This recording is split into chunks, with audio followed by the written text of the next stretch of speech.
All right. Good evening, Backloggery. Good evening. I'm joined on Skype tonight by Sefi Yumi. Thanks for providing company while Drum and Lynn are off on the road.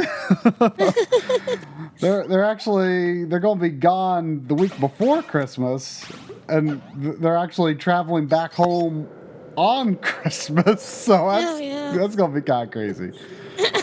But we are still doing a stream tonight, so I believe this game to be like 5 hours or less from what I can surmise. So that sounds about right. So I feel like I can pull a little bit of a extra long stream if I have to. And this is such a good game. Yeah, I played the Wii version. I went in that menu, but I don't know what it was. I assume this is new. Oh, that was probably load game. Yeah, it's new game on the left and continue on the right. Okay. I assume I'm just going to say the left thing. Yeah. Yes. Okay, my name is Jumble of Letters. Yep, that's right.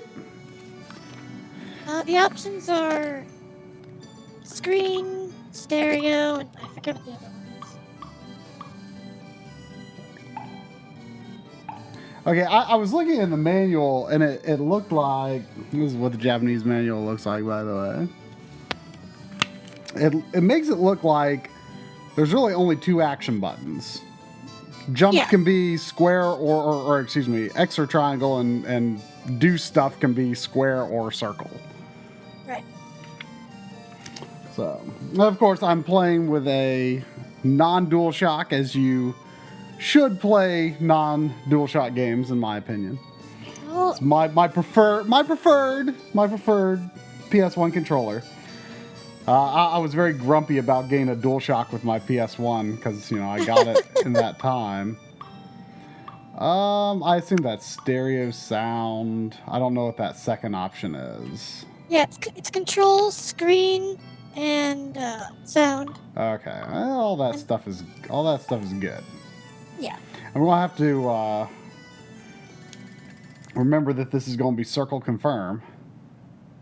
Oh, you're so lucky. As it should be. Don't get me wrong, it should be. Yeah. But alas, I have gotten used to the horrors of X confirm for non-Nintendo systems. So I'm playing on the English PSN version. Oh, okay. So it's X confirmed, and I was like, oh. So are you playing it right now too? Yeah. Okay, cool. Yeah, right now. Go on.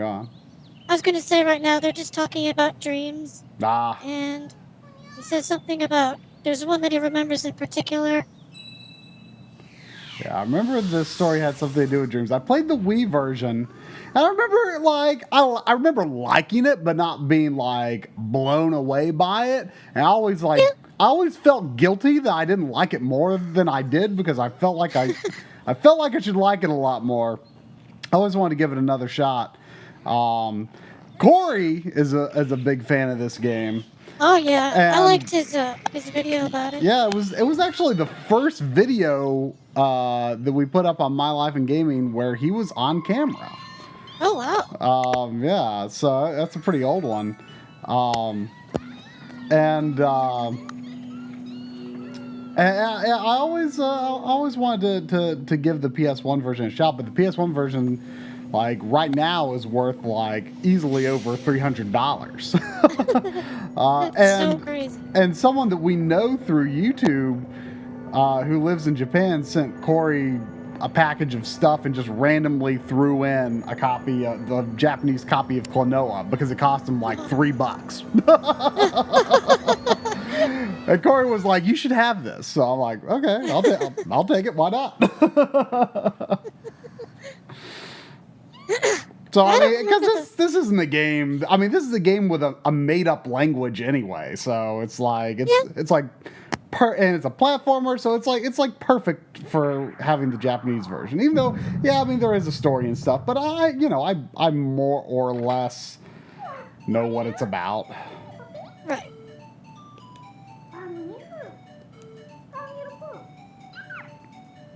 Didn't the Wii version have like actual English, but an option for the original as well?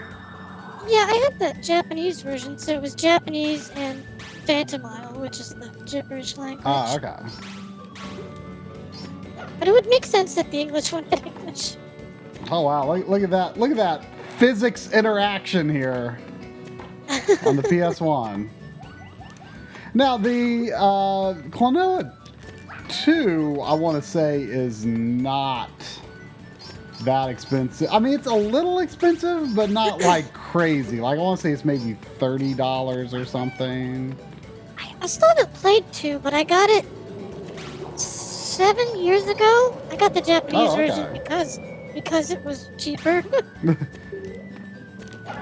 it's probably not as sought after as the first one. Like a person popped out of a bubble.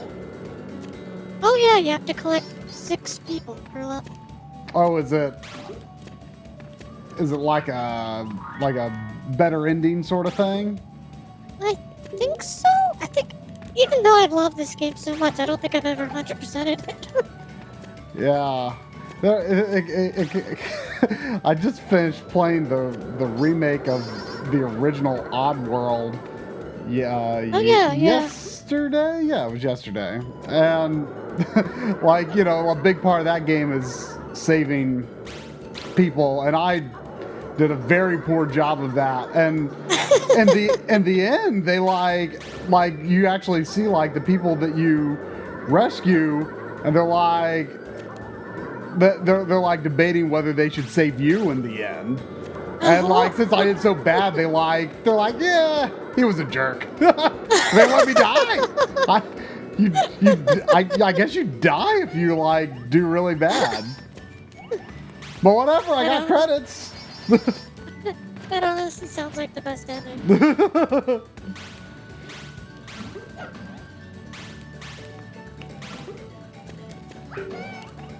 I never played the original version. Oh, okay. Oh, I just hit the bubbles. I don't have to throw things at them. Like I'm trying to throw things at them. If you're close enough, you can just knock it. Yeah. Oh, what's going on?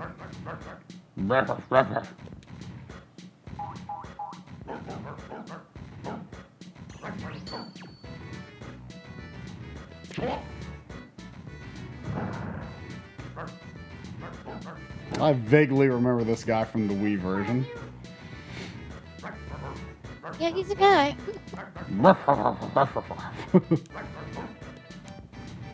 Basically, he's building this tower to reach the Moon Kingdom. Wow. Noble pursuit, maybe. Yeah. I think he's just trying to reach the girl.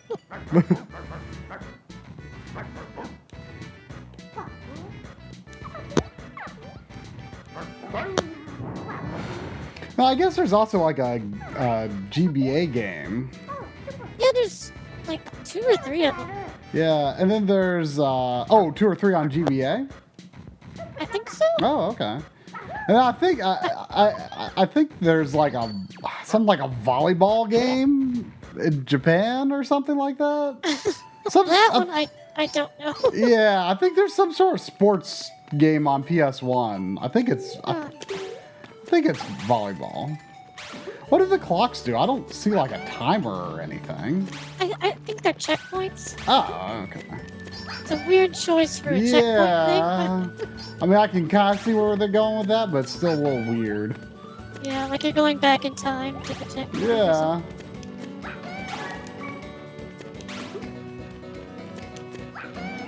I remember the first time I heard the term 2.5D.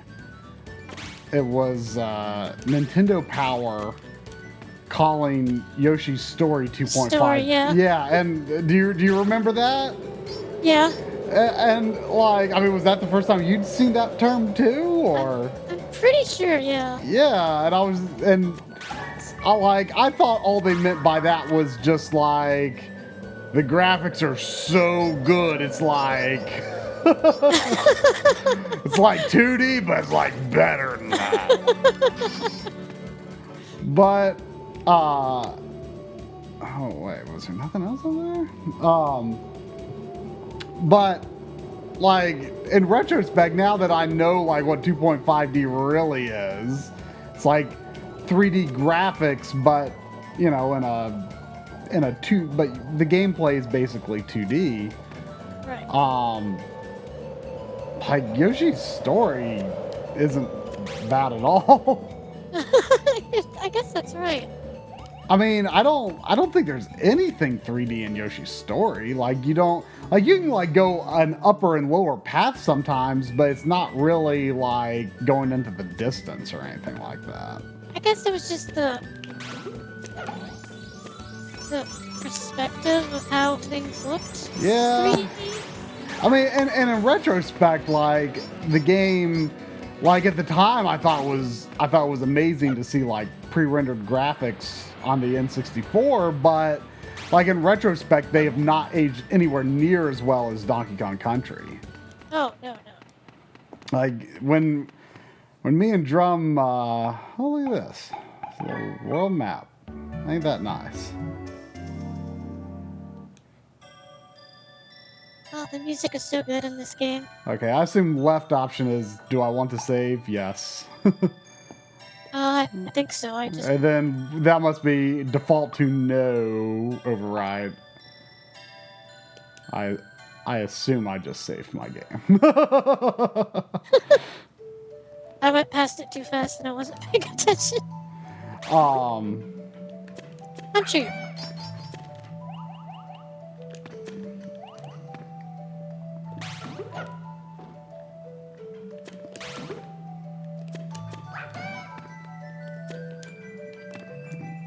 If I can get over there. Yeah, I don't think I can float that far. And Corey told me that the PS1 version is harder than the Wii version. I mean, it's been so long since I played the Wii version, so I don't really remember. Yeah. It's pretty tough.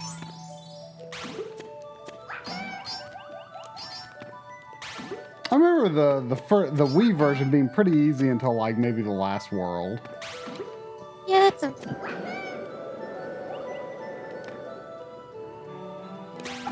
I think it's just mostly hard if you're going for 100%. Mm-hmm. Yeah. Kind of one of those. There's a lot of parts where you have to like really master the jump, grab technique.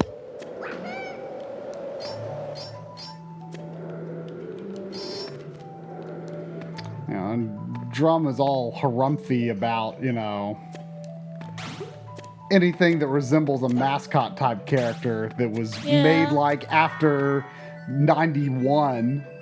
Ugh. So that's why we play when he's not here.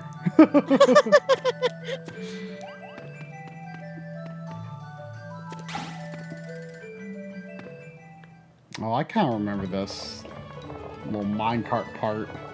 I think there's like a few paths that you could take here or something. Yeah, I think so.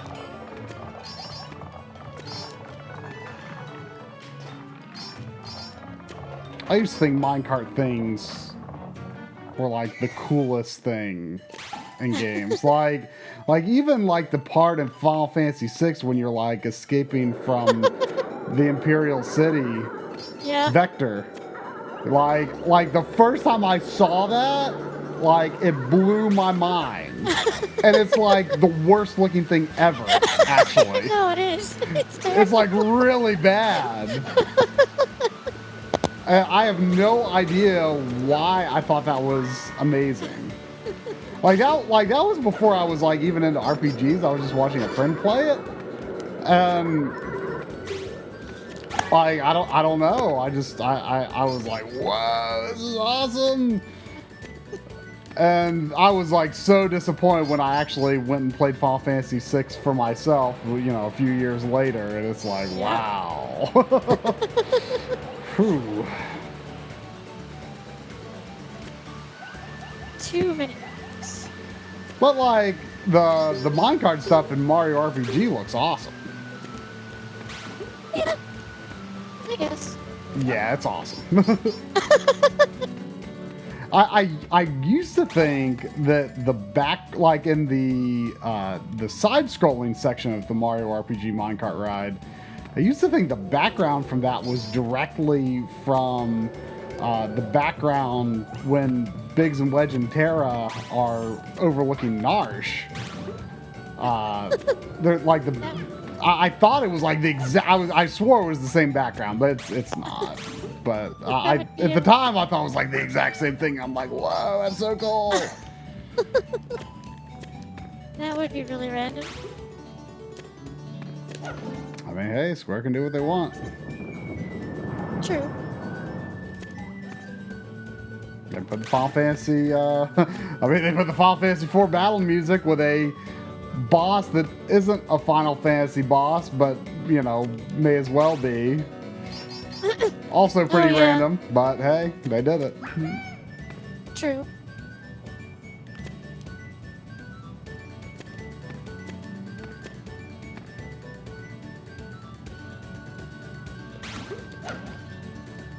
I like when you get the score multiplier. The thing takes up like a huge section of the screen. I saw that thing at one point, but I wasn't really sure what that was. What's the number in the lower right? That's the Mario. The what?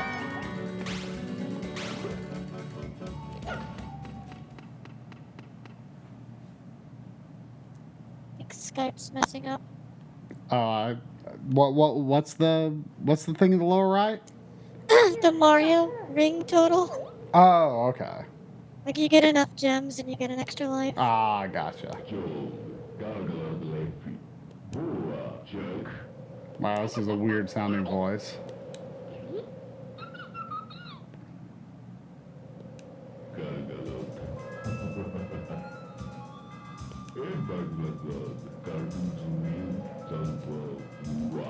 Oh, I saw that guy in the instruction manual.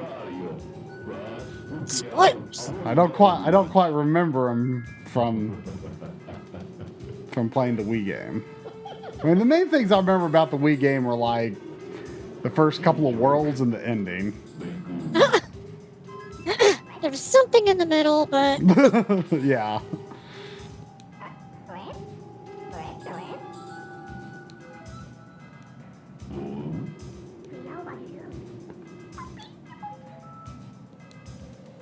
Nothing like blue text boxes, you know? It's the way to go. I mean, on the other hand, I am a big fan of the wood background one in Chrono Trigger. oh yeah. That's the only one to use in that game. I don't think I've never played through the whole game using another.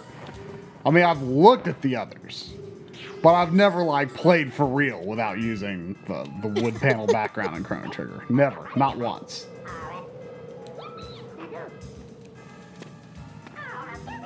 I was watching a bunch of your guys' videos last night because I was behind. Uh-huh. I really like the Game Boy one. It's a good job. That's an hour long. I know. I love Game Boy. Now, So like, now you know why I played Final Fantasy 15 late. yeah. But yeah, one of the videos you show Chrono Trigger and you actually have that written text back. Yeah, I'm sure anytime that Chrono Trigger has text appearing, I'm sure that happens, unless it was something Corey did.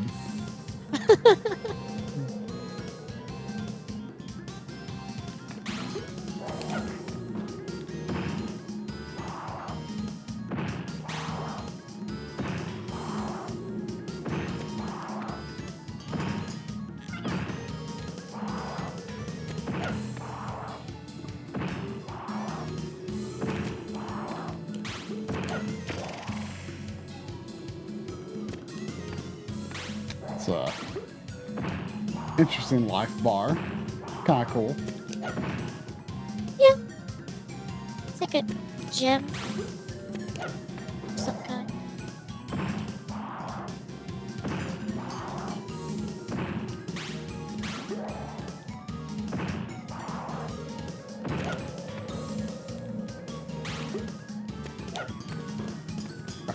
Keep throwing things too soon.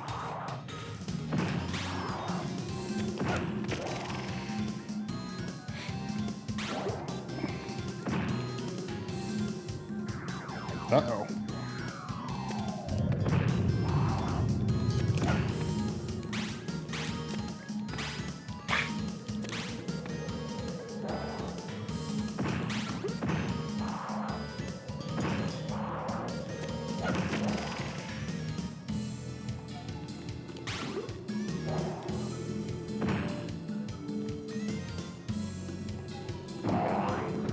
Whoa!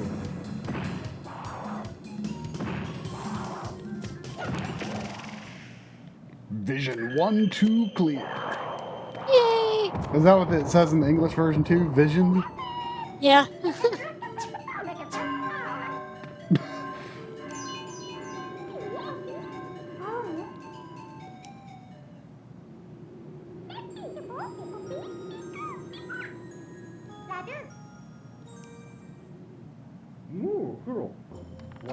Hey, it's an old Klonoa thing. Yes. I mean, I guess he's sort of a cat, right? I mean, It's like a cat bunny. yeah, cat bunny. That sounds right. Yahoo! Wahoo!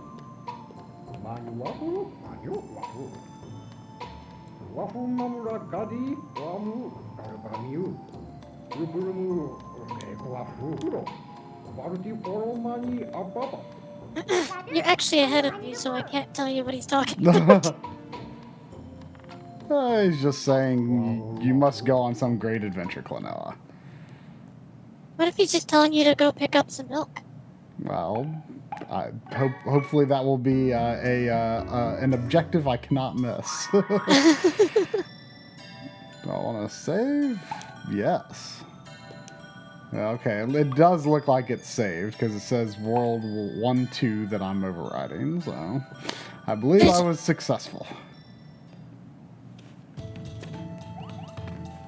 2, 1. So I wonder if all the levels are, all the worlds are 2 levels, or if they might mix it up later. I think they're all 2.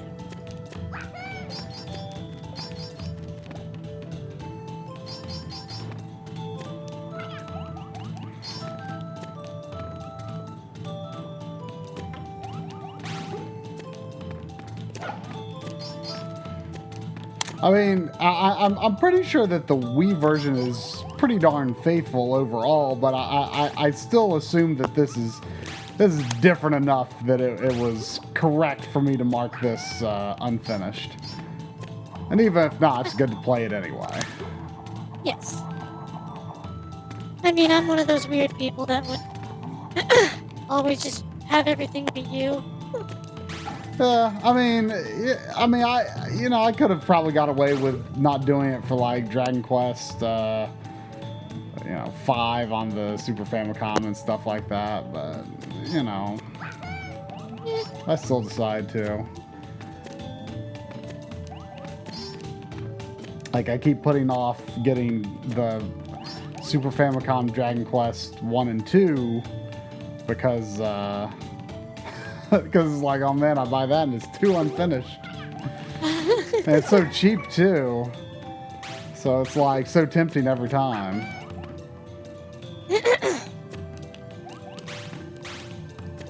Well, that is a big thing. Which one was the one that Sobo was playing recently? Dragon Quest? I know someone was playing Dragon Quest 2 recently. I can't remember if it was Sobo or if it was someone else. I think it was Sobo because he was really not enjoying it. I mean, I love 2, The last major dungeon is pretty obnoxious though. I mean, that sounds like all NES RPG last dungeons.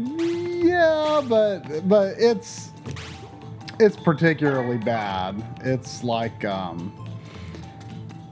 mean, it's just one of those situations where, you know, sometimes falling through the floor is like the correct path, and oh yeah, you know, and like the layout is totally nonsensical and extraordinarily difficult to like map on your own or even just figure out in your head. So, there's a key. I mean, if you were some kind of evil Dark Lord person, I guess that would be the way you want to do it. Yeah, I mean, it's a cave, so he probably didn't have a lot of control over it. Unless, well, he probably. I mean, the layout is like so nonsensical that, like, I mean, he probably. I think that there is an implication that like you go one way and you're in a completely different area, because if you like go back, like the rooms don't connect in the way that you think they should. So there probably is some you know, demon lord shenanigans, magic going on. Oh, hey, that guy gave me a key. I didn't have to do anything. Oh, you're with the force things.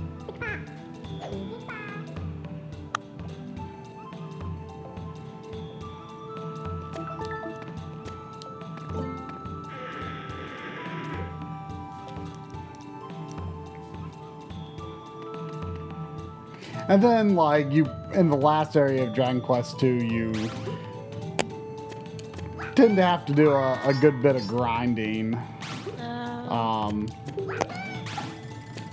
Which isn't particularly, I mean, it's not that bad, but I mean, you know, aside from some wrinkles in the late game, like, I think 2 is a lot better than I expected it to be. It kind of been pitched to me as Dragon Quest 1 with a party, but it's much more than that in my opinion.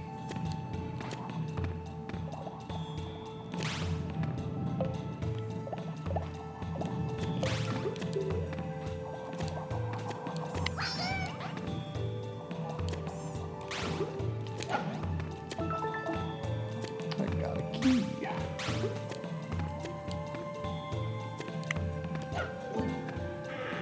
Took a key for coming in.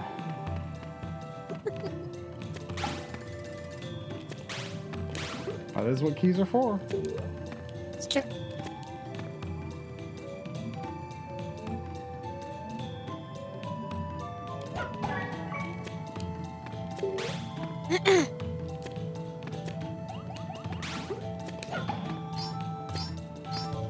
Okay, guys, when I said recently, I meant a couple months ago. Oh.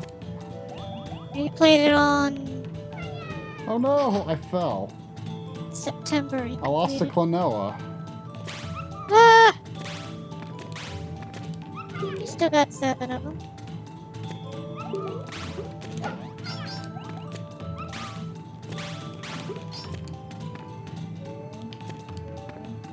I will be right back.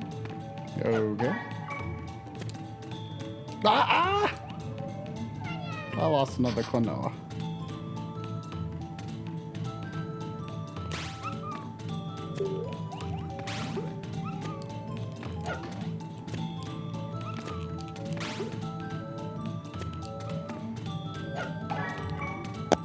It's kind of weird that the enemies like blow up when you grab them.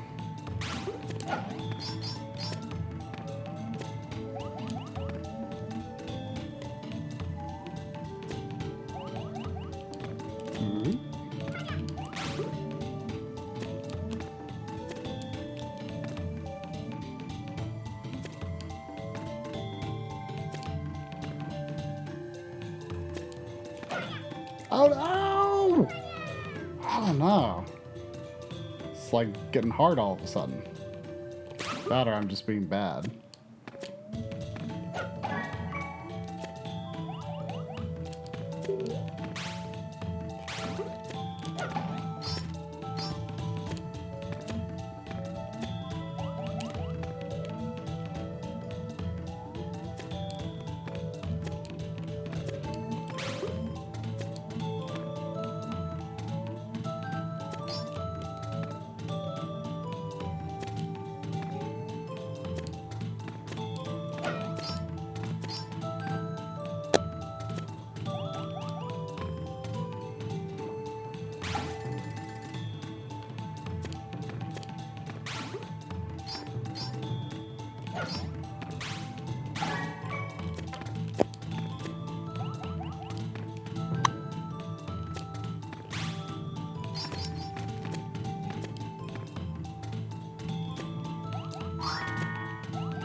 Oops.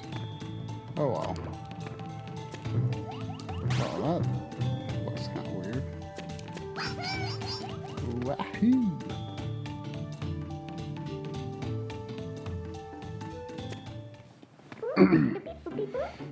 Beep boop we do.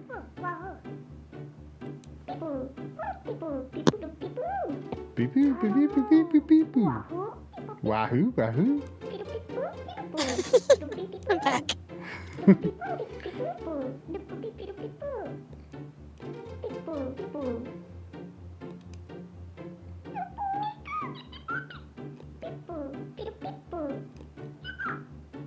Oh man, I got my little slime thing angry. Hupo. What's his name? Hupo. Hupo, that's right. That's right.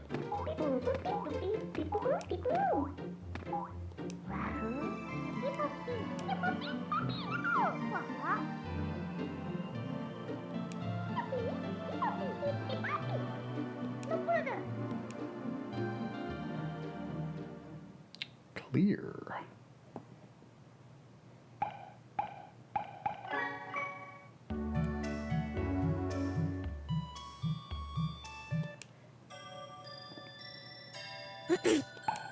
The world map makes it look like there's 4 or 5 worlds. Maybe a bit more than that, but real. Yeah, I mean, there could be something hidden.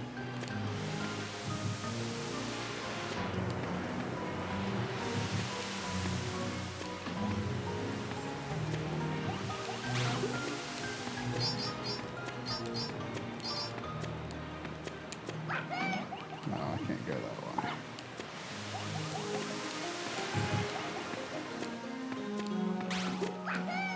Whoa.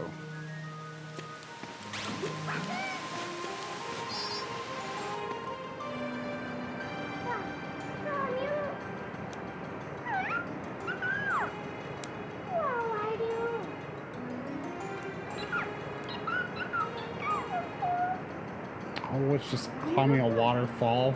Or it's just a waterfall moving upwards. Who cares? Ain't no big deal.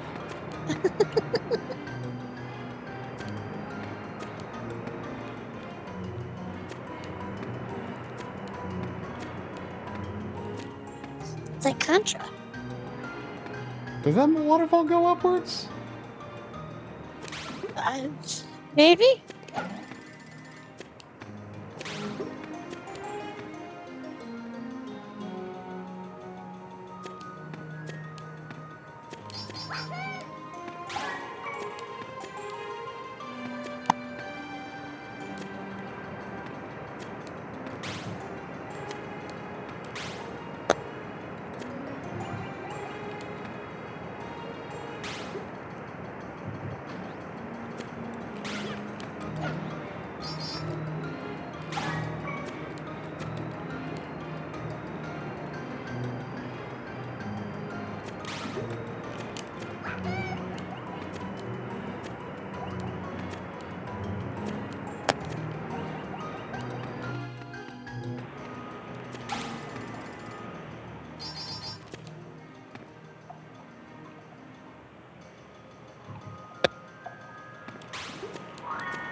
Yeah, his flutter jump doesn't go as far as you think. Yeah. Just No. like a tiny bit shorter than a Yoshi one. That's exactly what I was just now thinking. I'm like, it seems short because I'm used to Yoshi.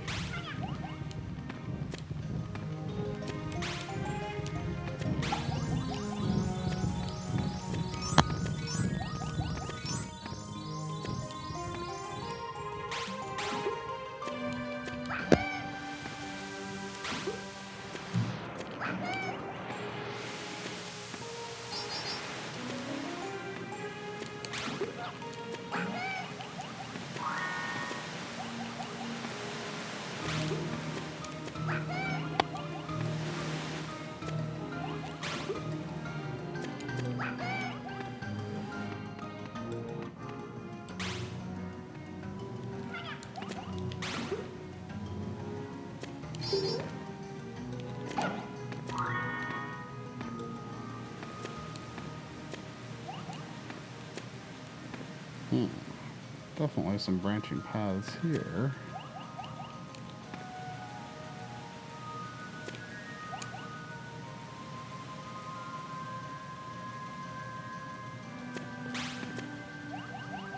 Oh, I need something to jump, I think.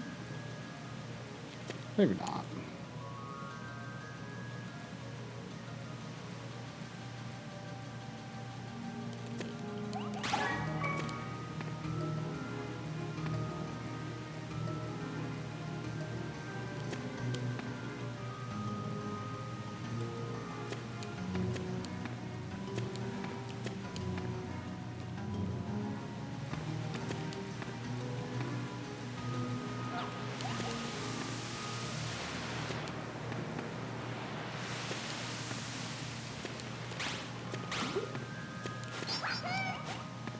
Oh, that's a cool water effect going through the waterfalls. There's a lot of very cool effects for PS1 in this.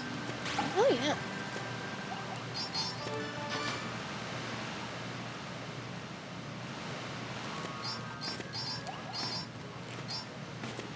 It's weird, I love this game so much, but it's always that game that I always forget is so good. Yeah. Like, I'll think back to early PS1 games. Like, oh yeah, Klonoa. Yeah. What? I'm not really sure what year it even is. I know that Klonoa 2, I'm pretty sure was a launch PS2 game, or at least very close to it. I don't remember that. I know the first game came out before Final Fantasy VII. Oh, really? Wow. Yeah.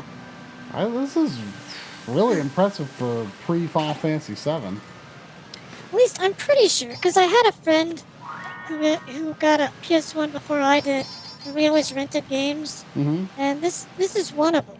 And I remember I only got a PS1 right before Final Fantasy VII came out. Okay. Yeah. Now I'm curious, so Yeah, I can't remember when the first time I played a PS1 was. Like, I was definitely aware of Final Fantasy VII coming out, but I wasn't into RPGs yet. Mm. Oh yeah, I remember this little dragon, serpent, leviathan thing. Yeah. It's cute. Don't you have to fight like its mom or something?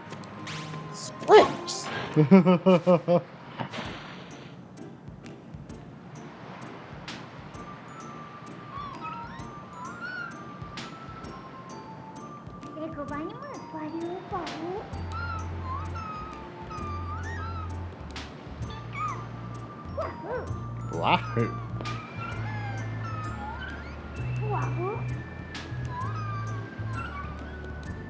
Okay, I was wrong. This came out after Final Fantasy VII. Oh, okay. Almost a year after. Okay, so this is like pretty mid-generation for... Yeah. Which sounds about right. I mean, it's pretty enough to definitely be at least mid-generation.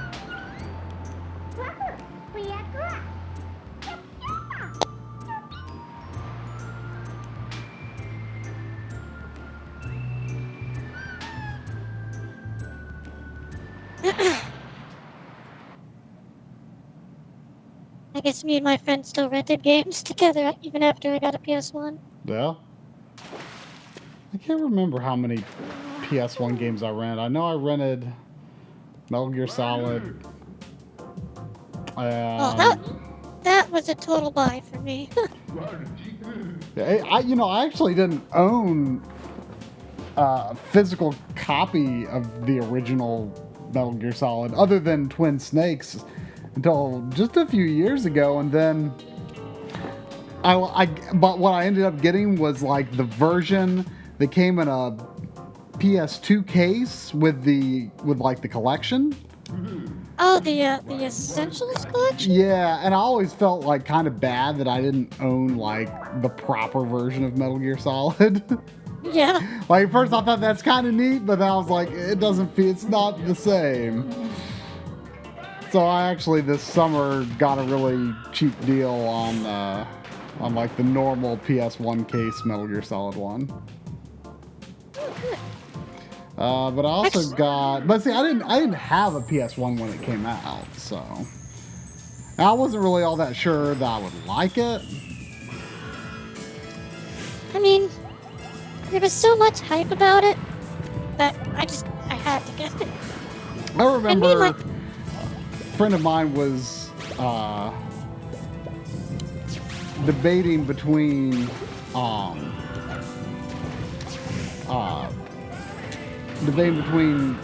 Tenchu and Metal Gear Solid because they came out kind of about the same time. Yeah. And he ended up actually getting Tenchu, and he's like, I'm glad I got that because I heard Metal Gear Solid was really short. I mean, I like Tenchu too, but Metal Gear Solid is definitely... yeah, they're not really comparable at all. Yeah, he was thinking like, they're both stealth games, I guess. Right. They're just so... I can't even put words together. They're just so different. Yeah, I do want to get... I want to try the original Tenchu. I know I played a tiny bit of it back in the day, but not much.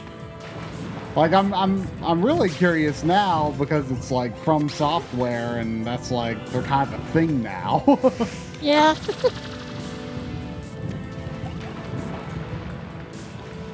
I'm one of those weird people that wants a new Tenchu game over a new Dark Souls.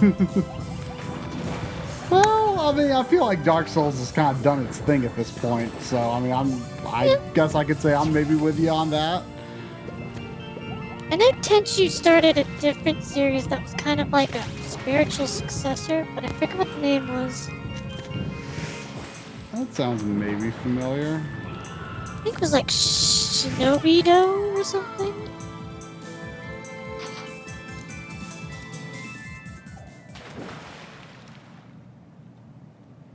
Yeah, Shinobi-Do. Huh. That doesn't sound familiar. I don't think... It might not have come out here. I know the second one did on Vita.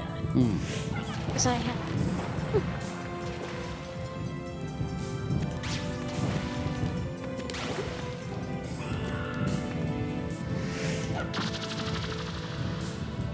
But yeah, I have a weird, twisted tale about Metal Gear Solid 1 for PSX. Like I said, I bought it. And, not too long after I beat it, I let a friend borrow it. And, it got stolen.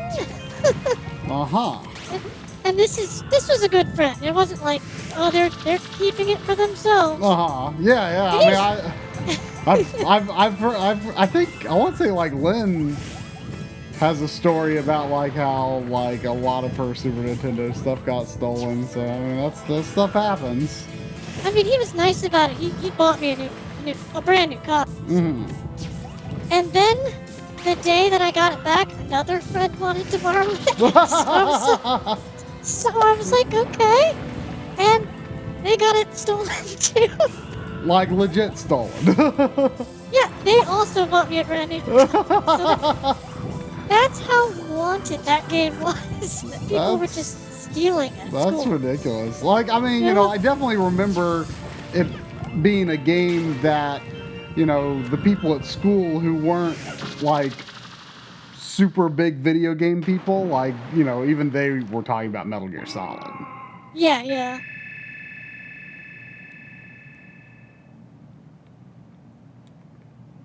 But yeah, 3 copies of the game.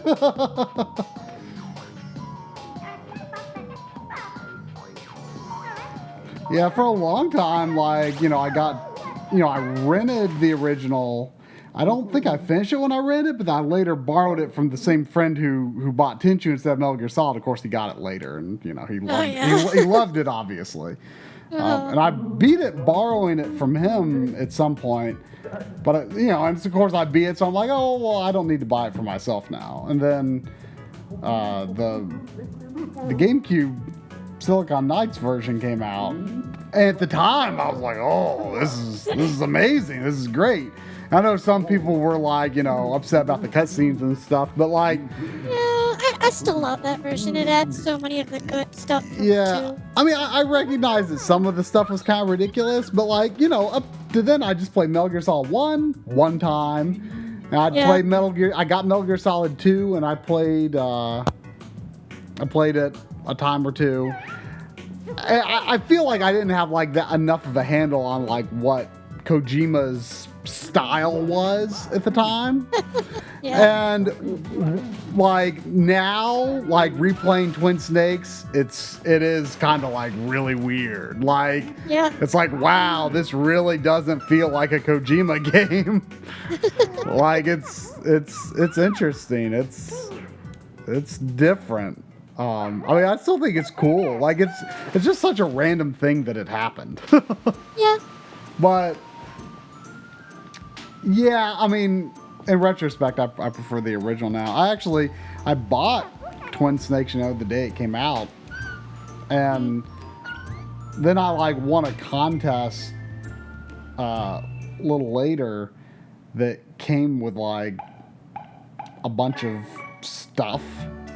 And like a bunch of stuff. But like, I guess kind of like the headline prize of the contest was a signed copy of Twin Snakes, signed by the Silicon Knights team. So it doesn't include Kojima. I've got Dennis Diak's signature of all people, and not Kojima's. But it's still cool. It's still cool. Yeah, and I gave my original copy of Twin Snakes to a friend.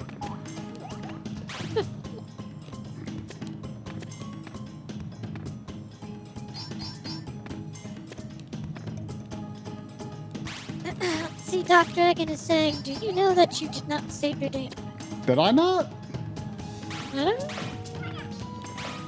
I assumed I did. Maybe I said no on accident. Yeah, you'll be fine. Yeah, I've got 6 lives. I just have to make it through the end of this level.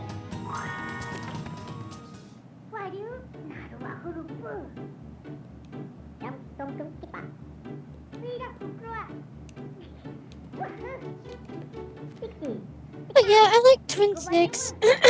The cutscenes never really bothered me. I kind of thought of them as like, you know, people are coming to this game probably already having played the old one, so it's like a surprise, kind of. I guess the biggest disappointment, I think, is that they redid the voices. They just don't... Yeah. They don't feel... Even though, like, most of the actors are the same, like... They took away all the accents. Yeah, and even the characters that are the same actors, like, I don't know, it just feels like they weren't as into it or something. Yeah. Like, it's just like the voice direction wasn't as good or something. I don't know.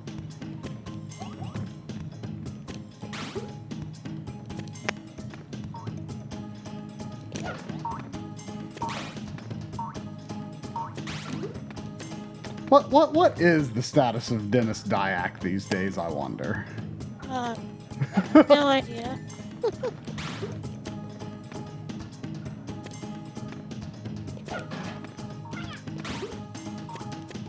I always wonder what Ted Wolfsey is doing.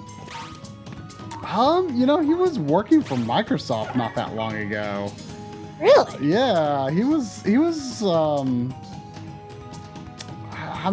a director of like Xbox Live games or something like that, I want to say. Yeah, he had some decent sounding role at Microsoft. I remember because I was when I went to Washington State, not this past summer, but the summer before, I interviewed Rand Miller from Cyan, and I was like, maybe while I'm out here, I should pick another person I want to interview, and I strongly considered seeing if I could get a hold of Ted Woolsey, because I just thought that'd be fun. But that would be amazing. But I couldn't find a reliable way to contact him. And I was like, well, he works at Microsoft, so there might be a lot of red tape there. So I didn't bother. But then, after I left for the trip, I saw that I learned that he actually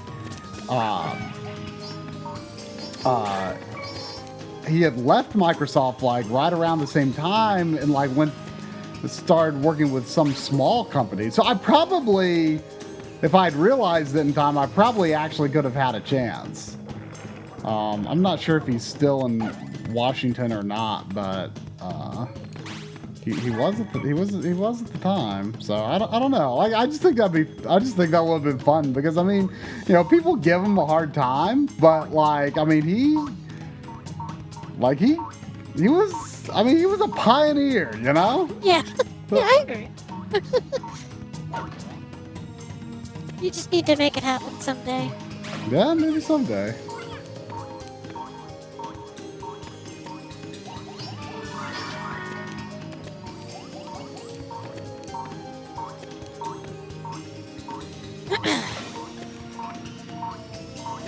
Have you ever played any of the Tomba games? Maybe a little bit. I think a friend had one of them. I've always wanted to try it myself because they kind of look like Klonoa. Yeah, I know Corey really likes them a lot. They're a little bit on the pricey side, but I do think they're on PSN though. Yeah, the first one definitely is. I think the second one is too. I think that's right. I think they are. I just need to put aside some time and get to them. Yeah, I understand that they're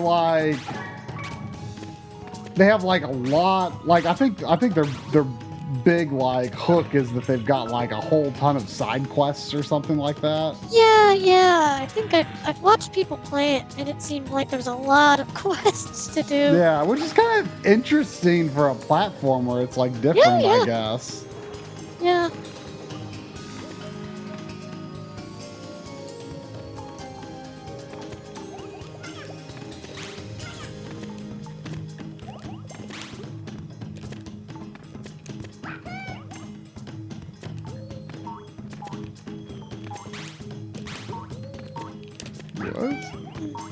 Kojo says Tomba 1 and 2 are both around $70 to $80 on eBay. Yeah. I'm not really sure. I'm surprised. I actually thought it was worse than that, but yeah? I thought it was closer to 100, but yeah, they are not cheap games. I'm surprised Klonoa is still so expensive when it's on PSN now. Yeah, I don't know if games getting on PSN really affects. It seems like it should. I thought Suikoden 2 would go way down in price. It did go down a little bit, but not much. Yeah. But it was noticeable. It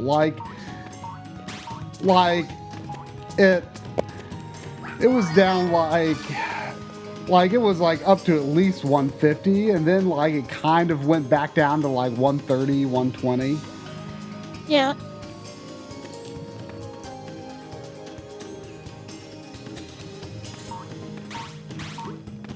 But thankfully, someone let me have it for like offered a copy to me that, like, aside from a sticker on the front, is in perfect condition.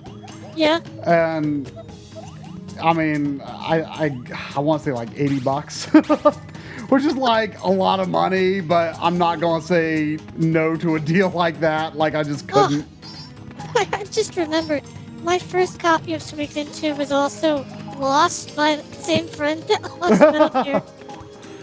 He did eventually buy me a new copy of that too, but man.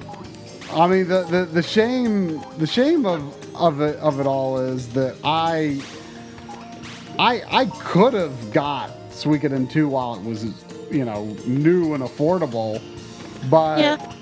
I was like, well, I should play Suikoden 1 first, and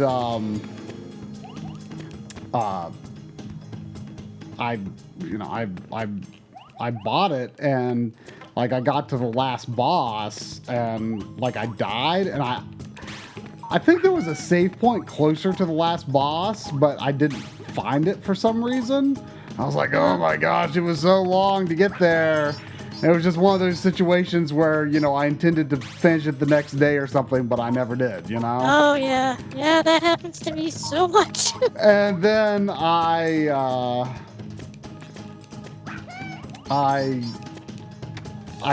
got, like, I was starting to look for Suikoden 2. It was like the first like really expensive game that I wanted to get, and like even like I remember my first year of college, like 2001. You know, even then it was like really, it was like over $100 even then. Yeah. I mean, when I think of expensive games, Suikoden 2 is usually the one that I think of first. Yeah. Even though there are games that are much more expensive, it's just I think sure. Yeah. I think it's just kind of iconic because it, you know, so many people want it. Yeah. I was lucky that I was already into the Suikoden series by the time 2 came out. Yeah, I mean I was. It's just that I took so long to finish the first game that it ended up being too late. Yeah. I think I got 2 on the exact year it came out, Christmas. Yeah, I got 3 the year it came out for Christmas, and I like didn't quite give up on getting 2, but I sort of did a little bit maybe. But I thought like at the time that was like the first. Well, I mean, Chrono Trigger was kind of expensive when I wanted to get it. Like it was like $70, but I mean, that's like what you would have paid to have gotten it new anyway in those days. And Chrono Trigger's definitely worth it. Oh yeah. I mean, it was. I credit Chrono Trigger for developing my love of RPGs. So. Yeah, me too. I think Chrono Trigger and Final Fantasy VI were pretty much my firsts. I mean, I had you know watched a friend play Final Fantasy 4 and 6, but I was like, I just didn't think they looked fun. But then like Mario RPG came out. I mean, it's Mario, so of course I have to play it. I mean, when they started showing stuff for Mario RPG, I was just getting into RPGs, so it was a huge thing because it was Mario and RPGs, and it was like, oh. But like I was like, well, I gotta play it, even though I think these games are boring. And obviously, I loved it, but I didn't think I would like other RPGs. I didn't think I would like other RPGs, and then I got Pokemon. And I liked it, but I'm still like, well, this is still like so different. I still don't really think I would like other RPGs. You kept talking yourself out of playing other RPGs. And then a friend was like, you should try this Chrono Trigger game. Like, it's like really good, and I think you would like it, even though it's an RPG.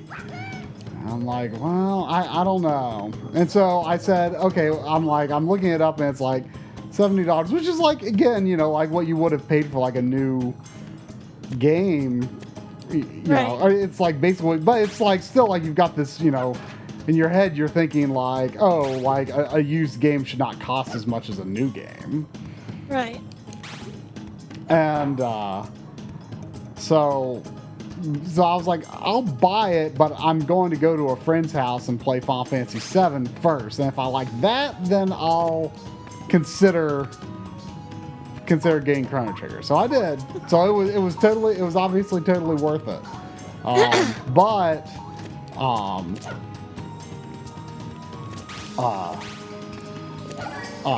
like with Suikoden, like I got into the first one, but it just took me so long to actually play it. Yeah, the first Weekend was one of those games that me and my friend rented. And I loved it right away. It's funny because it was between that or Beyond the Beyond. But I hear a lot of people hate that, but I've heard some praise for it. Like I didn't like it, but I want to go back to it. Yeah, I mean it's kind of a simple RPG, right? And I kind of like simple RPGs. There's something else about it that I just didn't like, and I can't remember what. Maybe it's just grindy or something. Maybe. I just noticed that these guys have forks. Oh, yeah. Like the Forky, like the Forkies. The Forkies are enraptured.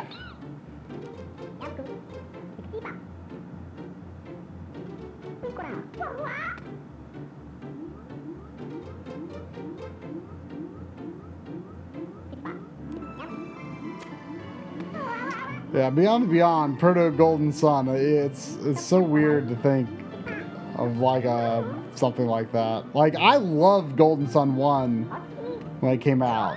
Did not care for Golden Sun 2. And then when why? I didn't like the last half. I thought was really good, but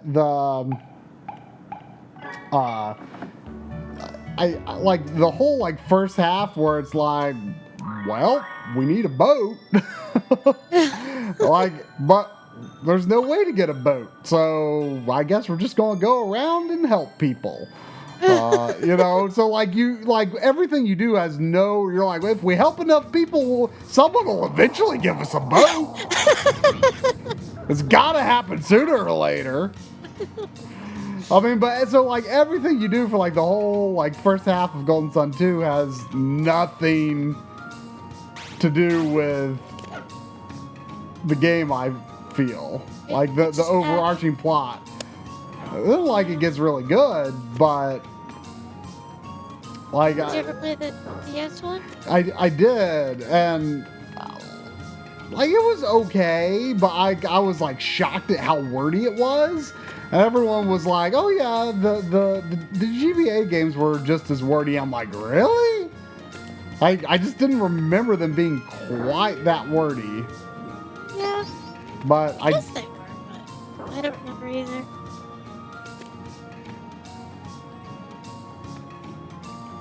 Yeah, they're okay games. Golden Sun's big thing was, portable RPG.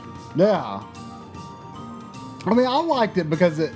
I liked the puzzles. I usually don't like puzzles in RPGs that much, but I thought the Golden Sun did it really well because they had great magic abilities designed for it. Yeah. And you didn't get into battles while you were doing puzzles. So well, that's always a big plus. Yeah. So I mean, I thought that it did that really well. The first time I played the game, I did not understand the battle system that well, and I did a very poor job of leveling up the Jin. And when I got to the final battle, I just neglected the whole Jin system so badly that I just had no hope of winning the final battle. So I actually, when Golden Sun 2 came out, I restarted the original and played them back to back. And it didn't take me long to get to the end of the first. And I actually got into the whole Jin thing and went pretty well. But that's I guess for me, I feel like the ship with that the ship has sailed for that series for me. I think. Yeah. I think the only really thing I didn't like about that series was how missable a lot of the gens were. Yeah, I mean you can definitely screw yourself over if you don't like pay enough attention. Yeah. I also think everybody had random leveling up stats or something, which is never a good thing.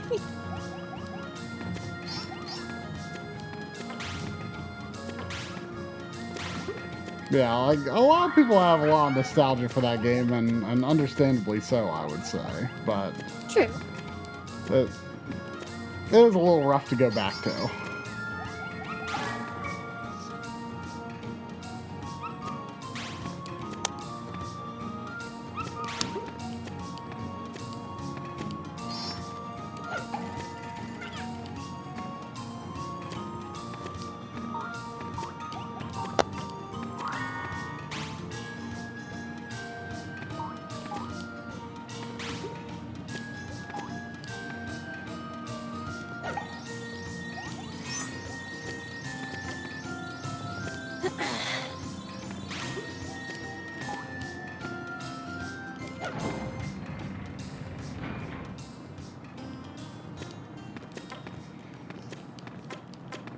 Yeah, I am still curious about Beyond and Beyond. I mean, I don't think it's very expensive. I want to say it's like $20 or something.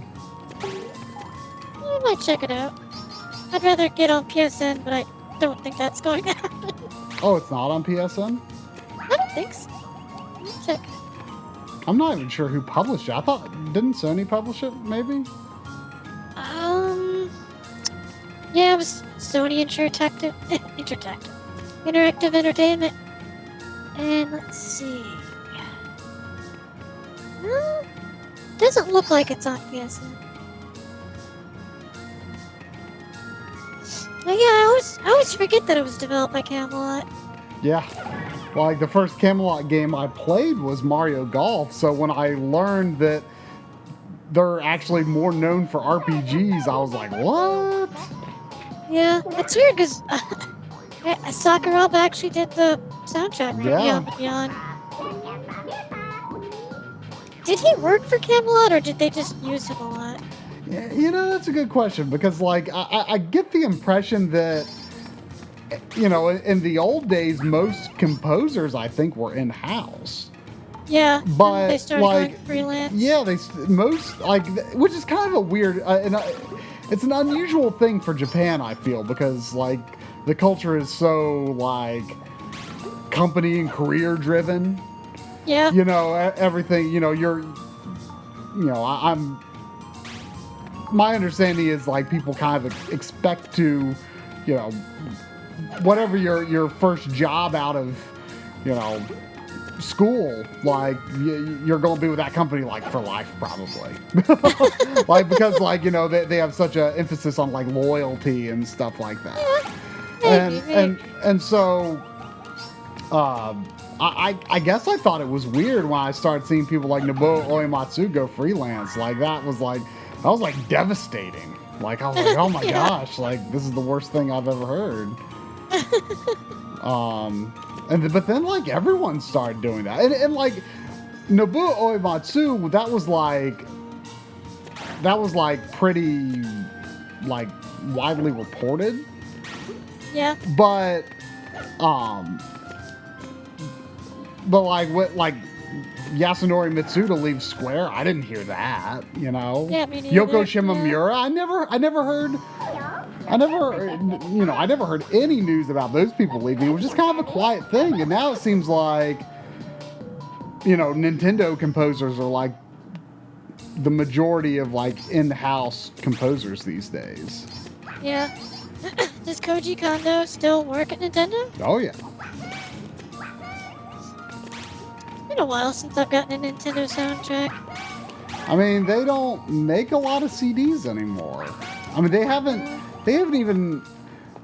I mean, they were doing so many Club Nintendo ones. That's why I'm kind of relieved to hear that they're making they have made a Robobot soundtrack, because They've kind of tended not to do a lot. I did get a Fire Emblem Awakening soundtrack. Nice. Which is actually like a really fancy box.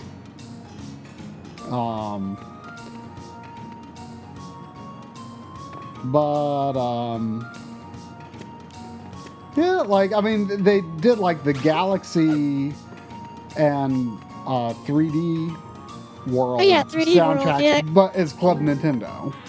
Japan. Yeah. Though I think the Mario 3D World one was also what's this deal?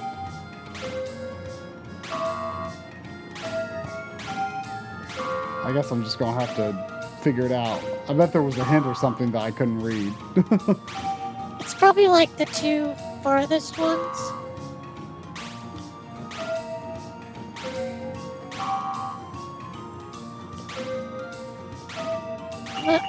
Oh, there it was. It was left, right, center. Oh, dude.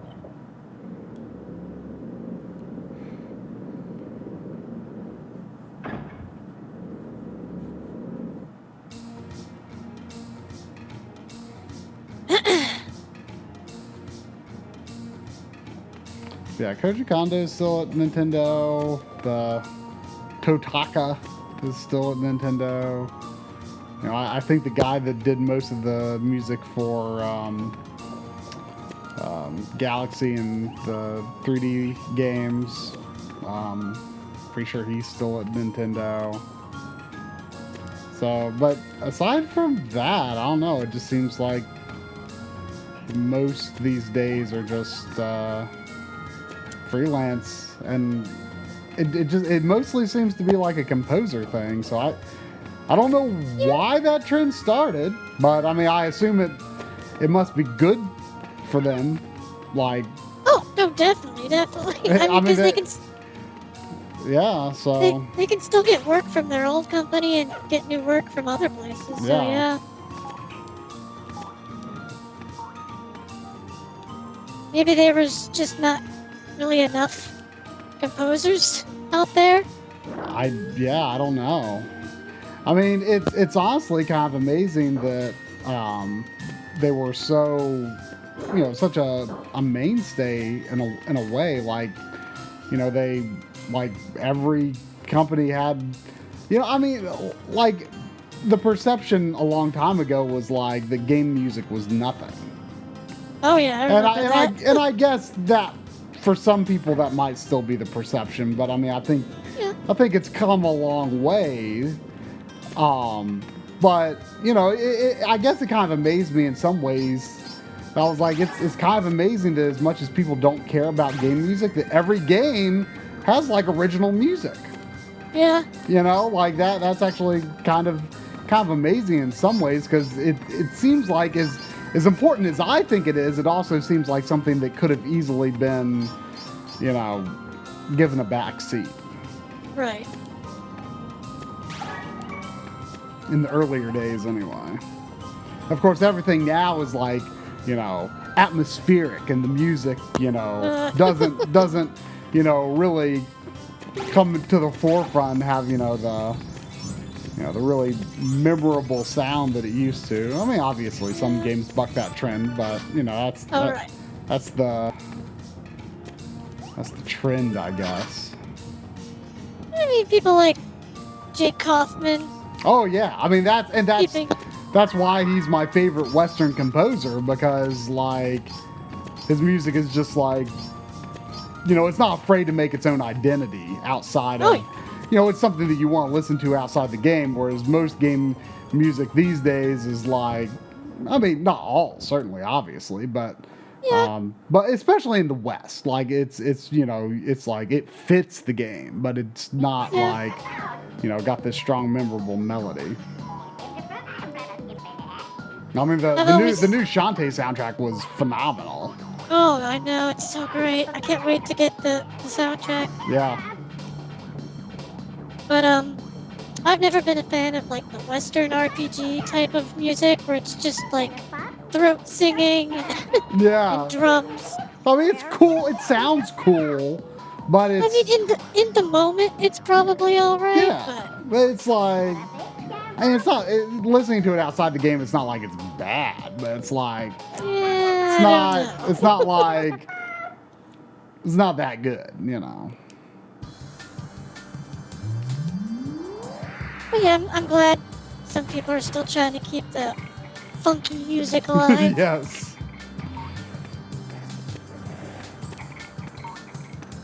I mean, that was really my biggest problem with the new Castlevanias. They're kind of fun to play, but there was just no music that really stood out at all. Yeah, I finally did get Lords of Shadow 2 like a while back for like $9 or $10 or something like that. Brand new. I'll play it eventually. I mean, I know everyone hates that game, but like I actually really like Lords of Shadow 2. I mean, besides it not having good music, but I still feel like Lords of Shadow 2 is the best representation of a 3D Metroidvania. Really? Lords of Shadow 2? I didn't even know it was a Metroidvania.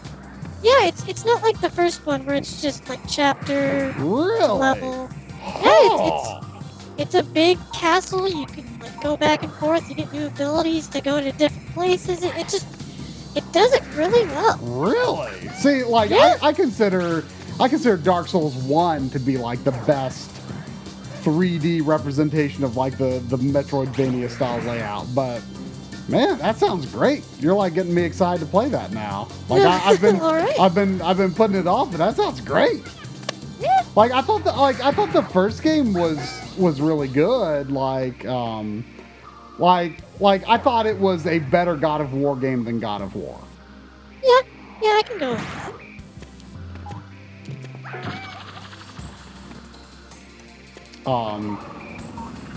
Sure, it's not very Castlevania-like, but I still thought it was a good game. And it's like a beautiful game too. Like it, it just has like really good like style and like. I mean, I feel bad for what was it, Mercury Steam? That's the developers. Yeah. I feel bad that they did such a good job with the games. They're just never going to be very liked because they're not actually Castlevania.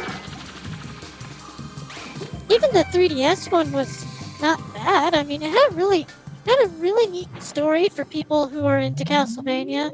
Mm-hmm. Because it kind of messes around, but in a fun way with the characters. I won't spoil it, but it was pretty good. Yeah, I intended at one point to get that, but I never got around to it. Maybe I will. They have a PS3 version, I guess now. Yeah, that did come out. I feel like there might have been a physical copy of that released in some region, but not here. I'll have to look into that. I mean, again, it didn't have good music, but Yeah. I mean, I try to stay open-minded. Yeah.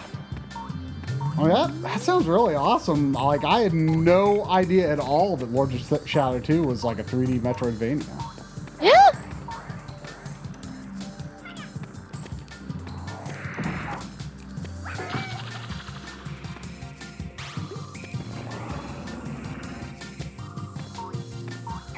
I think I remember hating this boss.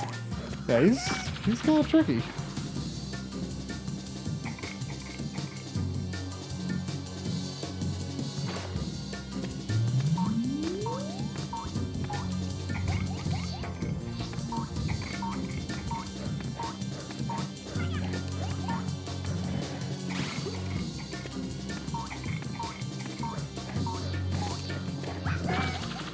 All right. Did you beat him? Yeah, it said Vision 3-2 clear like before he even blows up. I can't remember if the other bosses were like that. I think they were.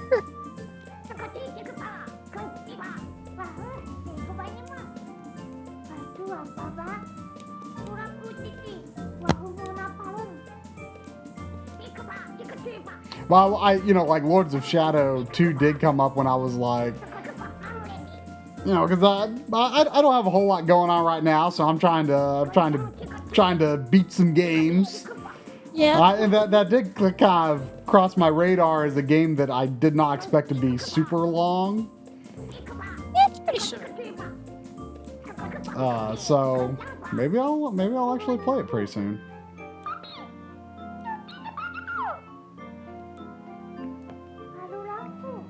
I'll be right back. Okay.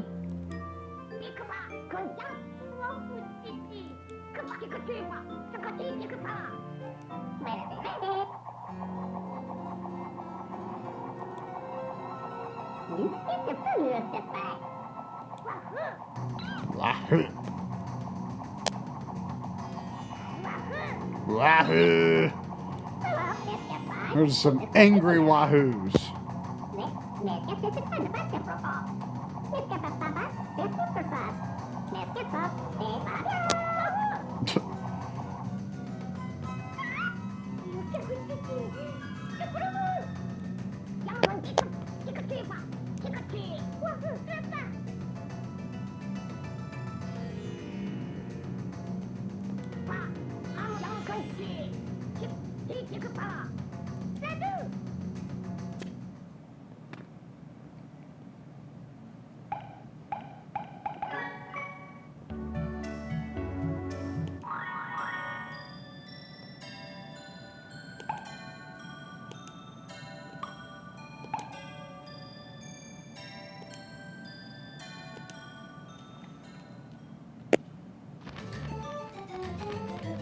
Oh, it's dark and gray and desaturated here. Serious time zone.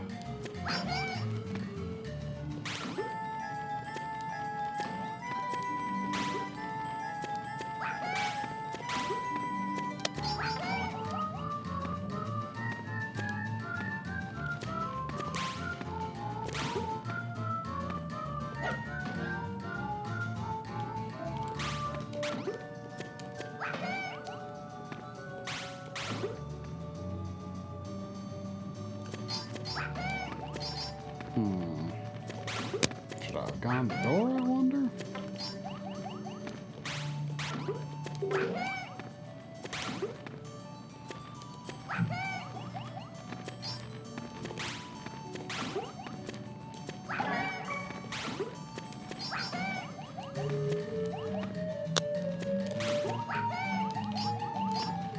Oh, interesting.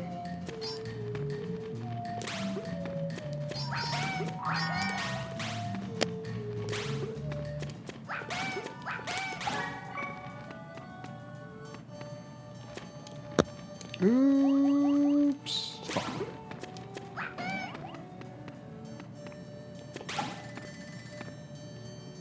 Whoa.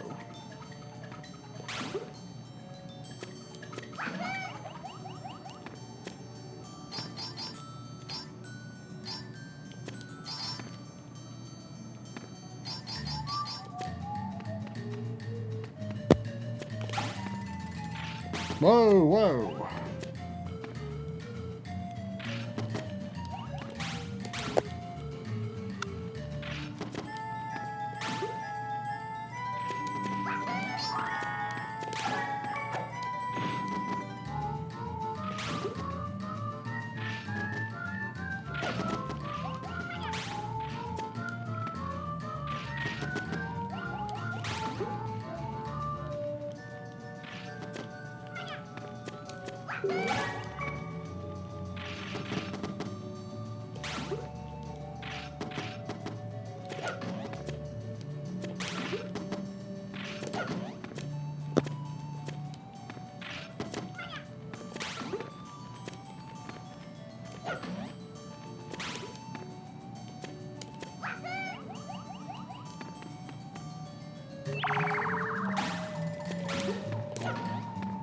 Well, what happened to all the color?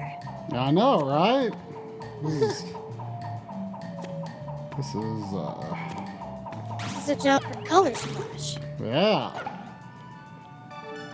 I really want to get that, but like I keep thinking like, well, what if there's a Switch version? Ooh, that's a good point. Because, like, I feel like, and, you know, I never thought about it for Tokyo Mirage Sessions, but Drum kind of, like, pointed out, like, he really wants to get that, but he was like, but I sort of wonder if, you know, there could be a Switch version of that, too.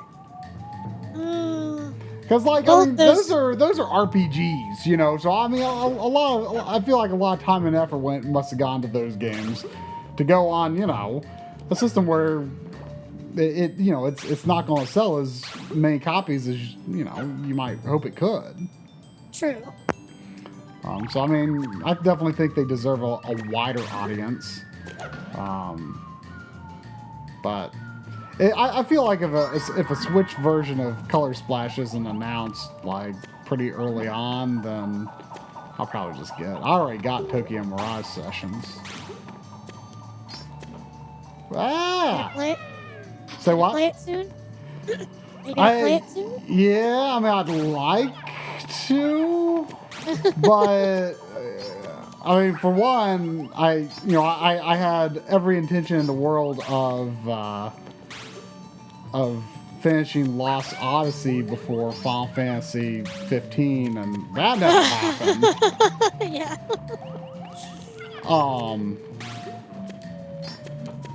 And I still really want to finish that, you know, relatively soon before I, like, really get into another sizable RPG at least.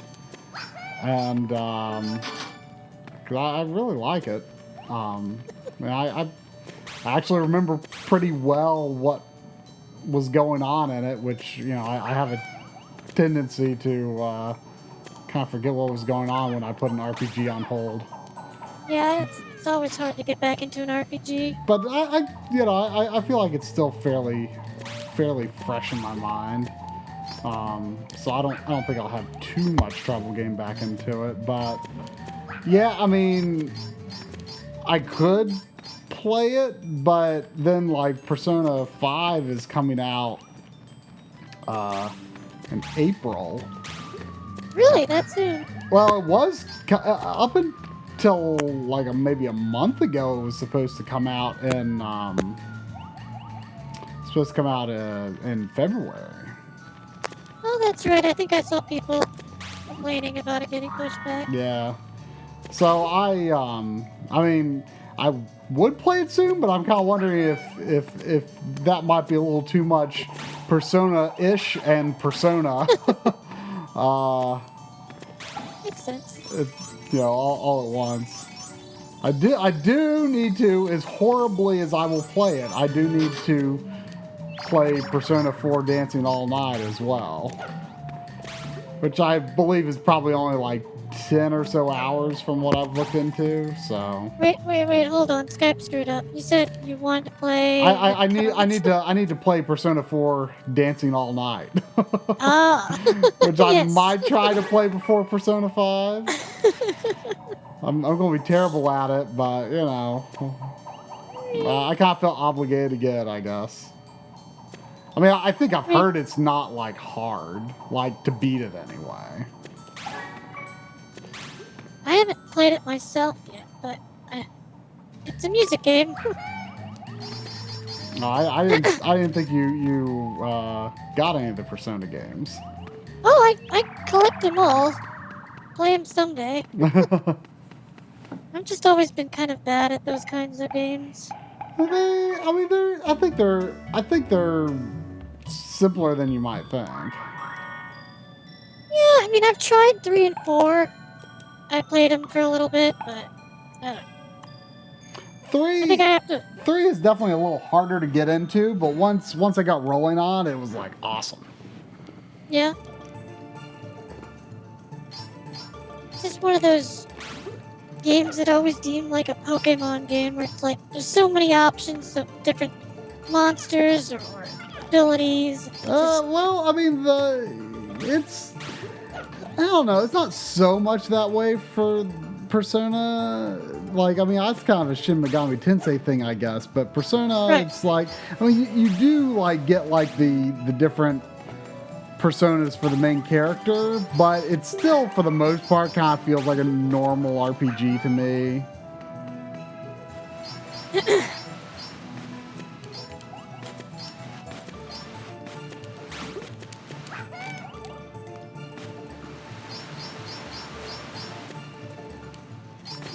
Yeah, I obviously didn't do a very good job of ensuring that my schedule was free around the time Final Fantasy 15 came out, which I wanted to do. I thought for sure I was going to do, but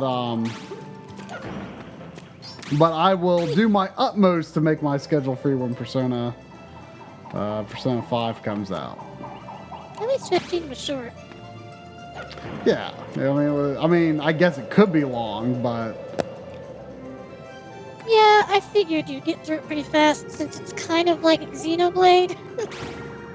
Where you can just like go right through the story. Yeah, And not Xenoblade is fairly long though. Like I did almost no side quest stuff with Xenoblade, and it was still like, I don't know, 50 or 60 hours. Wow. Have you played, or are you ever planning to play X? Oh yeah, I beat it. Oh. I loved it. I know it's kind of, I think, a little controversial, I think. Yeah. I think it's mostly just the soundtrack. Well, I mean, the soundtrack is when it's awesome, and when it's bad, it's bad. Like, there aren't many soundtracks where, like, I consider, like, actual tracks or parts of it to be, like, actively bad. Yeah. Like, I mean, sure, I might not, like, think it's great, but I would say it's rare that I think a soundtrack is bad. But there are, like, about half the tracks in Xenoblade Chronicles X are kind of bad, in my opinion. But then, the battle theme is bad. Basically all the battle themes are bad. The town themes are, like, one is kind of tolerable and one is really bad. That would be the nighttime one, probably. I forget which was which. The nighttime one is like, yeah. Yeah. Yeah, the daytime one was, I kind of got into the daytime one. The nighttime one was pretty bad. The daytime one, like, it wasn't good, but now, like, the one vocal track in the game I really, like, have you beat it? Yeah. The one vocal track I really liked was the flying theme. Yes, yeah. That one I really liked. Yeah, it's not bad. I really got into that one.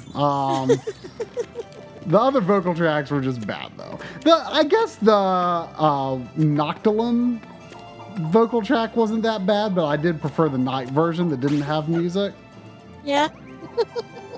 Yeah, like, but the other field music was, like, fantastic.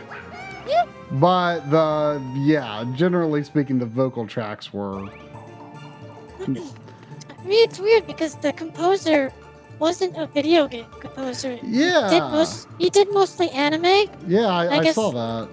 I guess that's just the kind of style they were going for.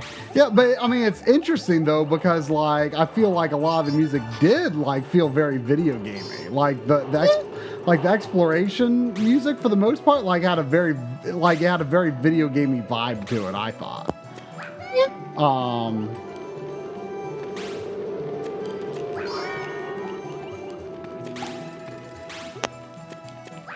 Yeah, I loved the game. I mean, I know this will not be a popular statement at all, but I actually enjoyed it more than the first Xenoblade.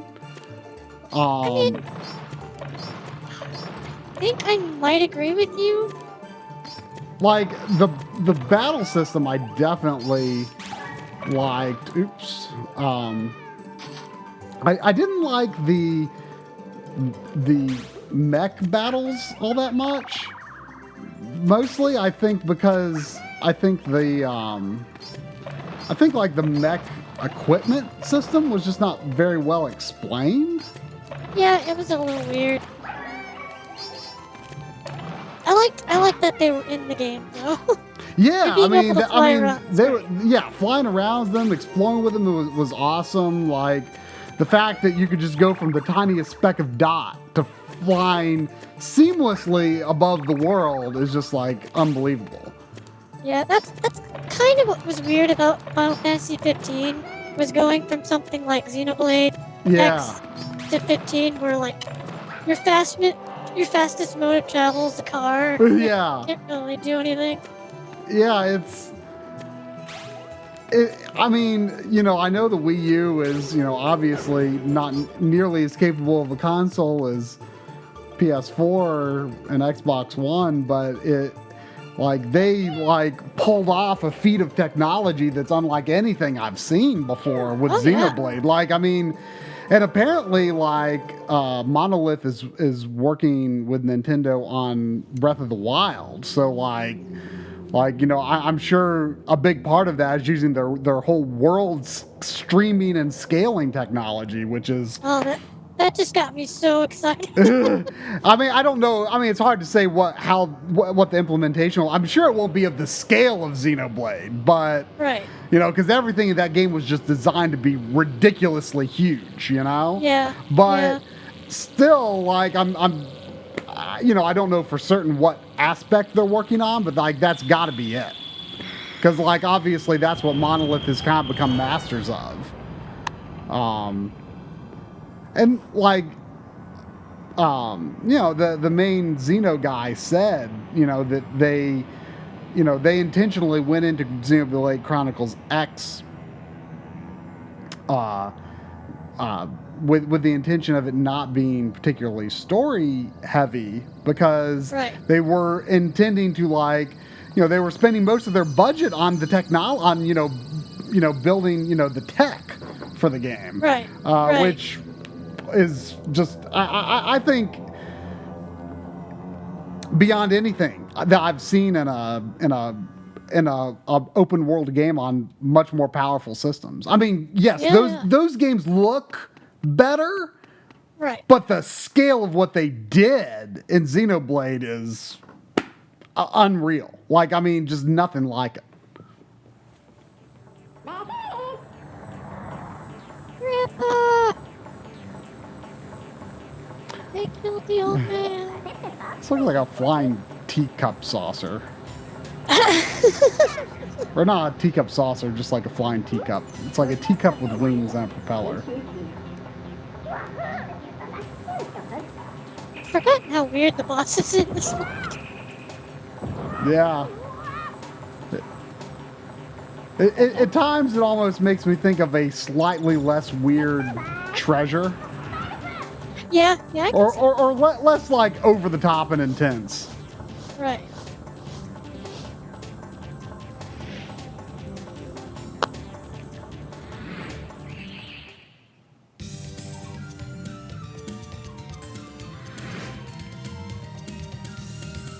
Whoa, flying log. For some reason. Oh, it's swinging. Okay. Yeah, it's attached to it. I can believe it.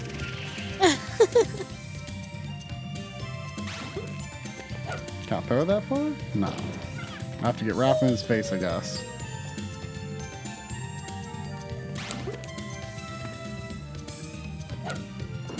Oops. Why did that not work?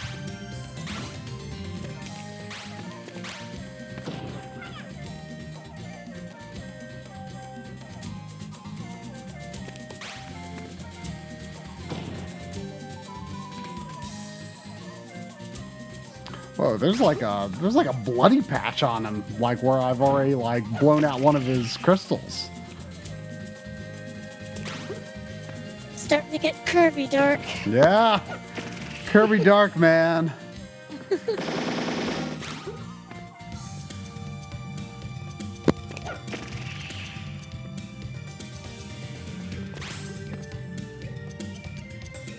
I just love how every Kirby game you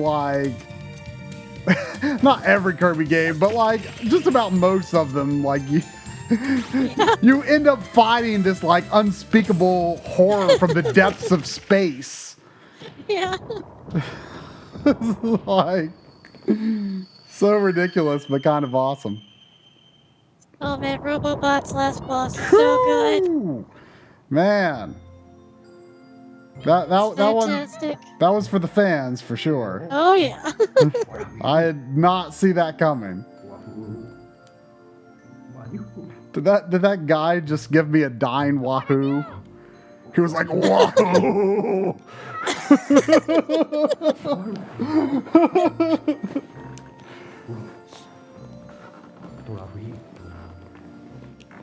I just wanted to hear that last breath, dying breath, you know. Wah.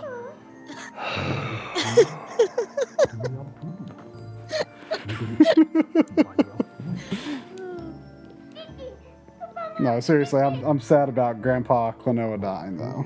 Oh yes, it's tragic. This is actually a pretty sad game. It is. Like the ending is like unbelievable. Like this game does get dark. You're right. Yeah. I mean, I don't know if dark. I mean, it's not. It's not like Kirby dark, but it gets really sad. Yeah. Like the end of this game is like intensely sad. Yeah. At least how it was portrayed on the Wii. It's pretty much the same here. Yeah.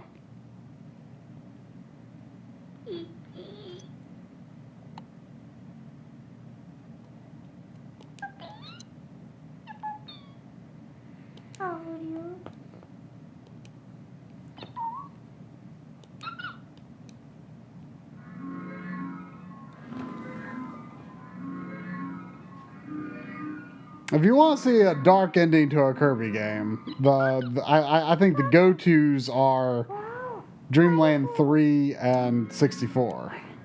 Yeah. Yeah.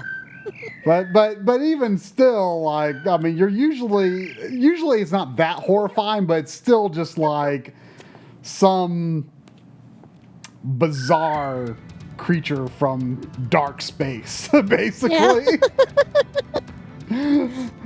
But those games in particular, Dreamland 3 and 64, man. Like, really, like, Superstar is probably, like, the least dark. Really? I mean, people always show that image of what's-his-face being torn in half. Superstar? Yeah. What was his name? Oh, the Marks? bad guy. Yeah, Marks. He has that move where he like tears himself in half. Oh, yeah. I mean, I guess the difference with Marks is that he becomes the unspeakable space horror rather than, you know, he's not from who knows where, you know? Yeah, I guess. I guess because he is a Dreamland citizen, I don't see him as being as strange as some of the others. Yeah.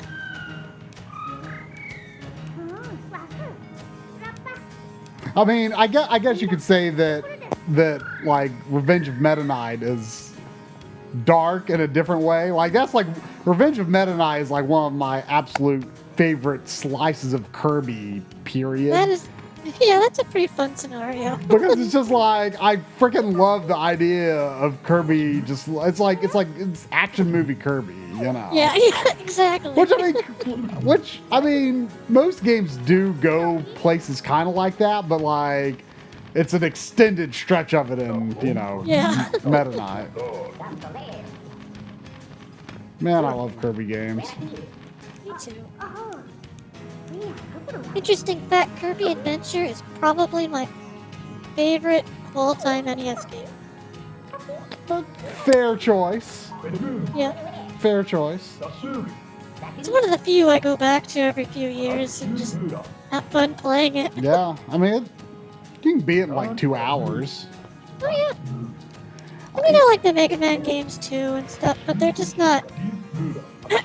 they're not as fun to just sit down and play. Yeah. I mean, Kirby's Dream Land, you can just sit down anytime, you know, and just enjoy it. Yeah, I don't know why it took me so long to play Adventure, because, like, I played the original Kirby's Dream Land. I didn't have it because, like, I've just played friends' copies, but I loved it. And like I had an NES, I didn't have a Super Nintendo, I liked Kirby. I saw that there was a Kirby game for the NES. Just it didn't. I don't know why click. I didn't. I don't know why I didn't buy it. It's crazy, but I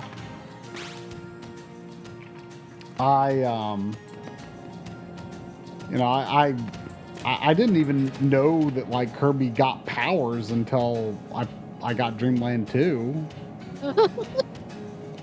And I think that came out in '95. And that's kind of a watered down version of the whole power thing because there's only 6 powers, but I guess you do get sort of extra because of the friends. Right. I like when they do that kind of system where like they have the powers for normal Kirby, but then they change depending on like the animal friends, or if you get 2 different powers, like 64. Yeah, I guess back in the day, I always kind of thought of it as like less powers, but I mean that's not really true. That's not true. But I mean, I thought of it like, oh, this one only has 6 powers. I didn't really count like the variations, but right.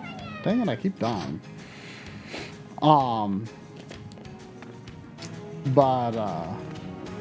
Robots variations are really fun. Oh yeah, and then it's like so crazy how they've got like like so many for the and I love how for the robot that Mike is a sustained power. Yeah. And it's like the best one. It's like super overpowered. Yeah, I remember Tabby really liked that one too. Yeah, there were a lot of good new powers in Robobot. Like Doctor, I thought was hilarious. Like you dash into people, like smack them with a clipboard. Yeah. It's fun, but it's not my favorite class. Poison was kind of neat. I didn't like Poison at first, but then I went back and used it in the boss rush, and it worked really well. Yeah. I think though, like one of my favorites was from Triple Deluxe was the Beetle Power. I love the Beetle And Power. I was a little sad they didn't bring that back. Like they brought back the Juggler, which I didn't like very much.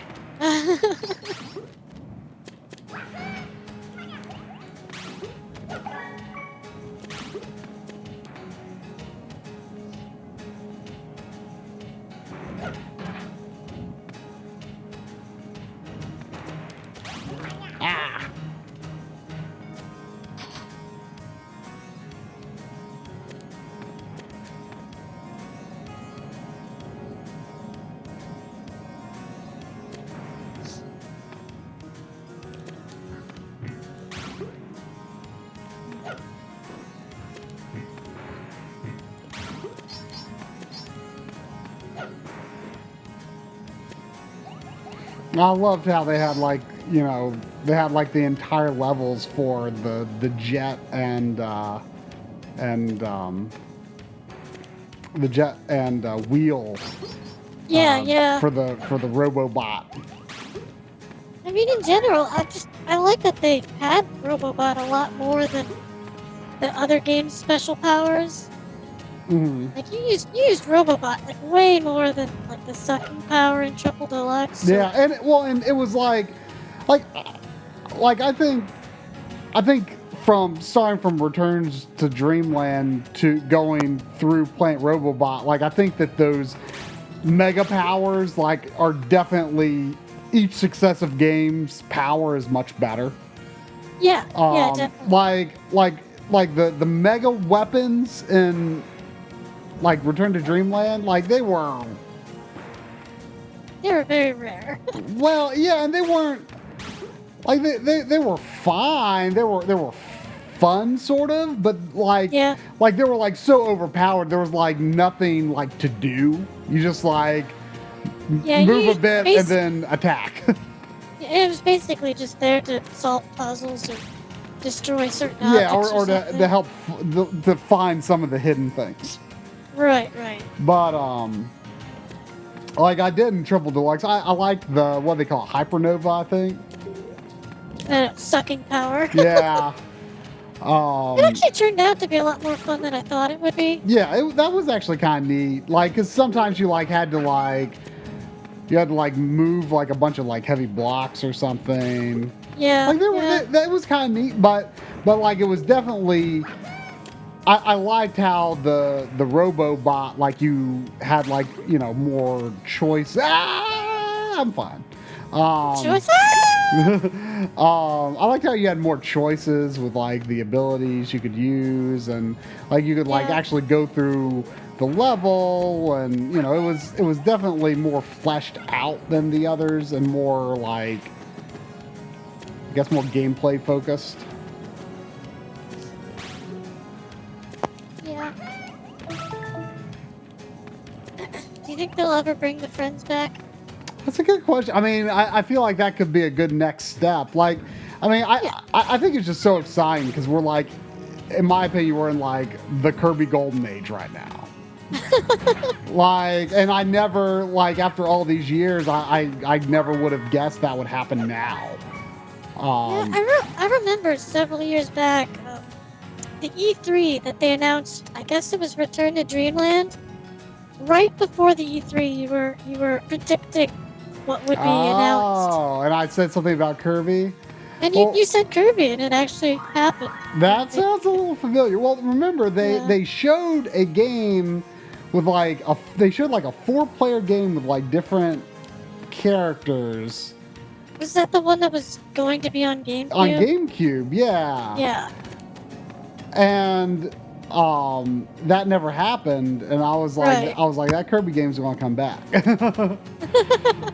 And it did. I'm so glad it did. And I mean, and in a much better form. Like I don't know if that game necessarily would have had like the superstar like that. Like that's what I love so much about the past 3 major Kirby platformers is it's got that superstar style like powers that no game has had since. And like that stuff I think just absolutely makes the games better like in so many ways. Just I love that very versatile move set that those games allow. And,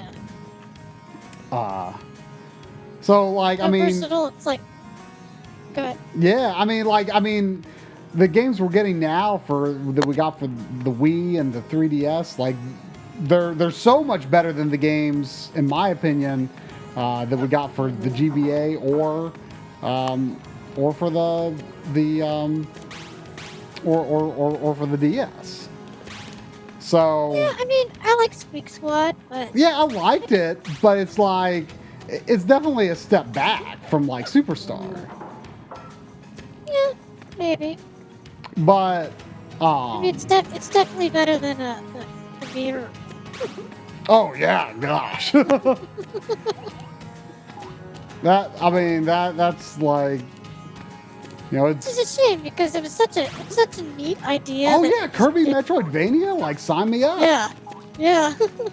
But it was just the map was like completely indiscernible. Yeah. And like most of the time I was like going to like I had to fight the same boss like 5 times or more because I always ended up going the wrong way. Yeah, you go into the wrong exit, it just boots you out. It's like, have I gone to this one yet? I don't remember. I mean, I think I remember liking it when it first came out, but when I replayed it, when I got the Ambassador version, it was a hard game. Yeah, it was definitely better when using a map. Yeah, I mean, I only ever I just played it, like normal. But yeah, that was not my favorite. Yeah. Oh, I think I hit a checkpoint. I've lost a lot of lives lately. This could get dangerous. This is a very long level. This is one of the levels I always think of when I think of this game. Yeah, it definitely stands out because it's kind of non-linear. Yeah.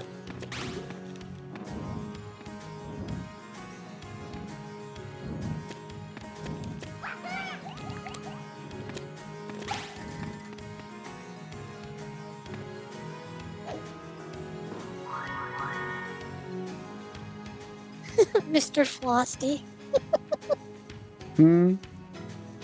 I guess in one of the Kirby games, Mr. Frosty was typoed as Mr. Flosty. Really? Yeah. Which game? Probably the mirror one. Really? That seems like Nintendo's translation department is so good. I feel surprised that would happen.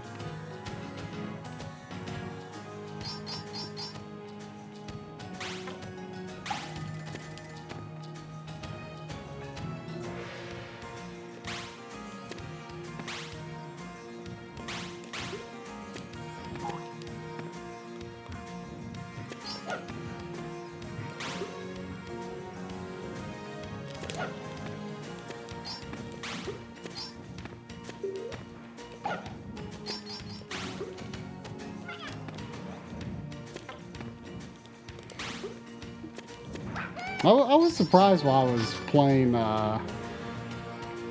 when me and Drum were playing Kirby 64. Like, I definitely liked it more than I thought I remembered.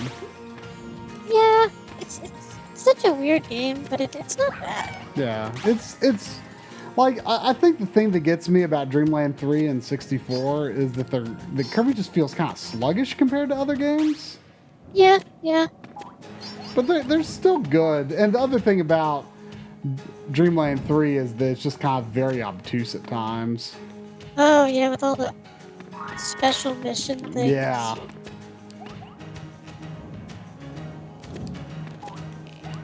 That was actually around the time that I stopped playing Kirby games for a while. After Superstar came out, I was kind of harumping it because it wasn't like one big game. Ah. I like Superstar now, but back then I was like, ugh, so many games. I mean, I loved it. I mean, Superstar is one of my favorite Super Nintendo games. I mean, it was. Yeah. I mean, obviously, it was. I mean, it was my favorite Kirby game up until Return to Dreamland came out, and then I'm like, I don't know if I want to say that I like. I guess I like the idea that Return to Dreamland is like one big adventure. Yeah. But I mean, the variety in Superstar is nice, but I do think it's like kind of like the new games are kind of cool. Like I think they're pretty much all equal in my mind, honestly. Like Superstar,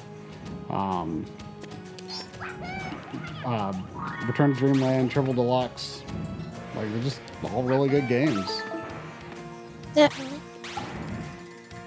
Robobot, obviously. Oh, yeah. Like, Robobot's soundtrack is just so good. I know.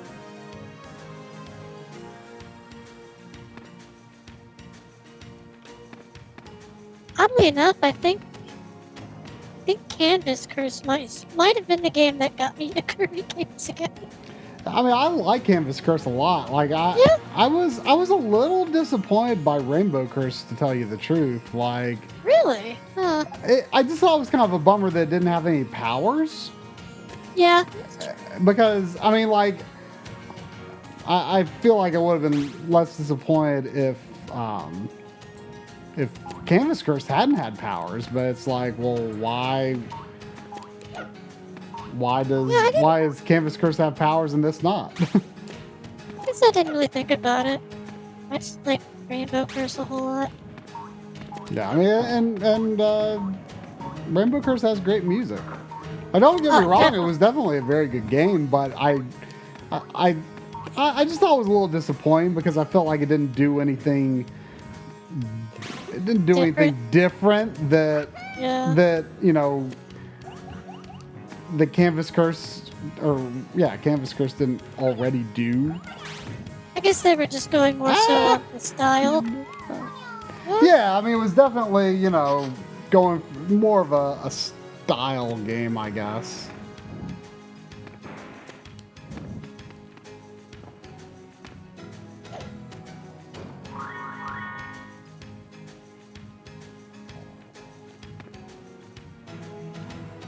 Yeah, Superstar was a big game for me.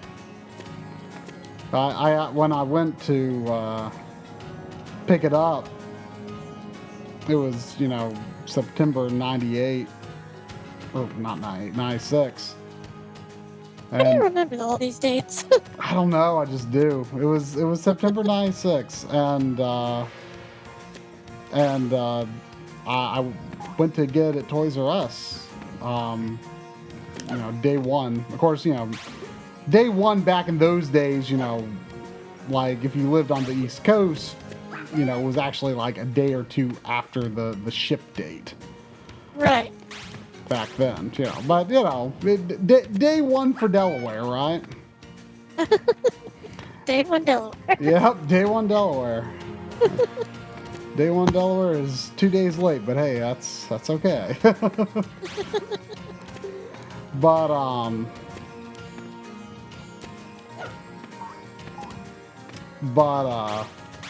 yeah, I was very harumphy about the N64. And they had, it was like, I want to say it was like a week or two before the N64 actually came out, when Superstar came out. So this was before the N64 came out, just before. They had a kiosk, a N64 playable kiosk, and it just completely blew my mind. I lost it, and like just from that instant, I went from a harumper to a believer, in literally seconds. Oh, I remember the year I got the N64 for Christmas. My parents had pre-ordered it from, I guess it was Toys R Us. Was this the year it came out? Yeah. Okay. And we came home from dinner, and I went upstairs, and I was like, "Oh, there's a message on the phone," and it was Toys R Us saying that it came in. I was like, "Oh." Yeah, I got it. Like, well, I guess. I got visiting my grandma. It was. I want to say it was Black Friday, but like Black Friday wasn't like really a thing back then, I don't think. It wasn't as big of a media thing. Yeah, like I want to say it was like the day after Thanksgiving. I could be wrong. Like I wanted one for Christmas, and right. But they were like extremely difficult to get. Of course. And how do I get down there? Yeah, it was extremely difficult to get. And what did that do? Oh, it opened that. It was extremely difficult to get, so I wasn't really sure. And like, I was like of the age where my parents wanted to teach me about saving money. So it was not a 100% Christmas present. I had to earn money and pay for half of it. That's not too. Yeah, it was fine. But so it was like a partial Christmas present, but I still wasn't allowed to play it until Christmas. Oh, you paid for half of it? They wouldn't even let you play it a little? Well, but me and my dad, like, we were visiting my grandma for Thanksgiving, and we went to KB Toys in the mall. Oh, KB. Wow. Yeah, KB. And they had one more, and I'm like, I just remember saying, "We'll take it." I was like so excited. I just remember like my grandma had like a TV that was so ancient that you couldn't even hook up like a regular RF switch to it. Yeah. Like I think it had like one of those like fork things on it. And so I mean, of course, it didn't come with an RF switch anyway. But I just remember like laying on the bed like all day, just staring longingly at the screenshots on the back of the box.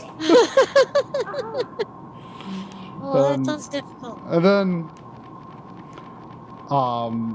when we got back home, my parents, like, I got Mario 64 like a month or two before, like, just in preparation.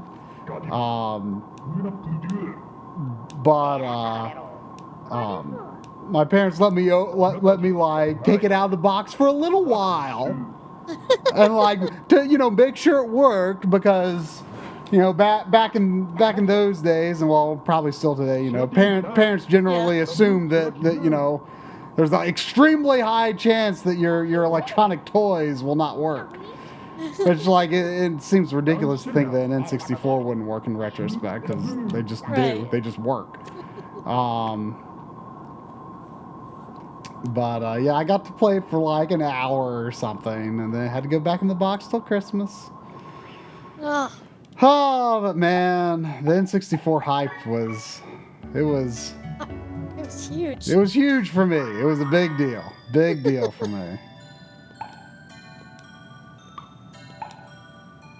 That friend that I used to rent PS1 games with, we actually had a deal going where he would get a PS1 and I was going to get an N64 for Christmas. And he ended up getting an N64 anyway from his little brother.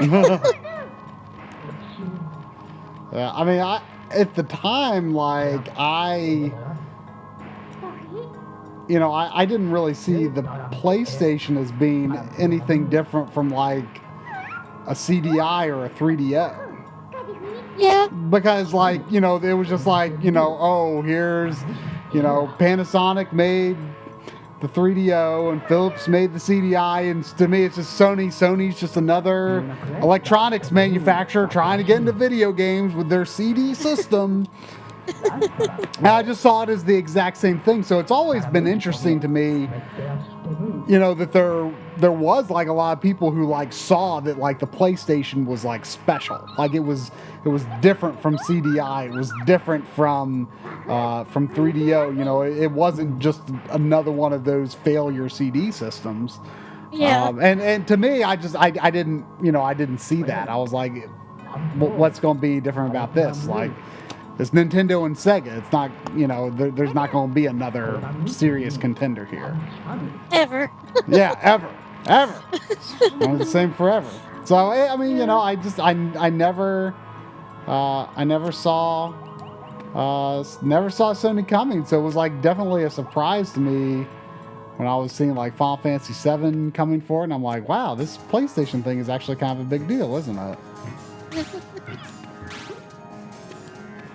Were you upset when they pulled Final Fantasy VII from the N64? No, because I wasn't into RPGs yet. Oh. Like it was, I want to say 98 when I got into RPGs. Like, and I played the Super Nintendo. Like I didn't get a Super Nintendo until 94. So I mean, I was pretty late on that.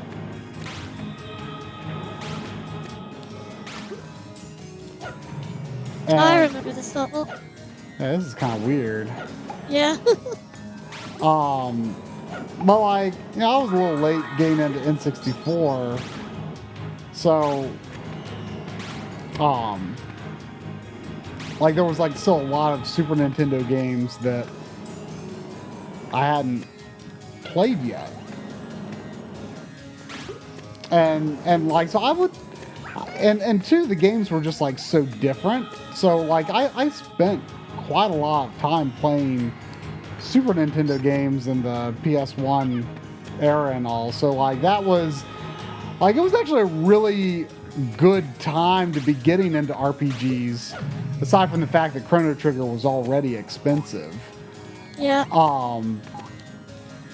It was a good time to be getting into RPGs because like I was able to get used copies of Final Fantasy 2, 3, Secret of Mana, all that kind of stuff, like for relatively cheap. Like, $30 or so. Like, I mean, that was, you always expected to play more for an RPG than for a platformer used. Right. But like, it was a good time to be getting into that stuff because obviously in the years since they've gotten a lot more expensive. So, like, it was definitely exploring RPGs on the Super Nintendo in the late '90s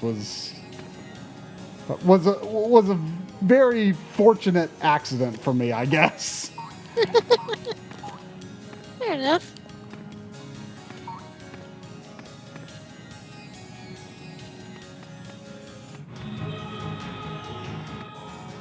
I mean, I say Chrono Trigger and 6 were my first RPGs, but technically I did play Mystic Quest first. I played like the first section of Mystic Quest, like same friend who I saw play Final Fantasy 4 and 6.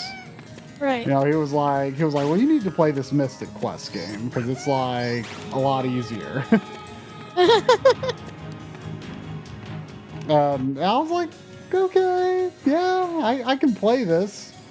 I was like, it still doesn't seem very fun, but of course I've played Mystic Quest since then.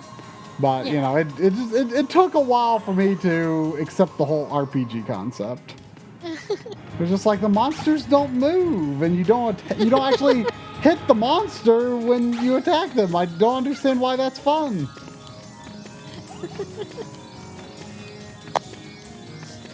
It's funny because now that's what like casual gamers would say about RPGs. Yeah.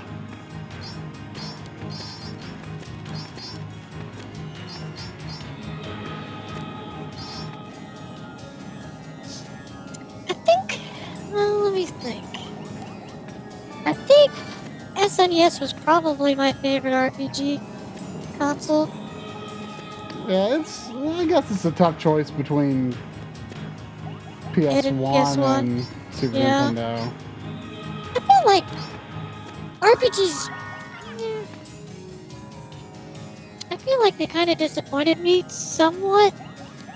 It was mostly like Square games. Like all their sequels on PS1 weren't as good as I wanted them to be, like Chrono Cross, Legend of Mana. Yeah, I can understand that. I mean, Super Nintendo probably is the better RPG system overall, but they're both really good. Yeah. I mean, PS1 had some great original RPGs like Brave Fencer Musashi, which isn't completely an RPG, but yeah, I really need to replay that. Oh, it's such a great game. Like that first level music is just like oh yeah. Good. Of course, then there were games like Shido Blade. Oh yeah, like Square definitely made a few games like outside their normal the real house. Yeah. Hander was pretty good though. I mean, I know you're not huge into shoot-em-ups, but it's a pretty good. Which one was that? Hander, the shoot-em-up. Is it like a space shooter? Or I know the name, but I didn't think it was a shooter. It's like you're on a planet, but you're flying around in I guess it's a spaceship. It's kind of weird. You pick up weapons and like there's a difference between the top weapon and the bottom weapon. It's a very strange game for Square to make, but it's not bad. Almost sounds like a treasure game or something. I mean, kind of in some ways, I guess. I played a little Air Guys. Yeah, Air Guys is a game. Yeah. They also made The Bouncer, which was also a game. Yeah, I played The Bouncer. It's like 4 hours or something. Yeah, I need to go back and replay it. Yeah. It's been way too long for me. I don't remember it being bad. I just remember people hating it because it was both really short and it was from Square, but it wasn't an RPG. So it was bad. So it was bad. It wasn't what they wanted. But I mean, me and a friend ran it like early in the PS2 life. Yeah. Like, I guess like until PS4, PS2 was like the earliest I was on board with a PlayStation system. Because I really? I got it. I got within the first year. I always forget exactly when PS2 came out. Once they came out, let me think. Was it the first year? I got it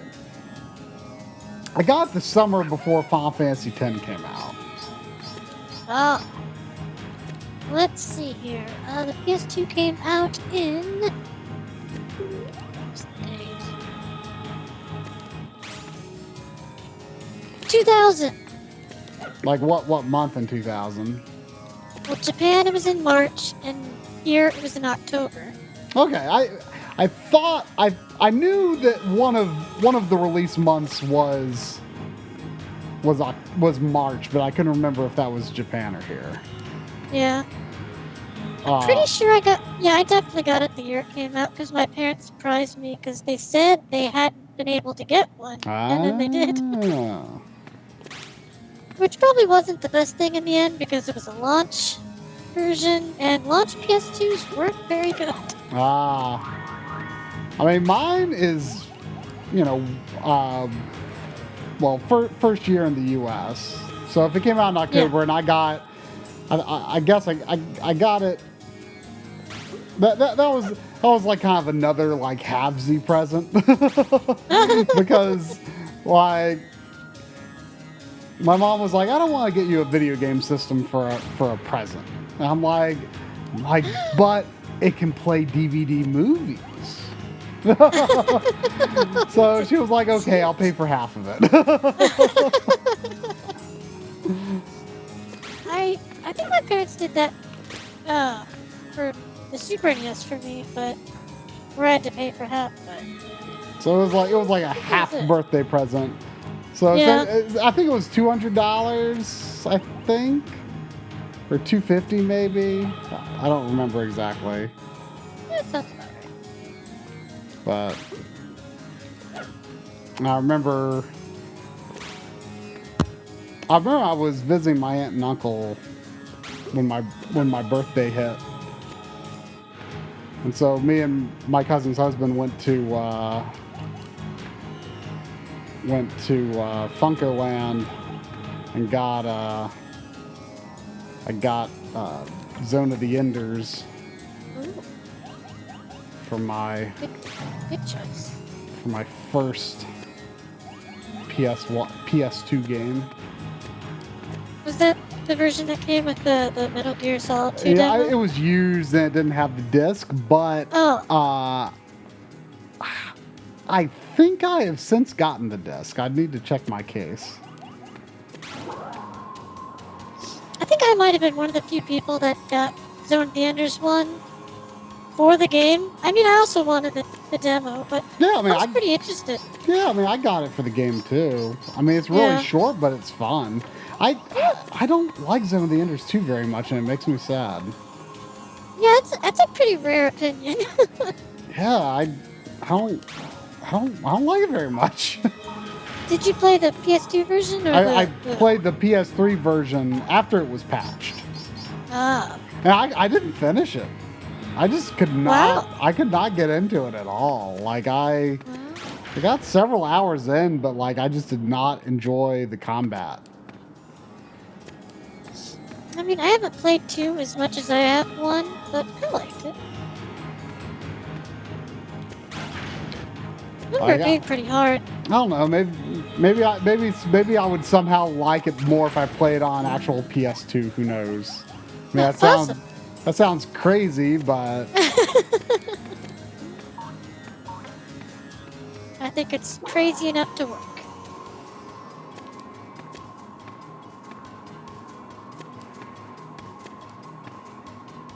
These nighttime versions of the enemies are really creepy. Yeah.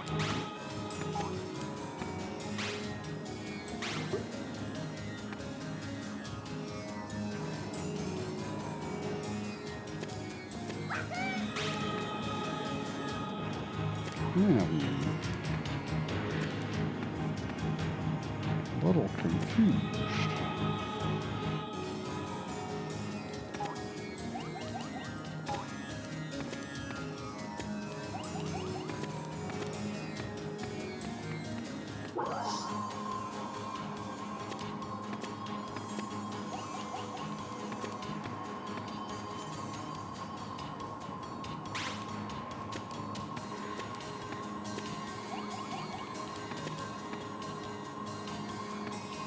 Do the switches change something about in here?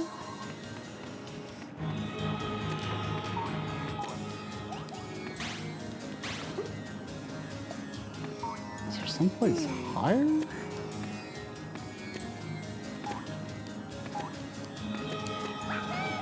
I don't remember.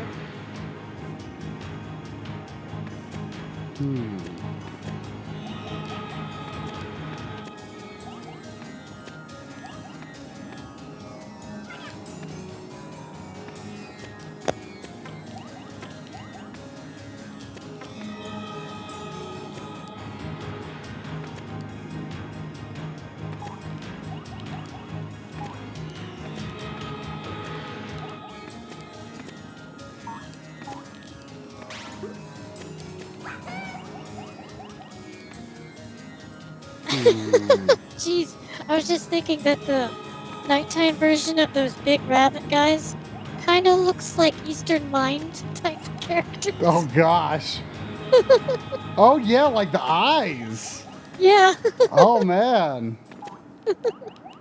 Now there's another game, in addition to Xenoblade Chronicles X, that has some bad music. Yeah, I would have to agree.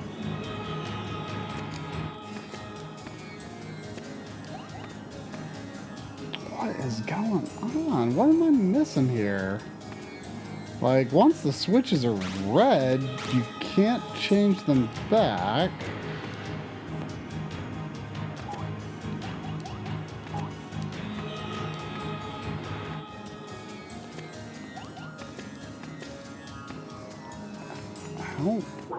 Oh, can I carry the guy inside the door? Possibly? Yes. Okay. That's all I needed.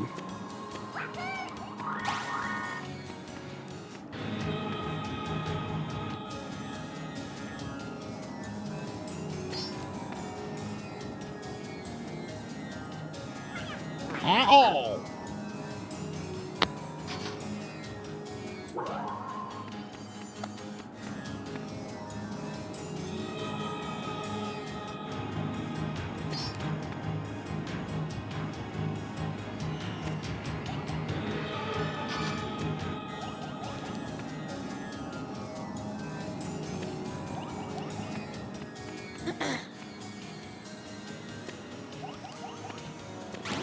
This has to be the top, right?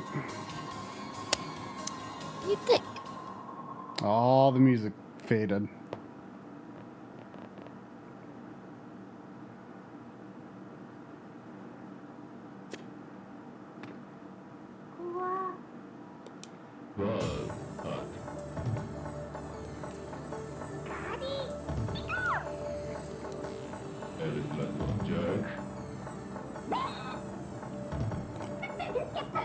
I know it's just a mask, but like the long nose on this bad guy's mask makes me think of like the weird nose people in Silhouette Mirage. Yeah. I can see that.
Alright, finally fighting this Joker. It's his name. Is that his name? Yeah. Joker. Or Joker. I'm shocked.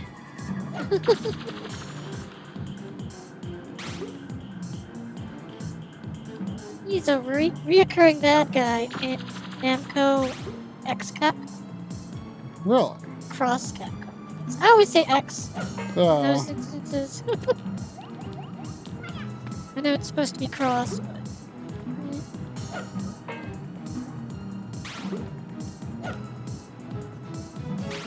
I think the hands are deflecting the enemies, but at first I thought I was supposed to hit the hands.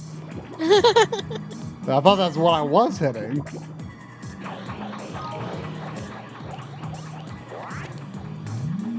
Whoa. Whoa, it turned to nighttime. And everything is bad.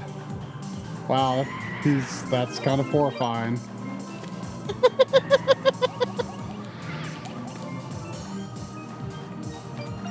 Oh, do I have to, like, turn the tiles to make it day? That sounds right, yeah.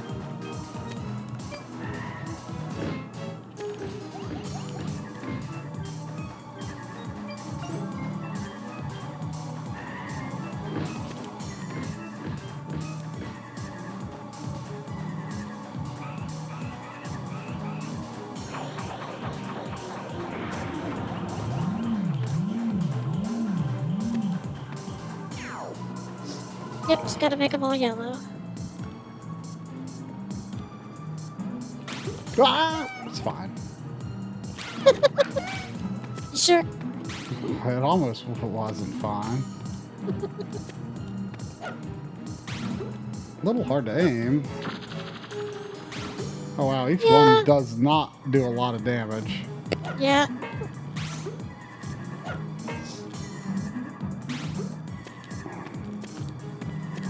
Oh, I saw the part that was fine. It was, right? It was fine. It was fine, yes. Uh-oh, I think nighttime is coming.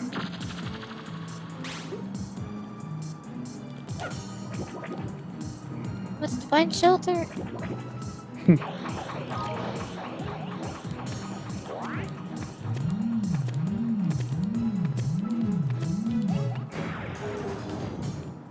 Oh, there's purple tiles now.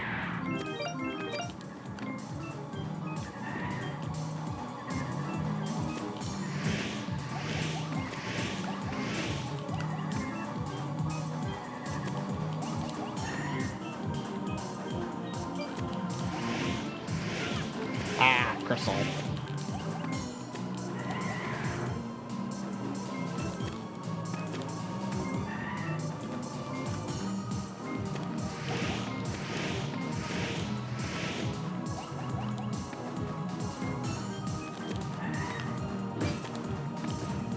Ow. Oh. Alright, well I got him this next time. Things aren't fine? No, things were not fine.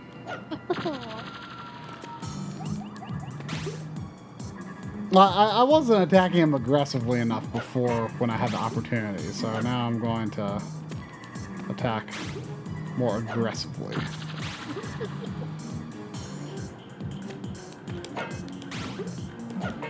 Ah, I'm hitting his hands a lot though. You just need to point that aggression somewhere else.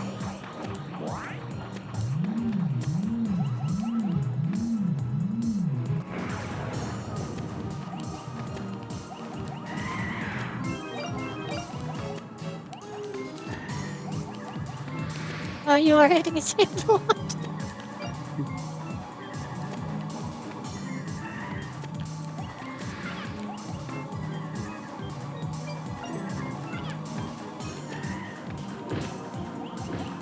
Ow. Oh, there's a heart. I didn't see hearts before.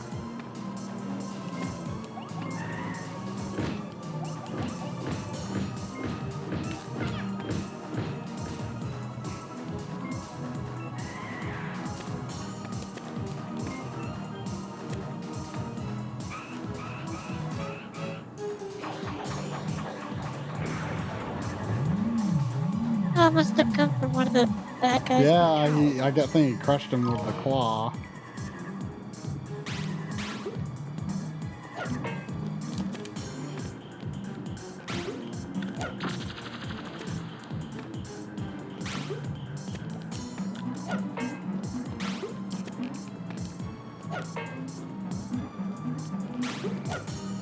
Dang it.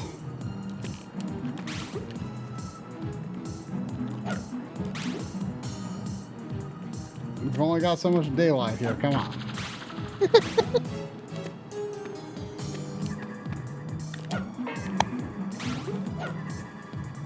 Ah, I think it's too late. Nope, dang it.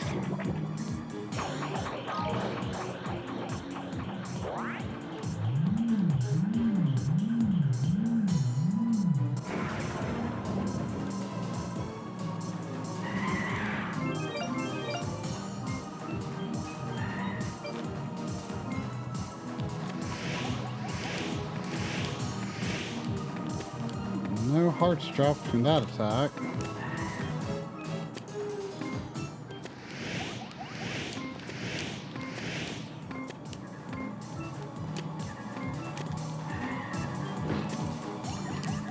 Ow.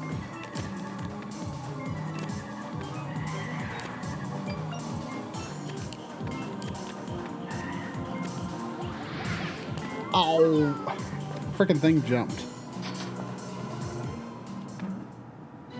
Alright. This is the time. This is the time. That is. Everyone!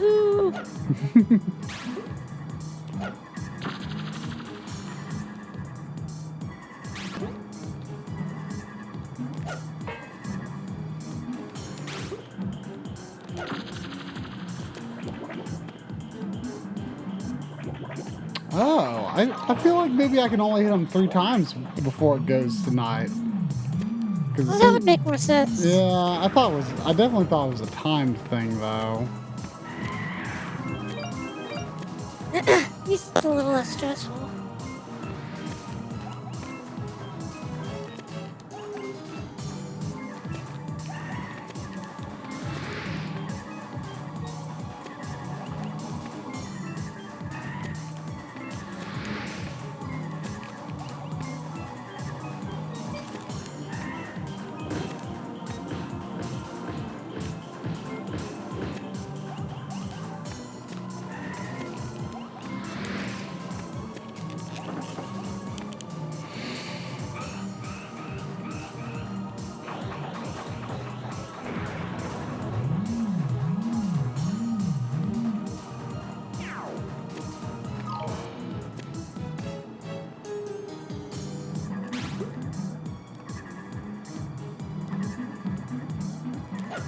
Oops.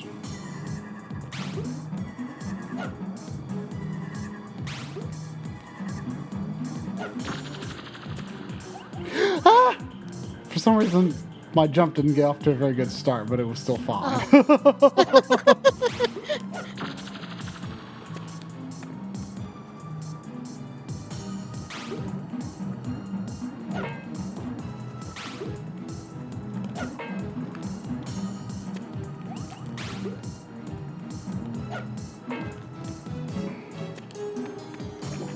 Oh no, it is at least partially timed.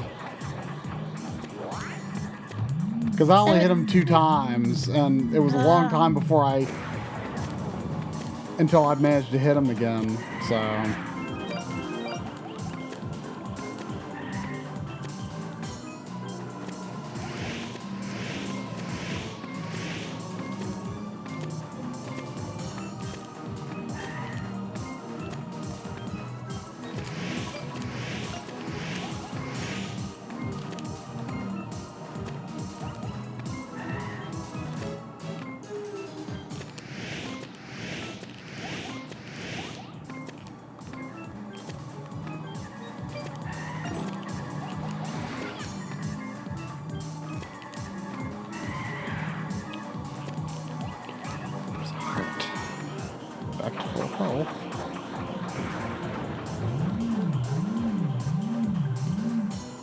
It's actually kind of a neat morph sort of transformation. Yeah.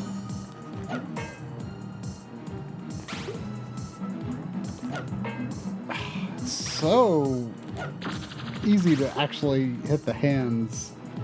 I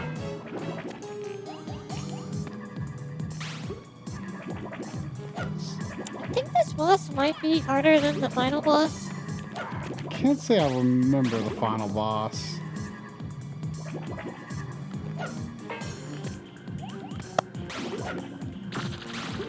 Oh, so close.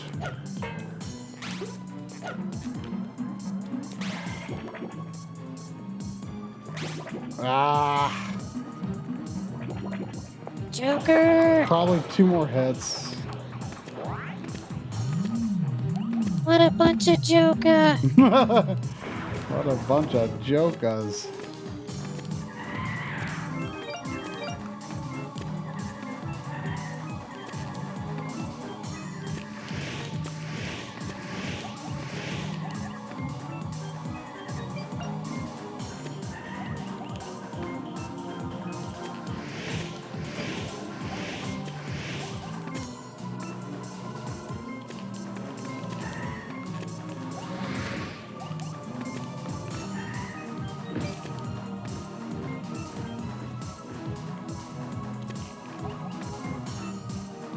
Alright, here we go.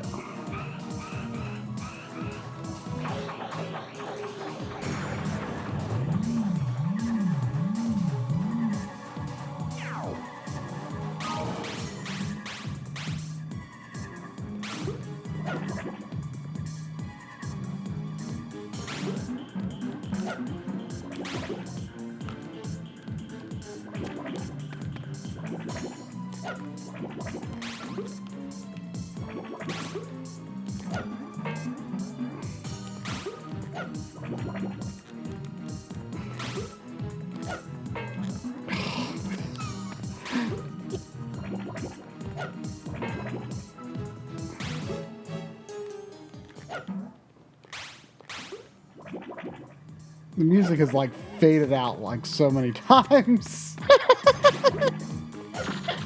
Oh, finally hit him. I thought he had 2 more hits in him. Took forever to actually hit him that round.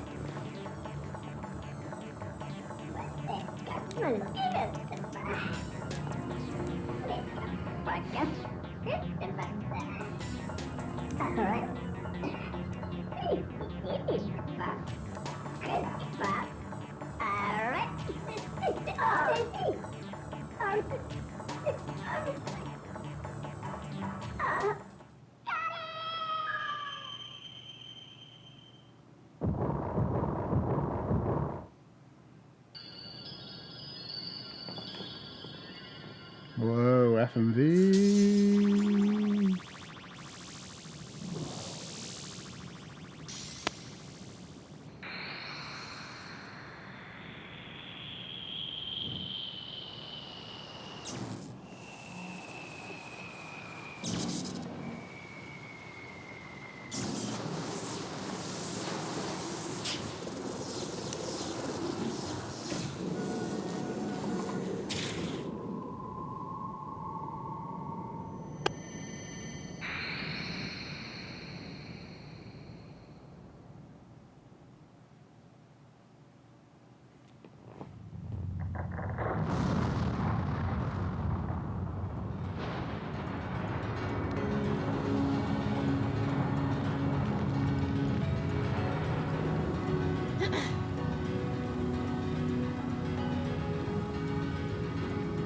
How are you gonna get the Master Sword?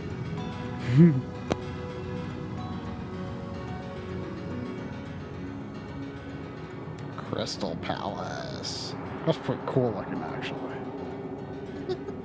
I remember that place. I'm trying to. I don't think I do, though. Whoa, that is some angry face there. Angry woohoo. Don't wait for the angry face. Angry wahoo. It was like Klonoa was starting to turn dark. Whoa! That's a snarl. Yeah. Oh, he has quite a snarl, though.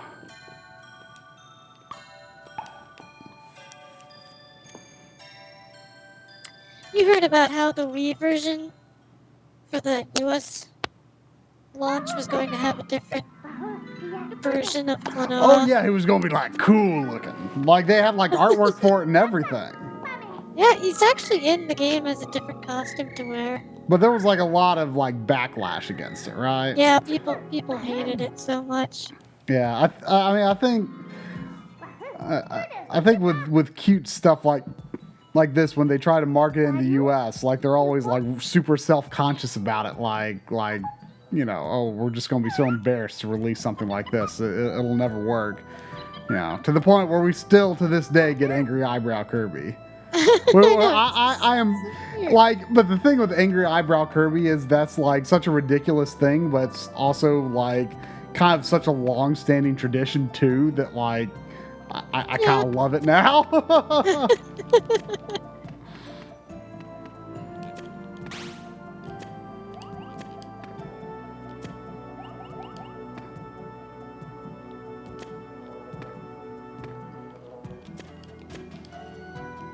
This looks to be another involved level.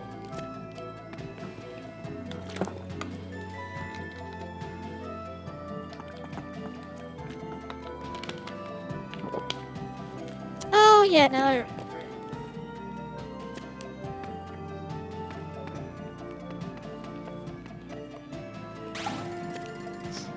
Yeah, the GBA Klonoa game I played wasn't bad, but just missing the heart.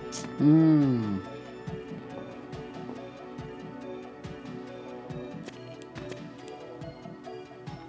Like, it's got the same basic mechanics and everything. It just doesn't have good music, I think, is the main thing. I mean, it's okay. It's just it's not nice.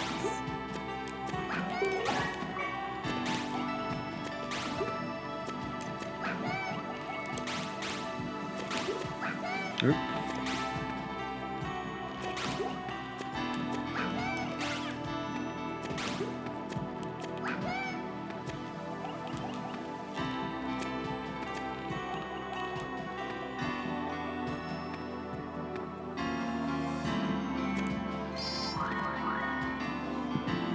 Yeah, you saved the moon, baby. Yeah, it's kind of weird looking.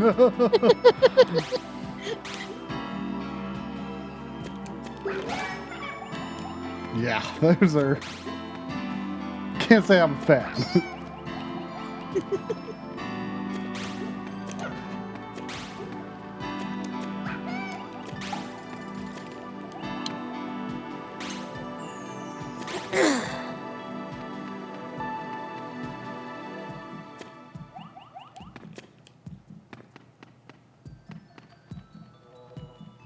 This is where I came in, right?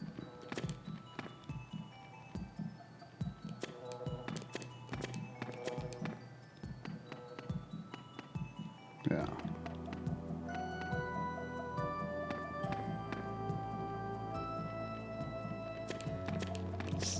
I'll be right back. Okay.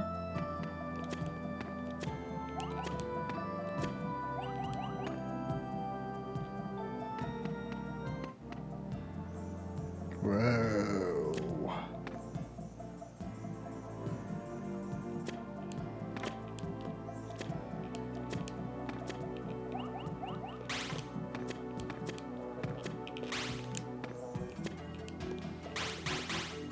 My wall is suspicious.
Oh, you can grab those things. I just assumed you couldn't. They're ghosty looking.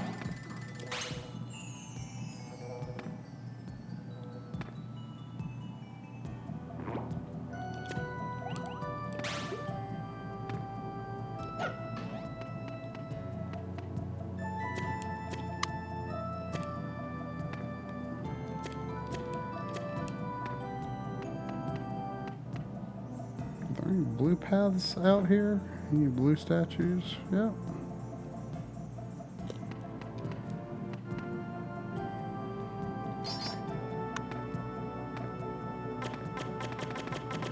Wait, I feel like I've been this way. Maybe not.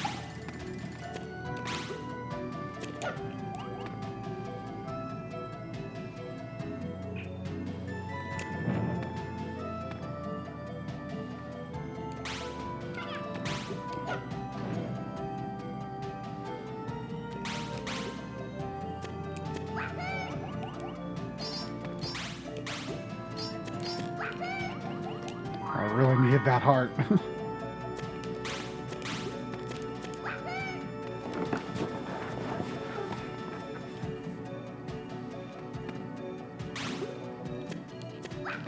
Uh-oh. Uh-oh. Uh-oh. It's fine. Really shouldn't have been fine, but it was.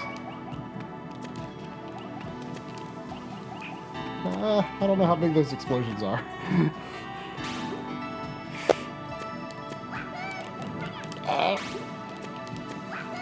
I feel like I definitely didn't do that right, but it was fine.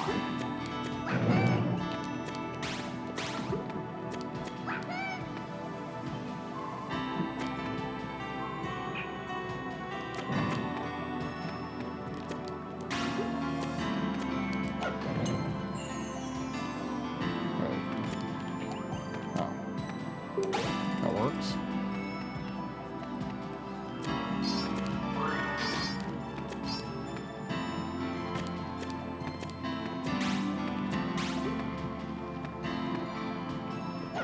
Is everything fine? There were times where it really shouldn't have been, but it was.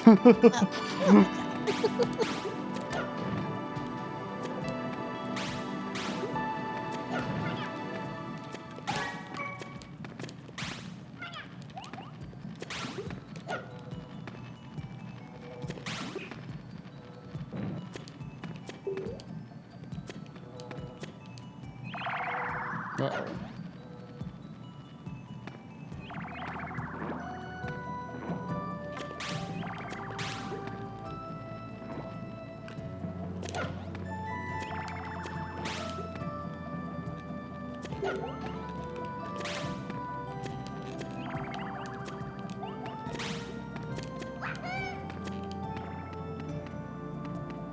Wait, is this the direction I came from? Maybe I shouldn't be going this way. Wait. No, this is new. So many of the paths here look the same.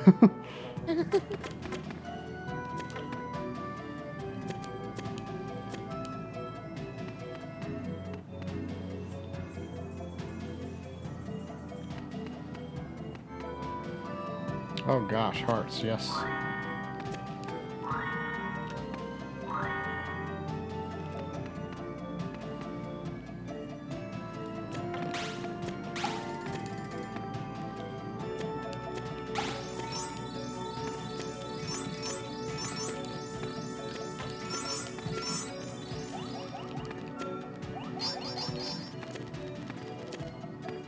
I feel like that multiplier needs to be a lot higher than ×2 for it to be, like, exciting. Yeah, it's really short, too. Yeah, it's kind of like, oh, okay, I might be able to get 7 more crystals. Wahoo.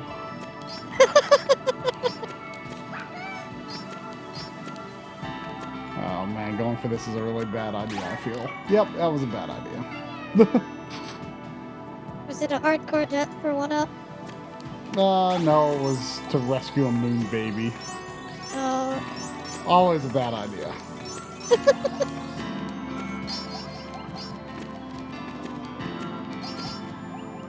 But since I've now noticed that I'll have all of them for the level, I think. If I get it, then now I feel like, oh, I gotta. Yeah.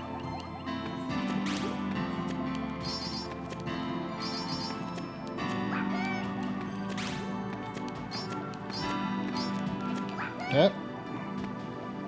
Fine.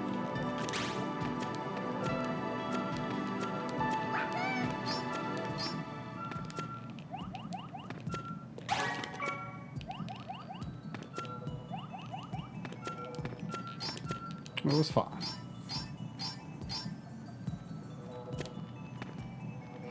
Oh, that looks tricky.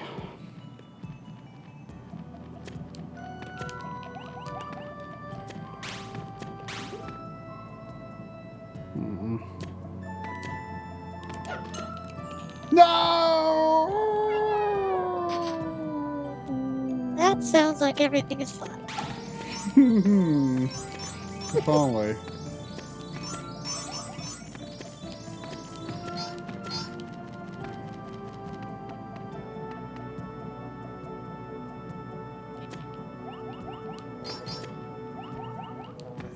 Oh, I see. Yeah.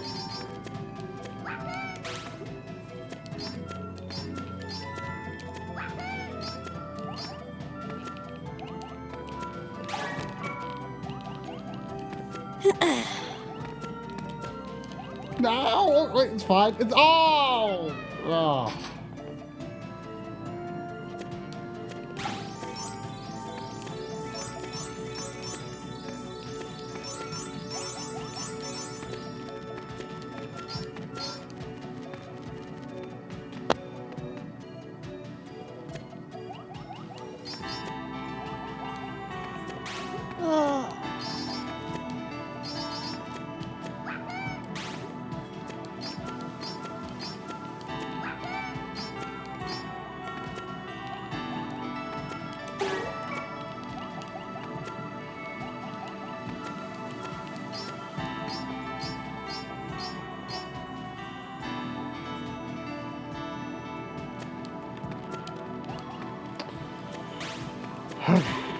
Alright, it's gonna be fine.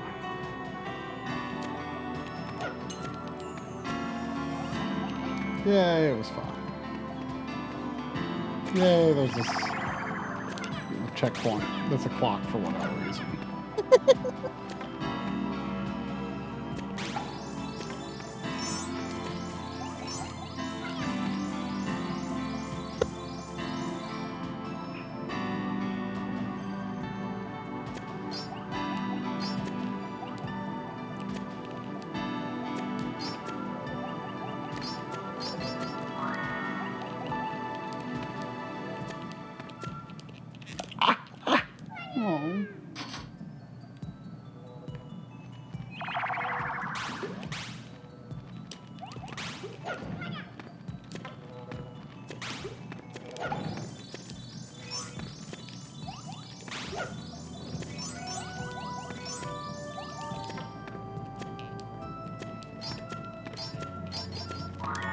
Oh.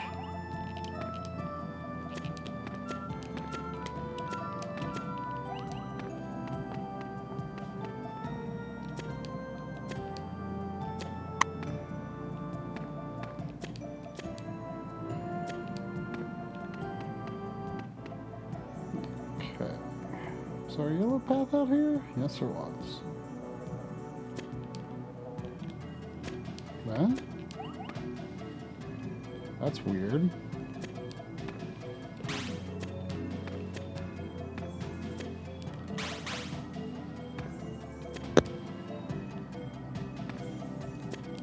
I don't understand what the point of that was.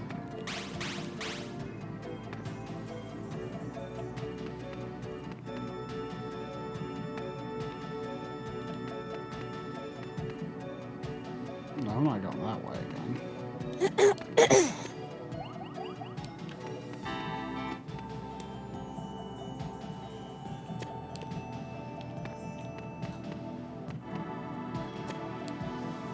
Oh.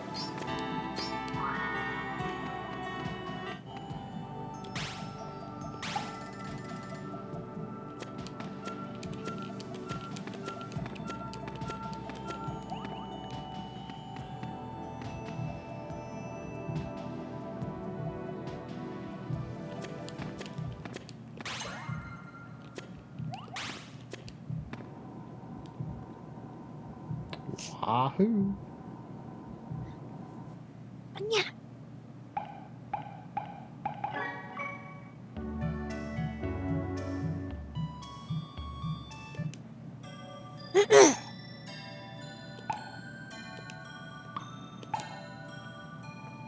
I am guessing next is the last level. It's looking that way.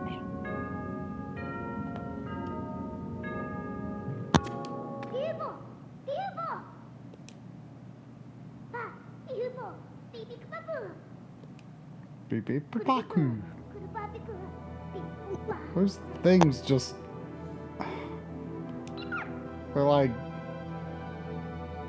in a white onesie with a marshmallow on their head. The moon babies. They are.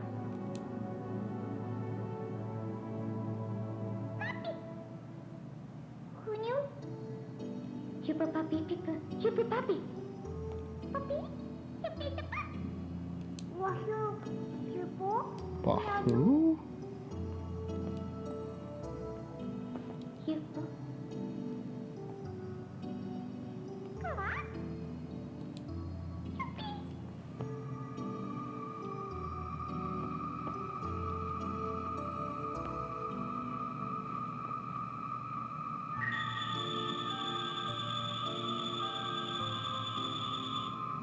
Oh, I forgot he looked like that in his true form. It's kind of ridiculous. He kind of looks like the poo-poo aliens from Final Fantasy VIII. Oh, yeah. Which I kind of hate those too. I've got like a set of... I don't know if they're gachapon, but I don't think they came in like a gachapon thing, but like I've got like a set of Final Fantasy VIII. They're like the little tiny chibi characters. And it's got Squall, Laguna, Renoa, Safer, and a Cactuar. And it also has a poo-poo, but I keep the poo-poo in a drawer. I don't like the poo-poo. Not many people like the poop.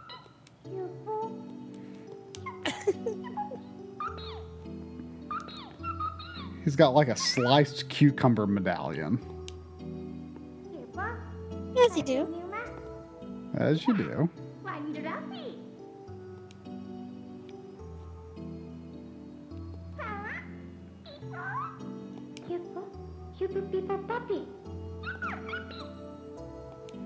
What happens after beat? Not sure. I mean, who knows? The rest could take an hour.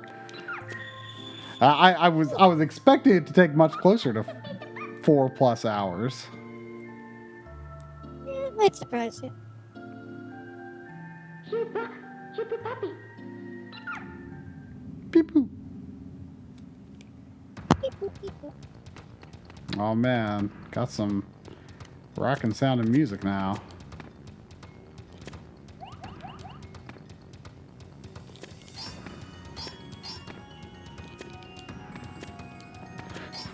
I feel like I'm at the end of the Final Fantasy final dungeon now. It's like dark and there's a crystal in the middle.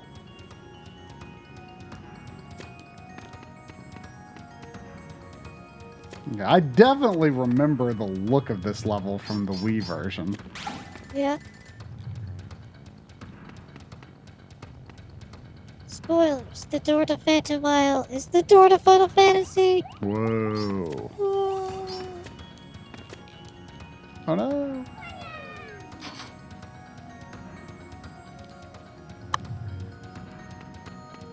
Could see there being a real risk of running out of lives here. Ow. Oh, yeah, that looks a little dangerous. It is. Ooh.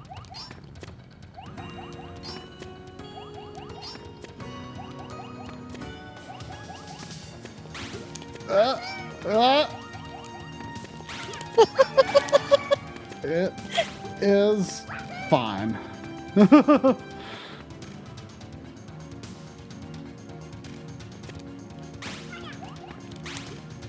I don't think so, Miles.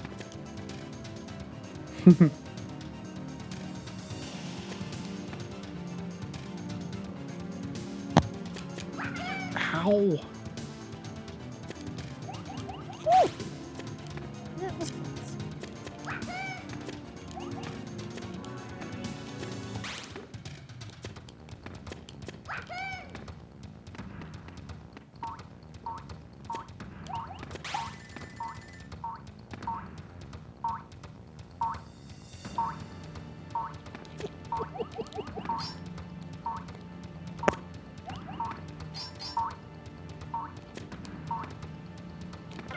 Ow. This was a mistake. This was a mistake. I regret it all.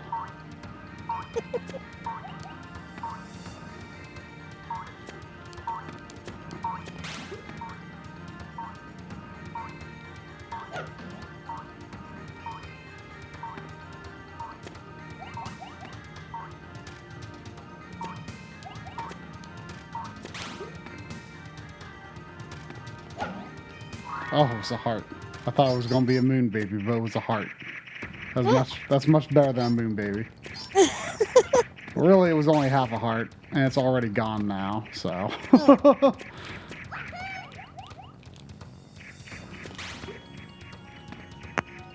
Oh gosh. Oh no. It was one of those big shield things. I was gonna say I got squished by an Eastern Mind Eye. that's horrible.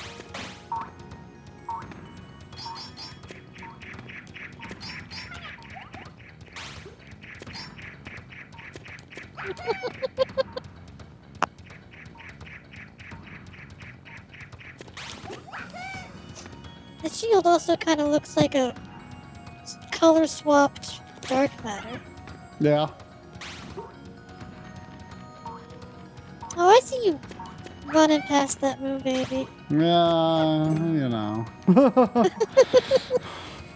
You know how it is. Uh-huh.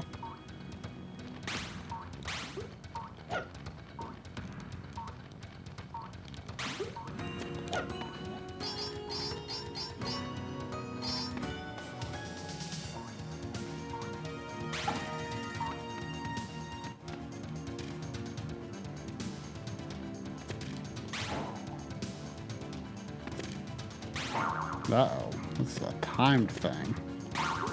Seems potentially quite tricky.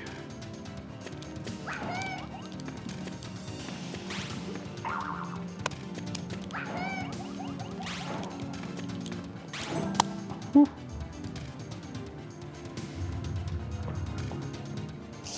Oh yeah, I remember this. Wahoo, gasho. Wahoo, wahoo, wahoo, wahoo, wahoo, wahoo, wahoo, wahoo, wahoo, wahoo, wahoo. Disturbing.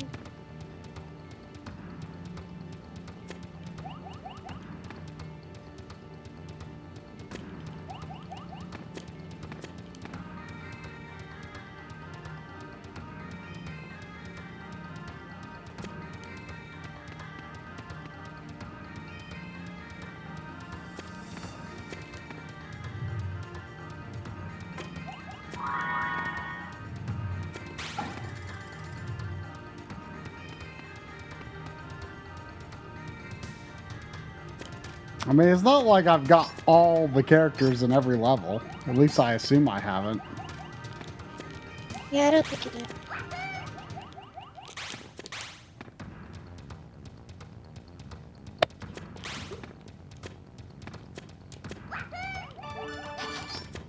If I had gotten this far getting everything, then, you know, that'd be another matter. But I'm pretty sure... Oh, gosh, I'm not even trying for this one. This one, that's just too risky.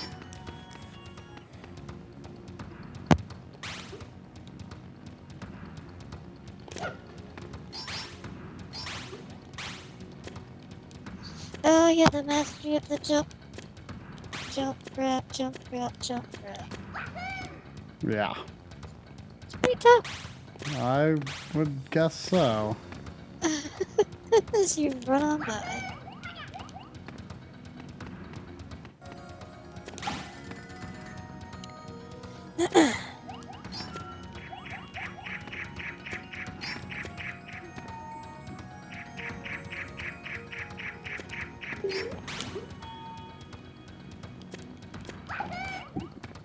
I have no idea what the coins do.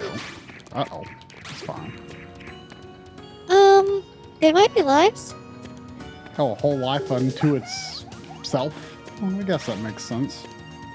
I mean, it's the life icon. It's not a mushroom, but Yeah, I guess it is the life icon. I never really thought of it.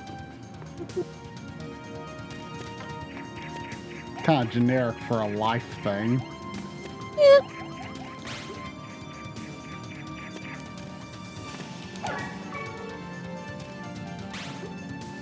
Uh-oh, coming down here was a mistake. Nah, it was fine.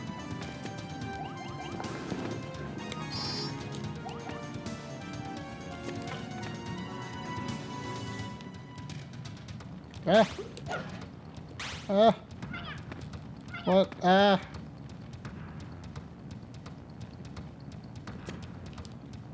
Ah? I don't know.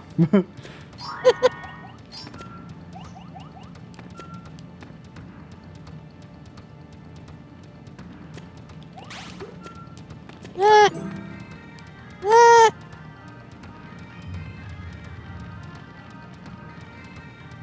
Oh, he went from gold armor to silver armor. He's like Arthur. Mmm.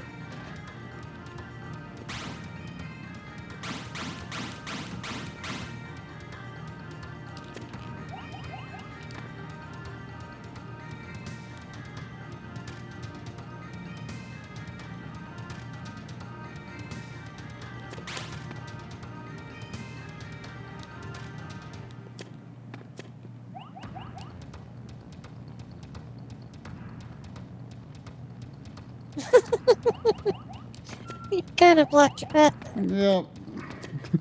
I'm going back to get one from this side. There we go.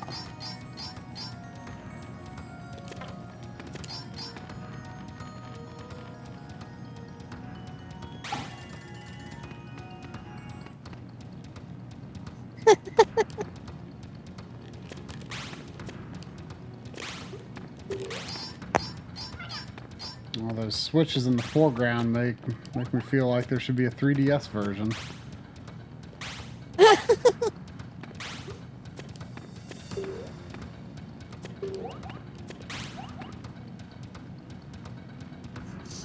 I would be A-okay with that.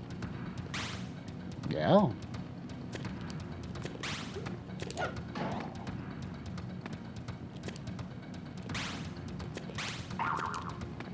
Oh no, this is timed? Yep. Oh, that's gonna be a little... These rooms are tough.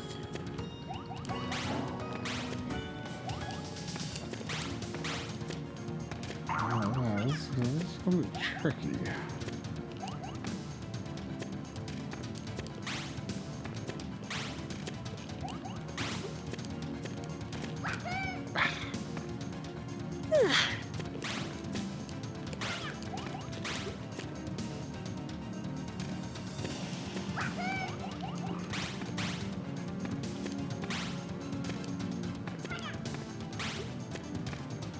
Mm.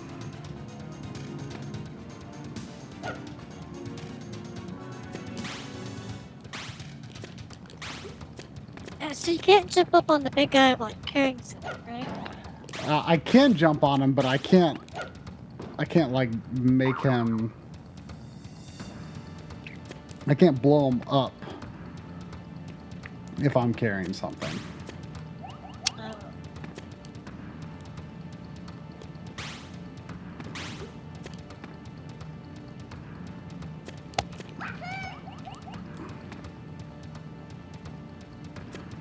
Oh. Oh. So close.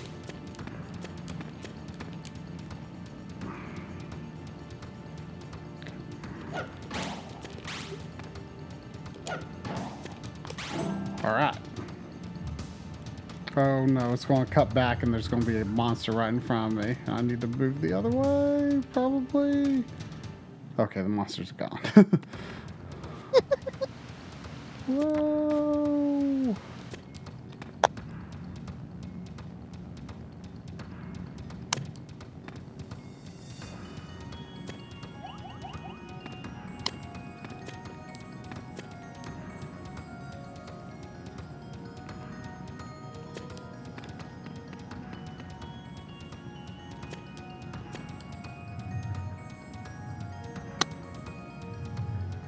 I feel like the big gold heart should be more than just a whole heart.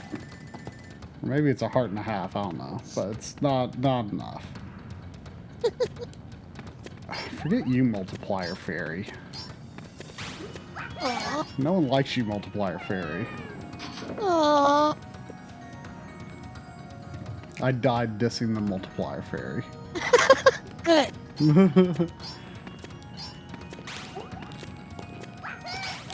Ha! Forget you, moon baby. Forget you, multiplier fairy. Multiplier fairies and moon babies are all bad.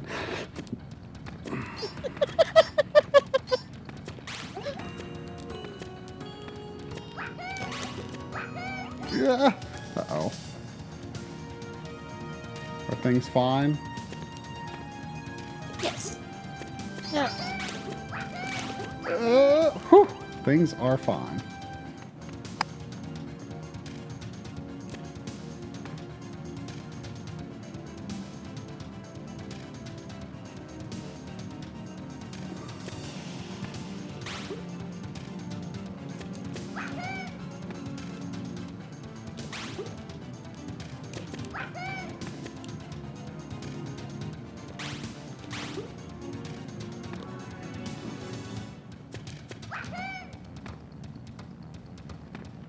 Pretty close to the end.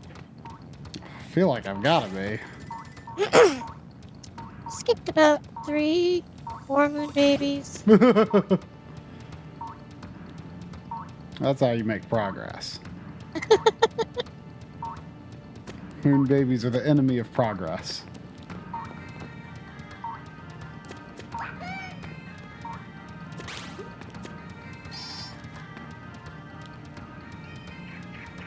Oh, that is a large thing. I don't like it. Why is that thing so big? I don't know. Well, I can't just throw a thing at it.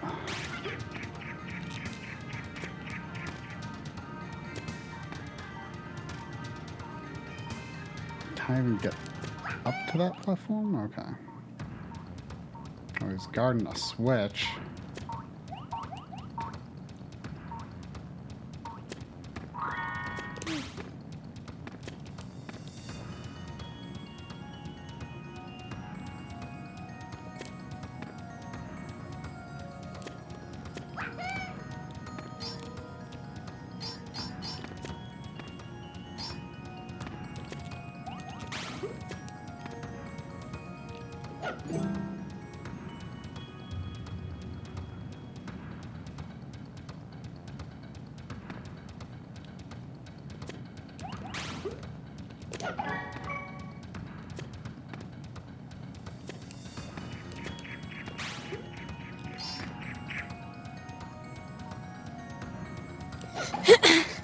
Those boomerang guys are making a noise that keeps making me think there's a gold school still around. I can see that. Yeah. Yeah. For sure.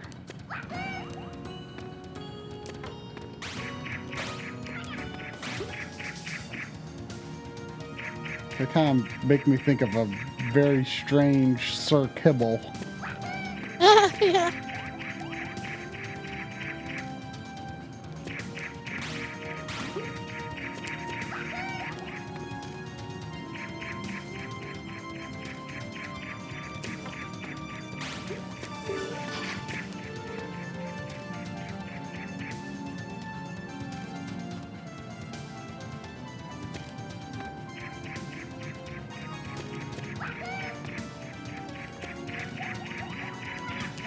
fat. Uh-oh, why is that guy not respawning? They're not gonna respawn until I get like to the bottom or something? Not sure.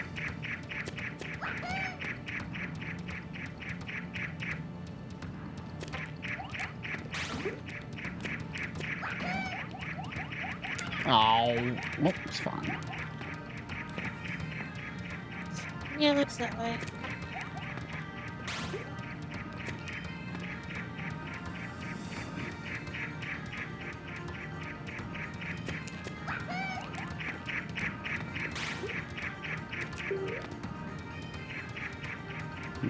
These are synced a little weird.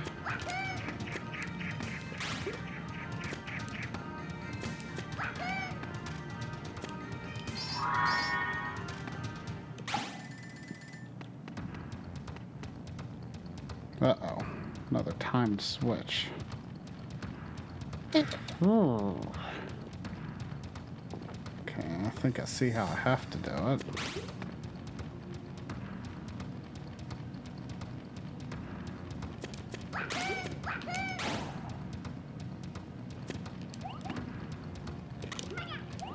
Well, that didn't work.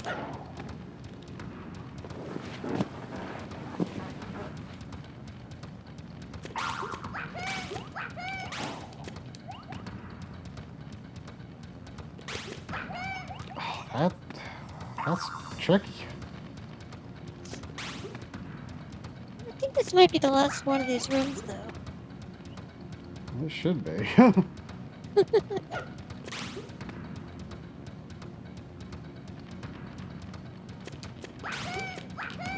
I mean, I don't see how you can...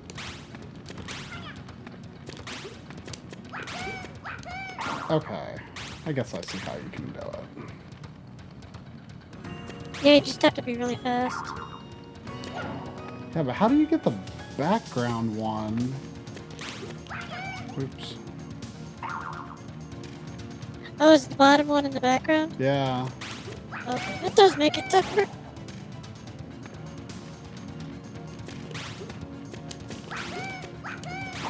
Makes it a lot tougher. I don't see how there's time to do it.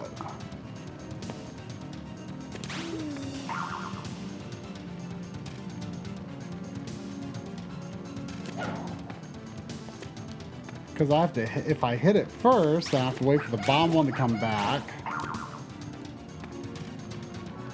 I mean, I can get two easily enough. Oh, I know. Before you hit the first one, let the things respawn. Right, but if I grab it, I don't think it comes back until I actually throw it.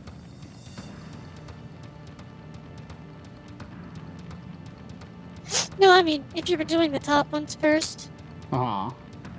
don't hit it until the things respawn. So then Oh, yeah. Okay, that makes makes good sense. Makes real good sense.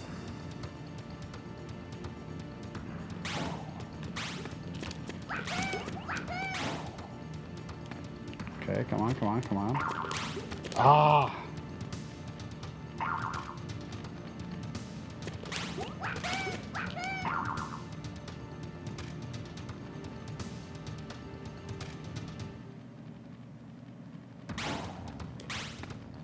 Nope.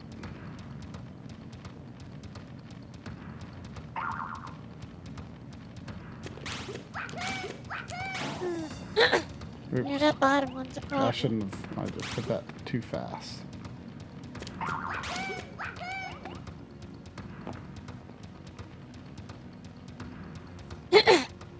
Is there any way to get the second top one without using both of the enemies? Yeah, I mean, that's what, like, my initial thought when I came in the room was I, like, grab the second one, then kind of just jump up. I'm sure that's possible, but it seems really hard. Yeah. And if I did do that, I'd probably kill the bottom one in process of doing that. Yeah, that's true.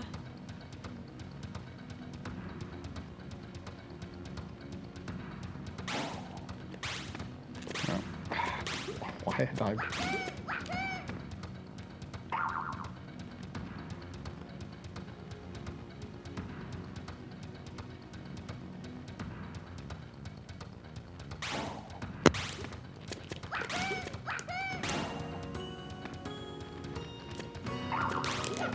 It's so close to working.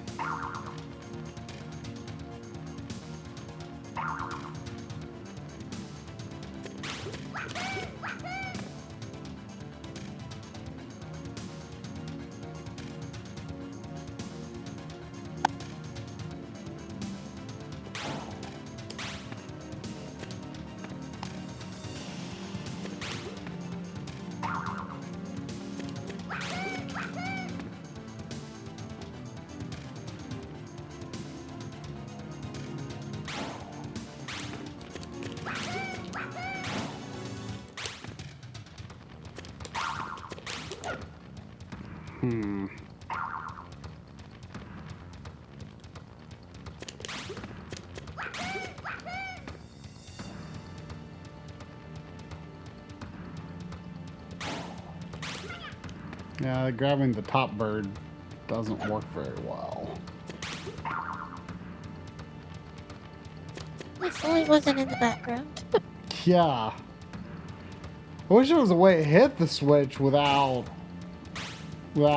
like either shooting or throwing the bird. Yeah.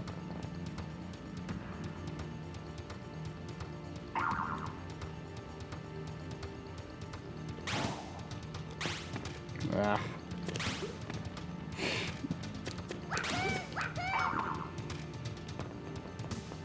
Well, I wish there was a way I could throw it into the background but still get the bounce off of it. Yeah, yeah.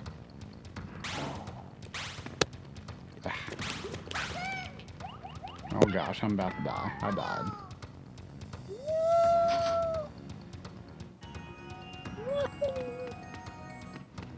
It's in the same place though, at least.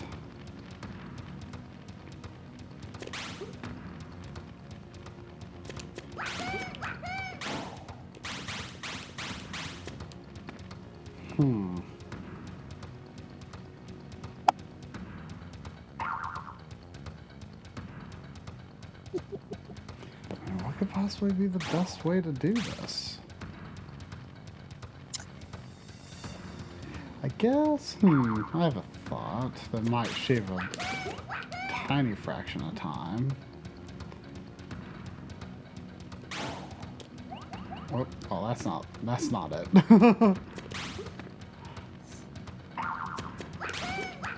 Like if I grab the second one without hitting the ground, and then go straight back up, grab the top one, and then get to the right side, and the whole process should be slightly faster. Maybe. Well, I didn't quite get high enough that time to do it.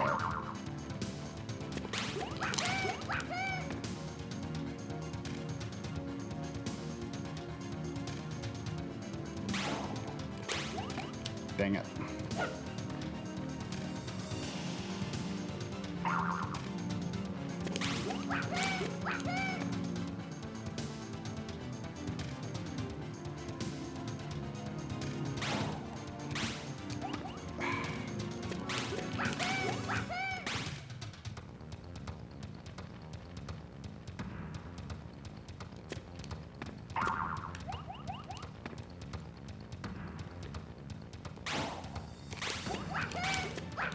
No, I can't even, like, I can't get under, like, if I'm not on that side, I just can't get under that barrier.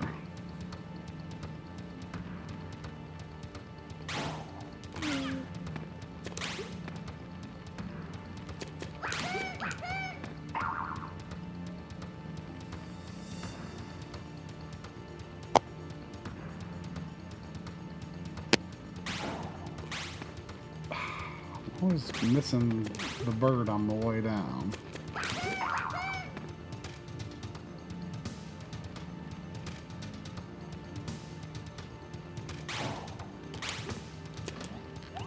Of course, that thing was in my way.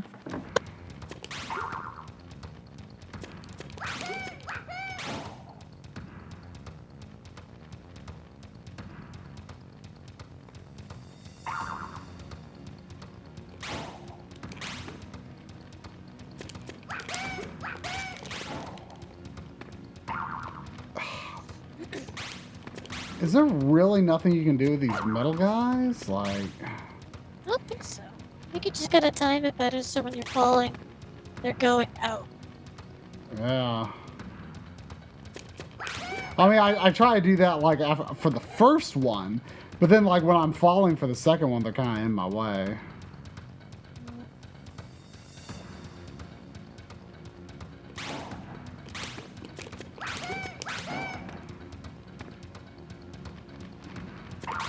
That was, like, as fast as you can possibly do it. I feel like I'm missing something here. I do remember this being, like, really tight. Like, you have to do it in a split second. Yeah. But... I still feel like I'm missing something, though. yeah. There's gotta be something else you can do.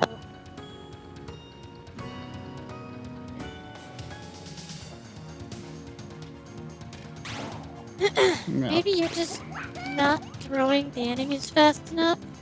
I feel like The longer you hold on to them, the longer it takes for them to spawn. Yeah, I mean, I feel like I'm throwing them really fast.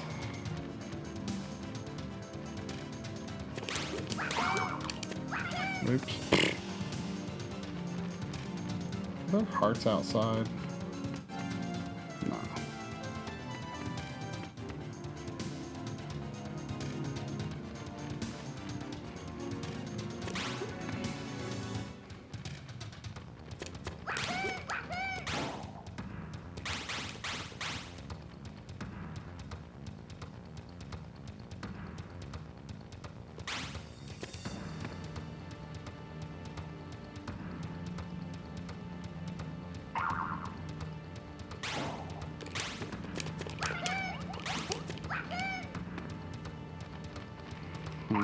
You're gonna die again.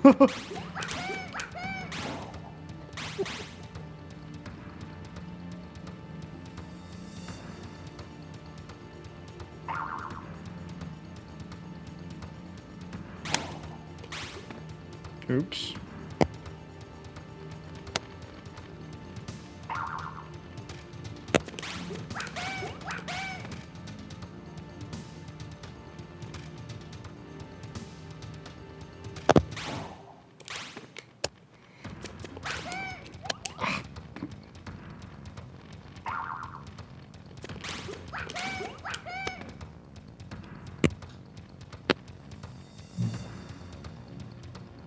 What was that? Hmm? I heard a big oomph. Oh, maybe it was my heat coming on.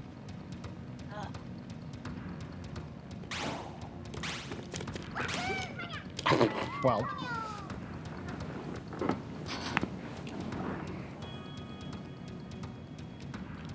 I do like his waving the white flag.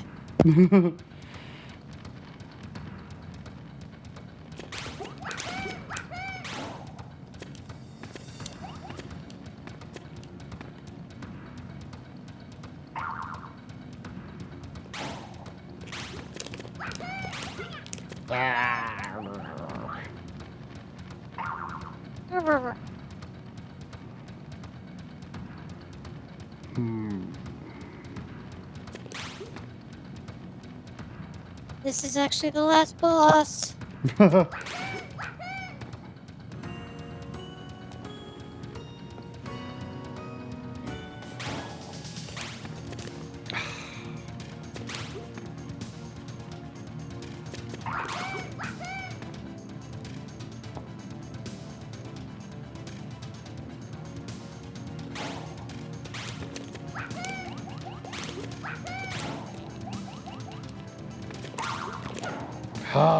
That was sort of close.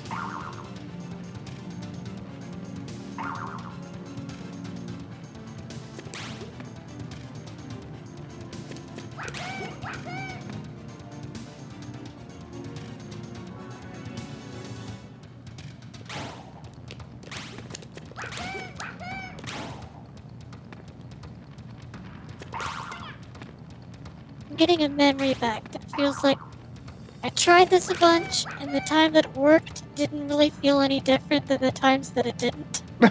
Huh. It's one of those types of things. Yeah.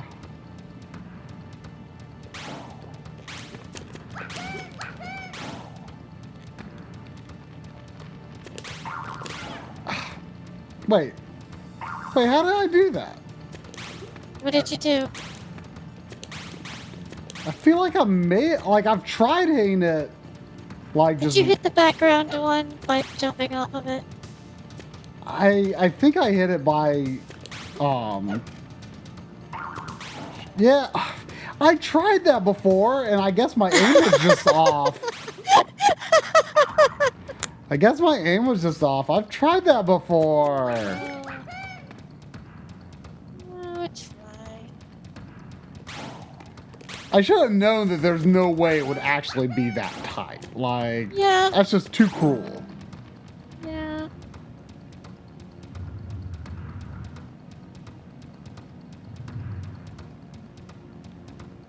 I tried that and it didn't work.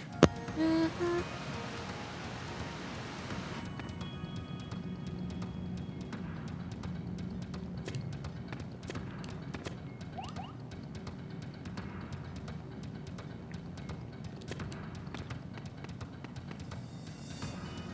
It's a victory, but at what a cost.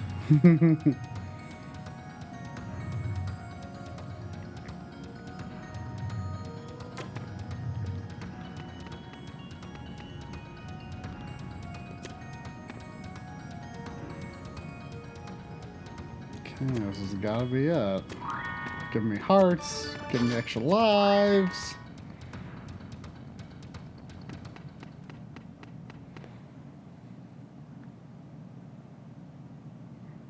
Alright. Give him your angry wahoos, Klonoa.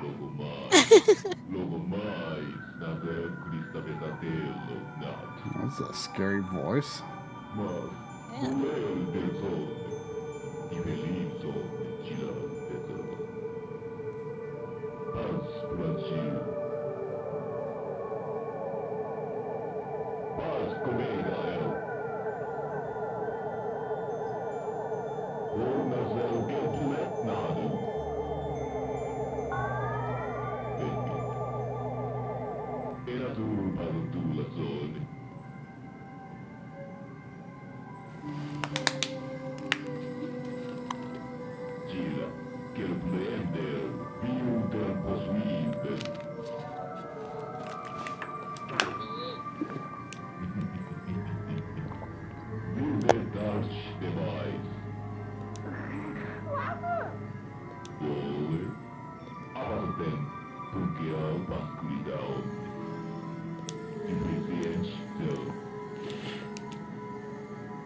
Whoa. Whoa! Was that a good thing? Okay, I think that was a good thing.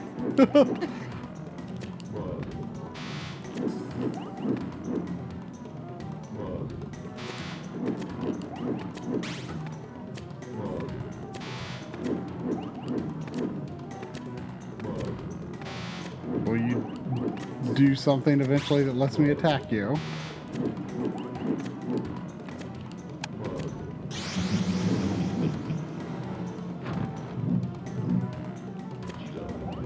I mean, if he's smart. Well,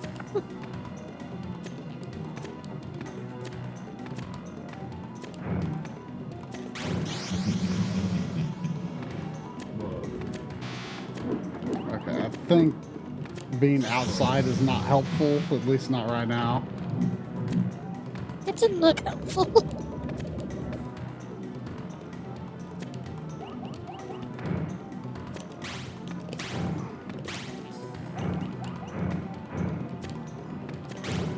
Wait, before I couldn't pick up purple guys. Maybe Kalina was angry enough to now. Well, maybe I guess they were maybe kind of different. I don't think they quite looked like that. Yeah, these guys don't look like the Eastern Mind ones.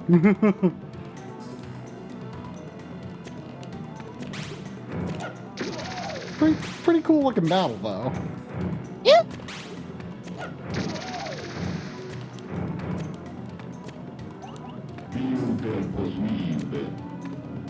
Uh-oh.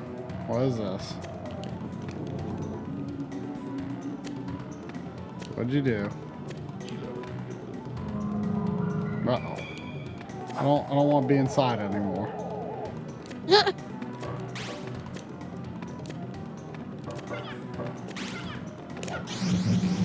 Wow.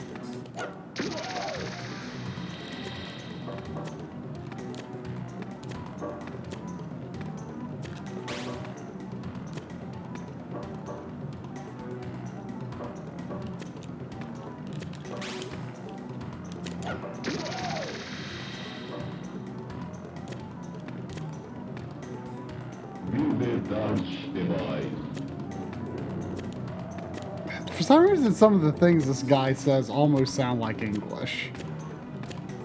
Yeah.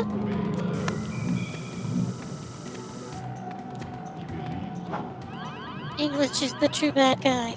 Oh. Whoa. Whoa. Whoa. Whoa.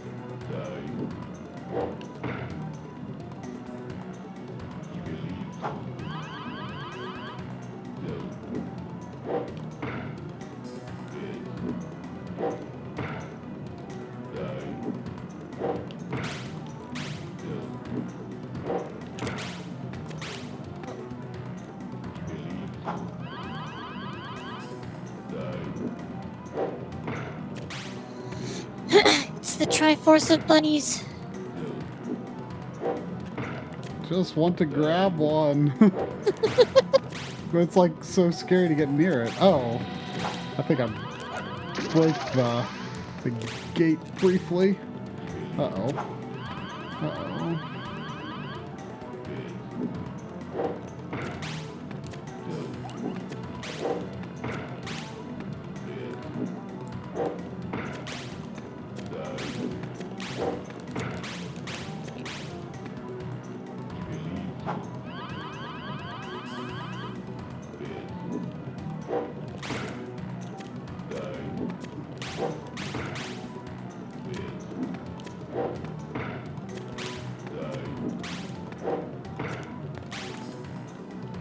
Go. I think that did it.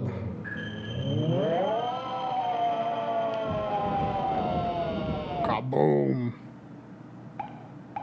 Kaboom.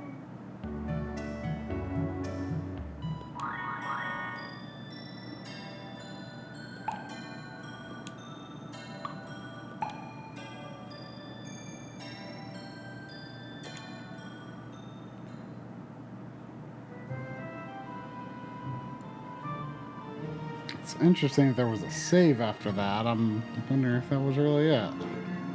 Ho ho ho ho!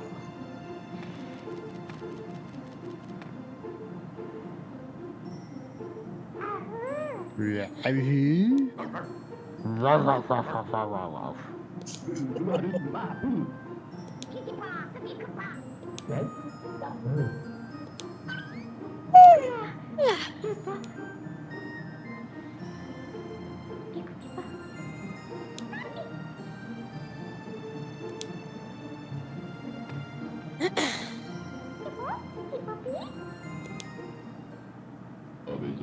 Uh-oh. Dun, dun, See, dun. I swear that the bad guy just said something that sounded like, there's more. I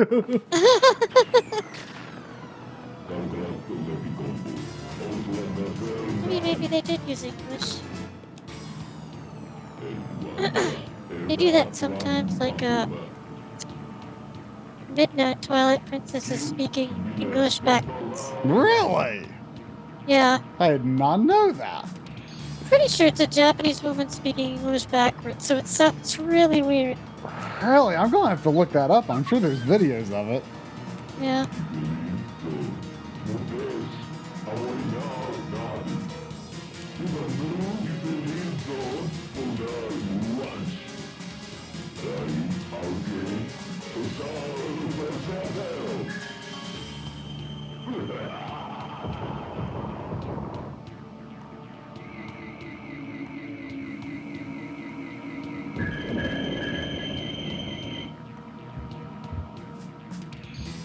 Whoa. This is getting all Kirby on me.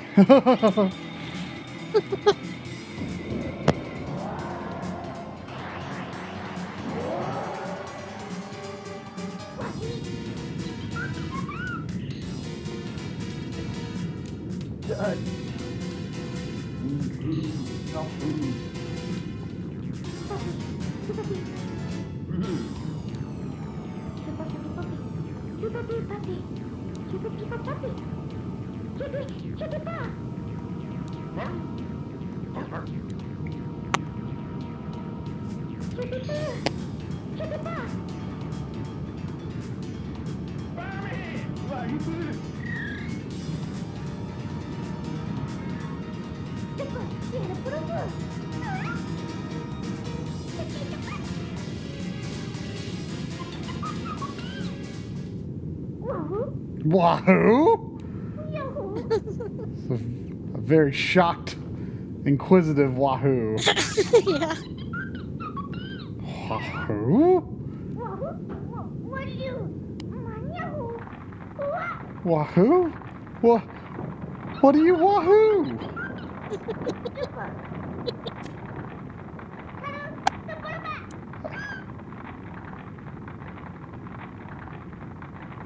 I won't understand.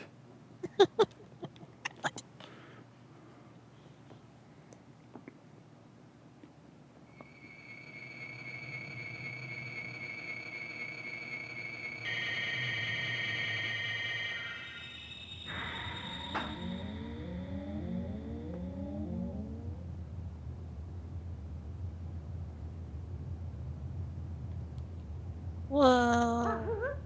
Wahoo? Puppy. Super Kupitu. Super puppy people puppy. Super puppy. People. Super people puppy. It's a puppy. It's a puppy. I don't know who was talking, but they kept going. It's a puppy. It's a puppy.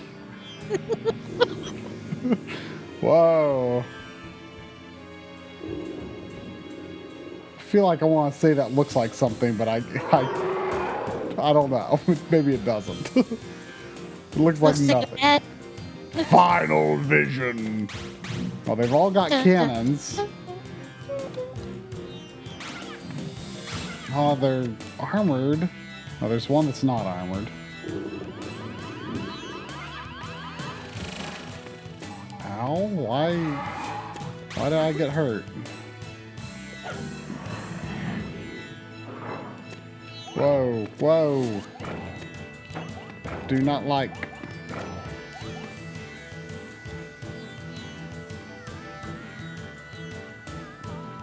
Am I going to load all these cans and they're all going to fire at once? I think you just have to do one. Well, I loaded one cannon and he's just kind of sitting there. Well, maybe you do have to do all of them. But I don't think they're timed or anything though. I mean, I assume I don't like hit it again. No, that doesn't do anything. Oh, I missed one. Oh no! Oh no! Oh no! No!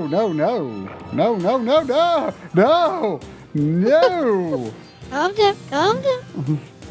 Oh gosh. You got this.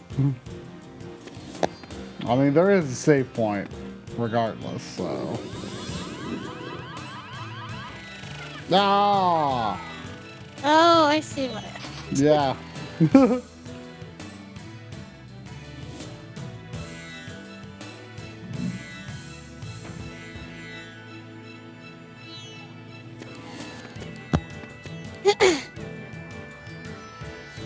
surprised it only did half the heart of damage. Yeah.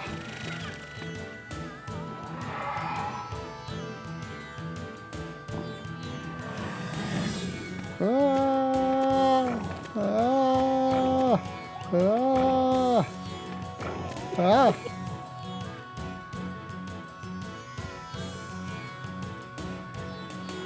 Hey, it's so hard to catch up to the enemies. Some of them are already unmasked. Yeah, but it's like really hard to catch up to any of them.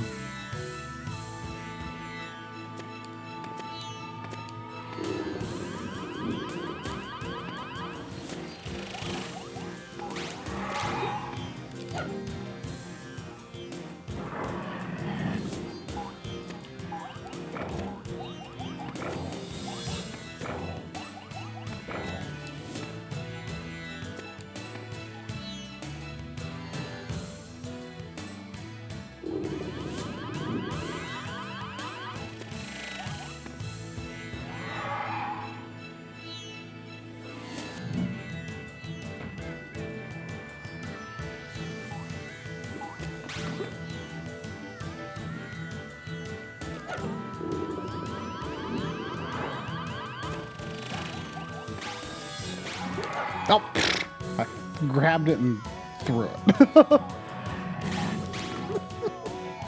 Oh no, I didn't see the tongue.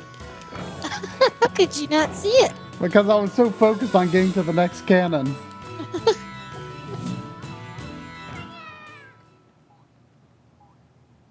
That was weird. The music faded as he spat me out of his mouth.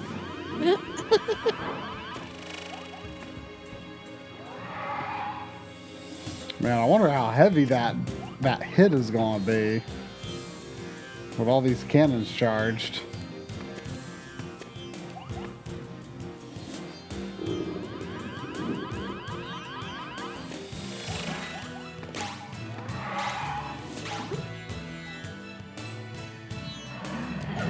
Oh no.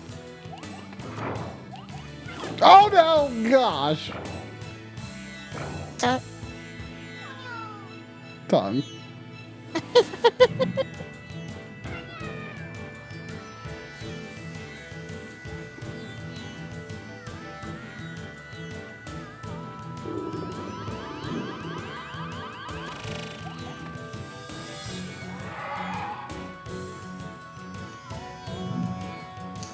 Yeah, put an everyman in the chat.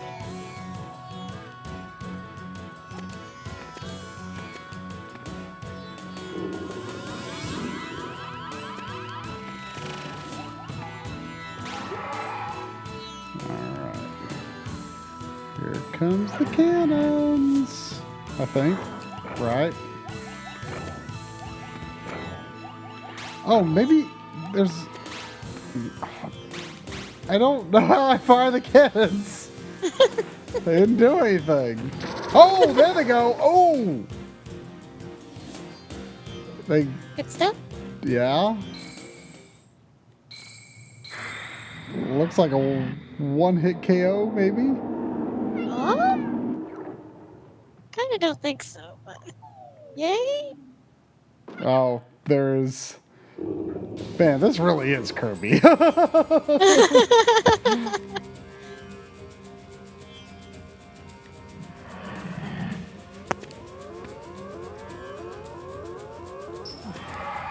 I definitely don't remember this, but it's all pretty cool. Whoa! Wow.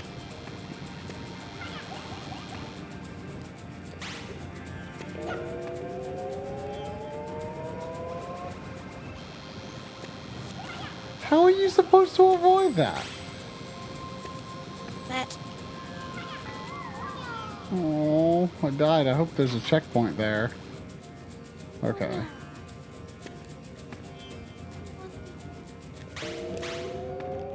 Oh, you're probably supposed to hit the crystals, I bet. Oh, okay, you can jump over them that way. No, that crystal didn't do anything. Or maybe I just missed it. I'm trying to remember. Oh, they're in the distance, I think.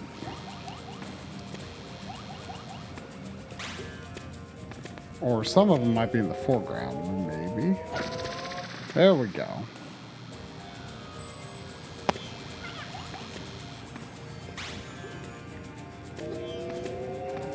Nope, no, I think they're all in the background.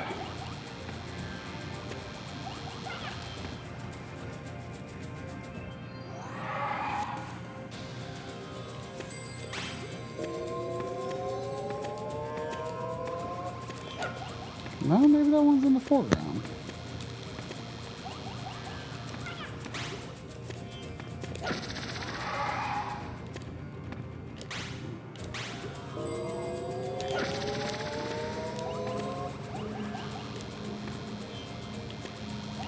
No!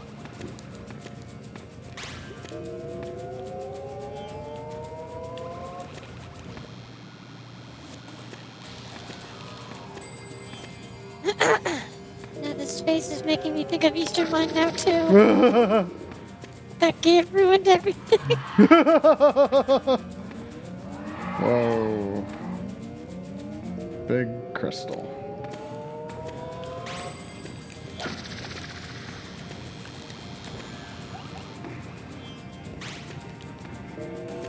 You got 3 more minutes.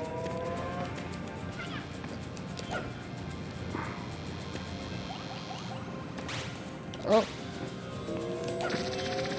Oh, I think I did it.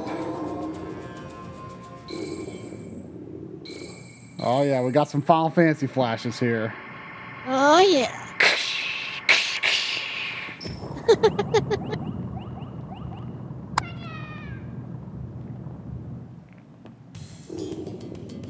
Oh, I don't think it's over. Nope. Holy cow.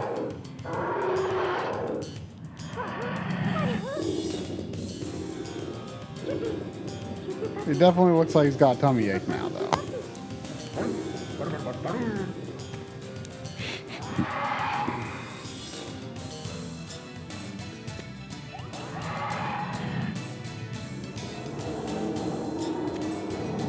Oh yeah, this is the hard part because of the fall.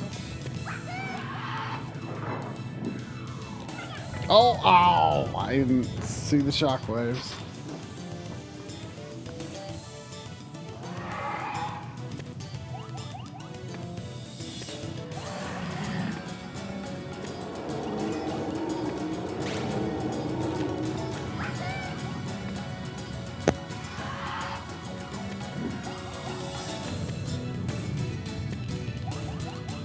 Oh, pretty shockwave. Yeah, kind of Mario 64 Bowser 3-ish. Yeah.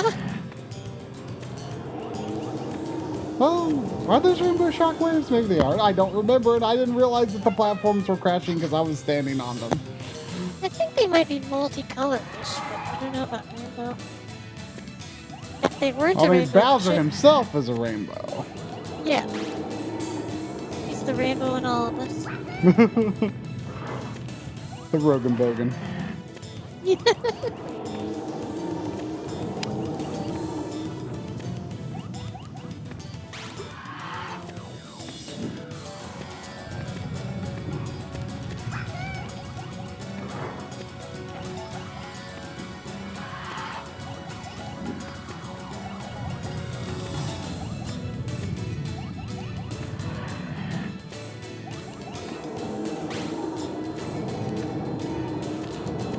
Oh no! Oh no! Oh no! Okay, I finally understand now how that platform nonsense works.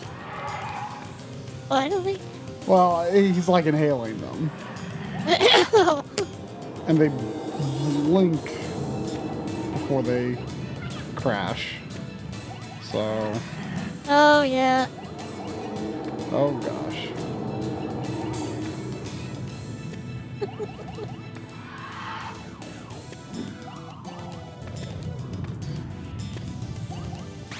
What I want to know is, are my people people fire? I haven't been paying attention. Are they going ahead and firing? I think they're just zooming up into the air. Oh, okay. Dang it. On my last life now. No. The final wahoo. That sounds more fun than it probably is.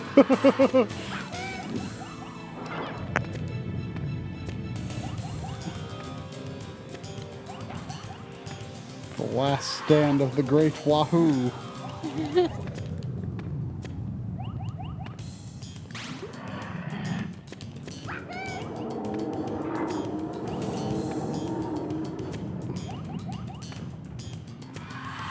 Yep, that platform inhaling.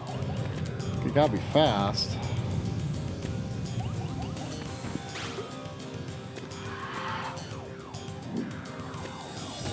I know it's scary, but you should probably not try to float as much. Yeah. It definitely slows you down a bit. Yeah? That guy stopped. I think I might have loaded. No, there's one more cannon. Oh crap! Oh crap! It's over! No, it's fine. Whew, it really should not have been fine.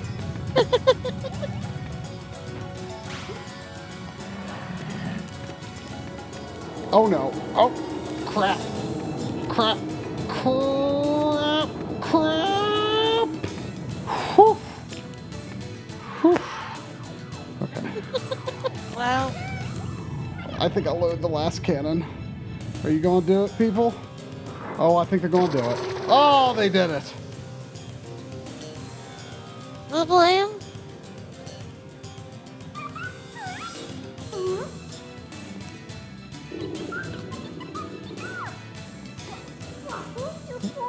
Wahoo? That isn't Wahoover?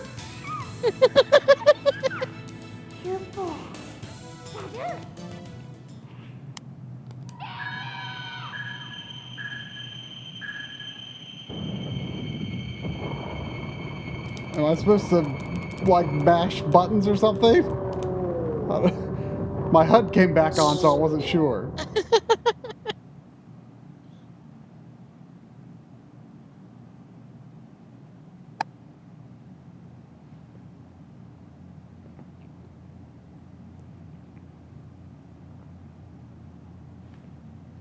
That was pretty crazy final boss.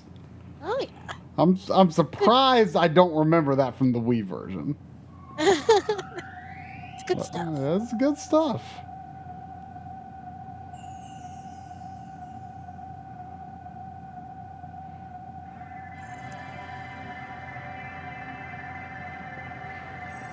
You beat it just in time. All right. At least I think that was it. Well, I was willing to go a little further if I had to, but you know.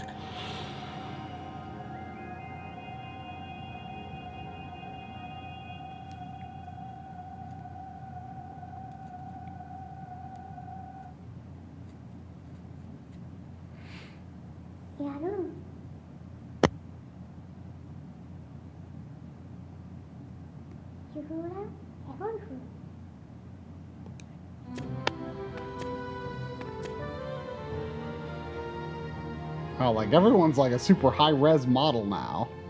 Yeah.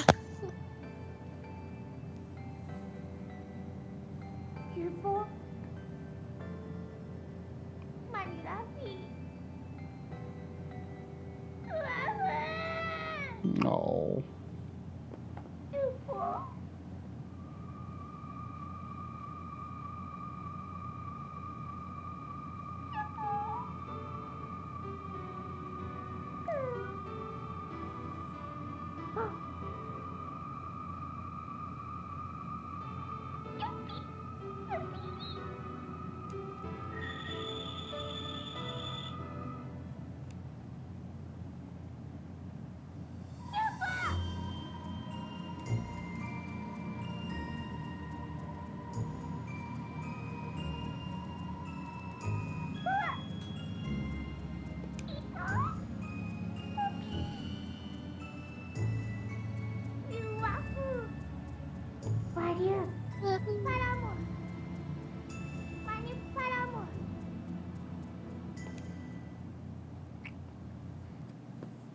何ワッフシュポワフミルクマニュシュナハトワフシュポムーナッツラフィ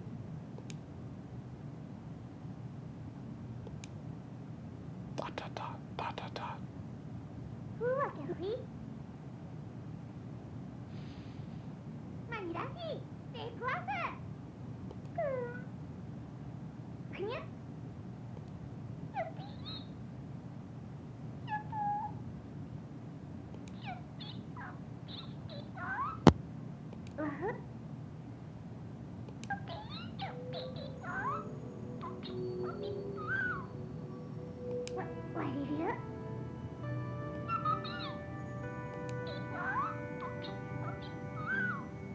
Wahoo.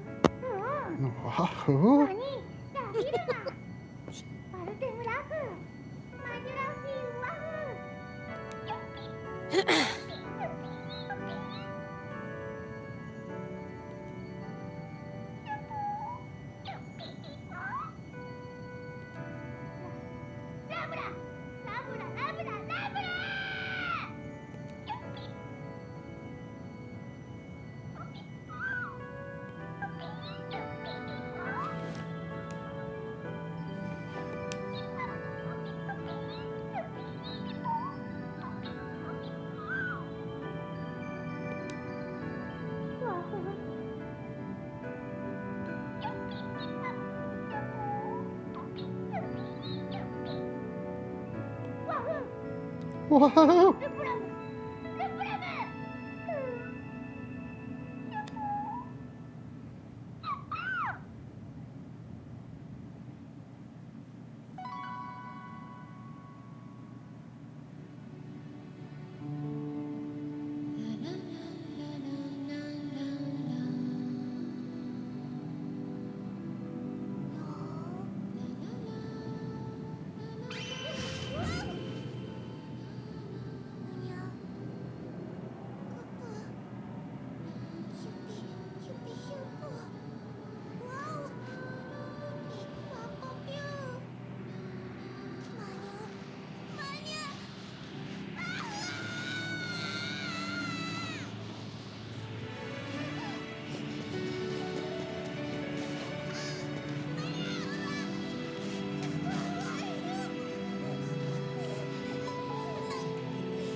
So wait, Hupu lives in a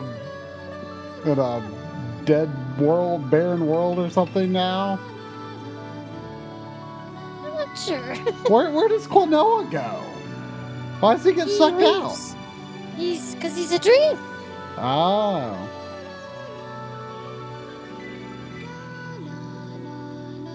I think. I kind of forget the story. Yeah. I just remember this scene from the Wii version because it's obviously. It's very sad. Yeah. Well, there's some regrowth.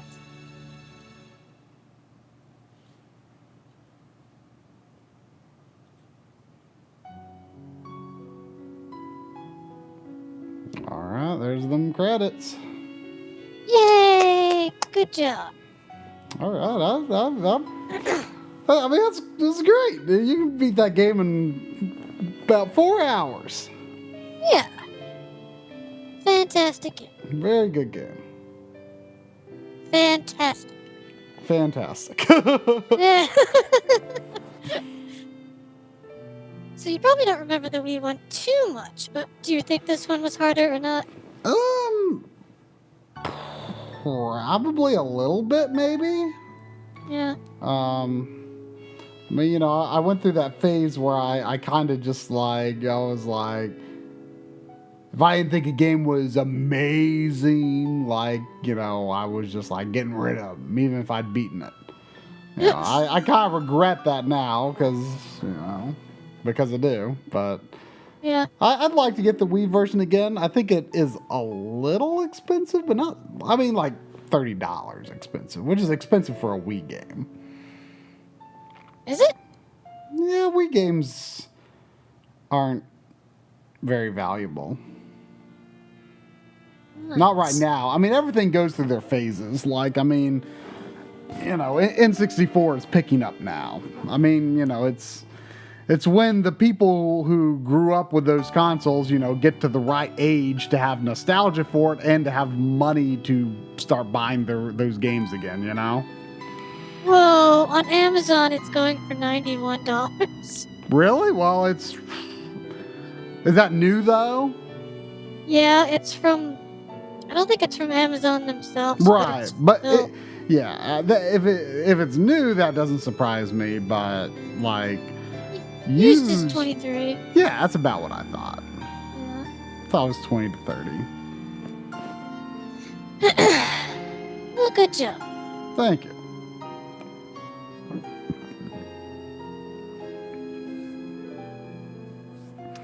Hopefully, I can beat a few more games this week. Any ideas of which? Well, I'm one of the main ones on my mind to do probably this week is actually Donkey Kong Country Tropical Freeze. Oh yeah, you were talking about that. Yeah, because this might be a pretty long shot, but I'm going to attempt to see if I can get an interview with David Wise while I'm at MagFest, because he's going to be there, and I don't know if I can or not, but if I can manage to do that, I would like to have played through that game for myself beforehand, because I mean when I was playing with drum, you know, I wasn't paying that much attention to the music, but you know. Yeah, well, that'd be great to get an interview with him. I know. So I mean, I've wanted to do a big video on the whole Donkey Kong Country series for a long time. So, you know, I would very much like for that to happen, but you know, that's a big if. Yeah. No, I'm not going to stream it, Slithix, because I need to record it. You know, because I'm planning to use it, regardless of whether I get the David Wise interview or not. I'm going to do a Donkey Kong Country video, so I'm going to be recording it, not streaming it. Do you have any recording of the first returns? I don't, but I bought it again with the intent of doing this video, and obviously, I mean, the first three games, I mean, take like 2 hours to record, so yeah, each, and then I've got all the land games, including the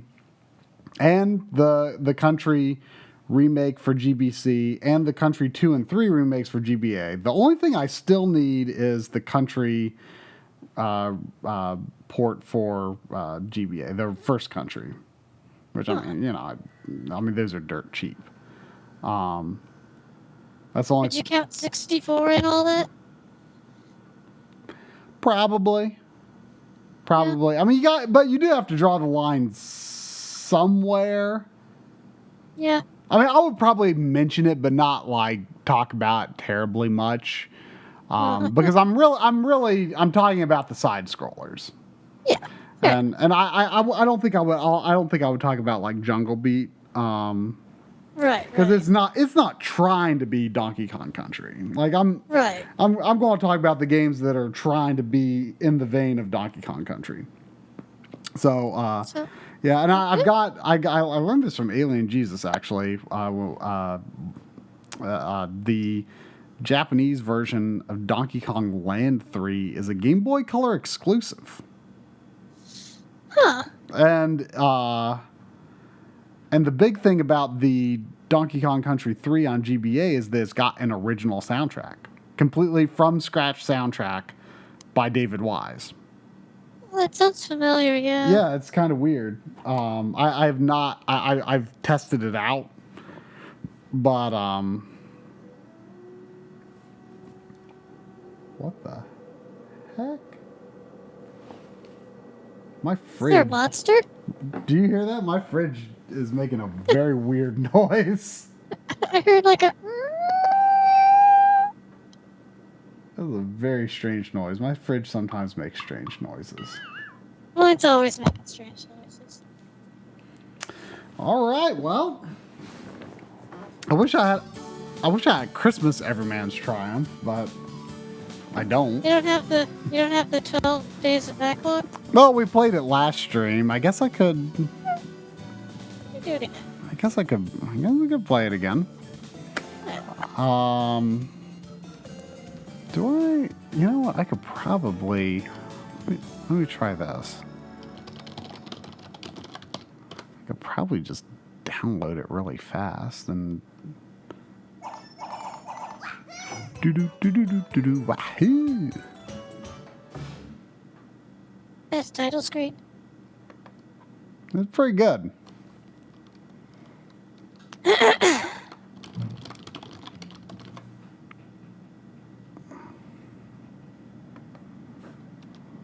Well, I am going to take off right now because I have not. All right. Well, thank you for joining me tonight. Well, thanks for having me. It was a lot of fun. We'll probably see you all in 2017. I don't know if any of us is going to be able to do a stream between now and New Year's or not, but have good holidays and New Year and all that stuff. Be safe and all that. Yep. Bye-bye. Good night.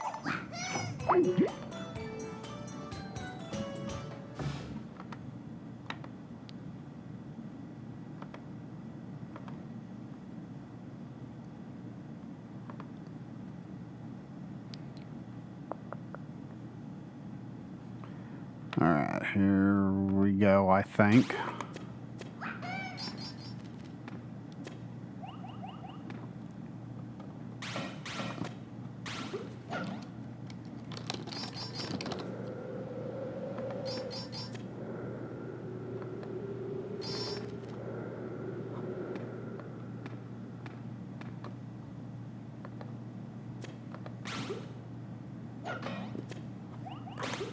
On the first day of Christmas, Lord Backlog gave to me a Good night. princess in another castle. On the second day of Christmas, Lord Backlog gave to me 2 spike fish. And a princess in another castle. On the third day of Christmas, Lord Backlog gave to me 3 red shells. 2 spike fish. And a princess in another castle. On the fourth day of Christmas, Lord Backlog gave to me 4 elemental fiends. 3 red shells. 2 spike fish. And a princess in another castle. On the 5th day of Christmas, Lord Backlog gave to me 5 final boss forms. 4 elemental fiends. 3 red shells. 2 spike fish. And a princess in another castle. On the sixth day of Christmas, Lord Backlog gave to me 6 zombies moaning. 5 final boss forms. 4 elemental fiends. 3 red shells. 2 spike fish. And a princess in another castle. On the 7th day of Christmas, Lord Backlog gave to me 7 kids at Cooping. 6 zombies moaning. 5 final boss forms. 4 elemental fiends. 3 red shells. 2 spike fish. And a princess in another castle. On the 8th day of Christmas, Lord Backlog gave to me 8 robot masters. 7 kids at Cooping. 6 zombies moaning. 5 final boss forms. 4 elemental fiends. 3 red shells. 2 spike fish. And a princess in another castle. On the 9th day of Christmas, Lord Backlog gave to me 9 Slimes approaching. 8 robot masters. 7 kids at Goofy. 6 zombies moaning. 5 final boss form. 4 elemental fiends. 3 red shells. 2 spy kids. And the princess in another castle.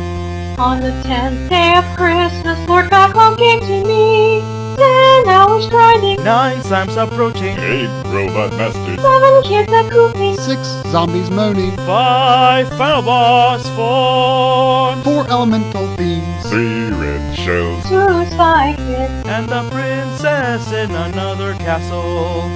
On the 11th day of Christmas, Lord Backlog gave to me 11 cuckoos swarming. 10 hours grinding. 9 Slimes approaching. 8 robot masters. 7 kids at Goofy. 6 zombies moaning. 5 final boss form. 4 elemental fiends. 3 red shells. 2 spy kids. And the princess in another castle. On the 12th day of Christmas, Lord Backlog gave to me 12 saves corrupting. 11 cuckoos swarming. 10 hours grinding. 9 Slimes approaching. 8 robot masters. 7 kids at Goofy. 6 zombies moaning. 5 final boss form. 4 elemental fiends. 3 red shells. 2 spy kids. And a princess in another castle. Merry Christmas, everyone. Merry Christmas. Merry Christmas. New Year. Merry Christmas! Happy Festivus. Oh. Ah, humbug. Merry Christmas, Backloggery. Happy Kwanzaa and stuff. Buck, buck.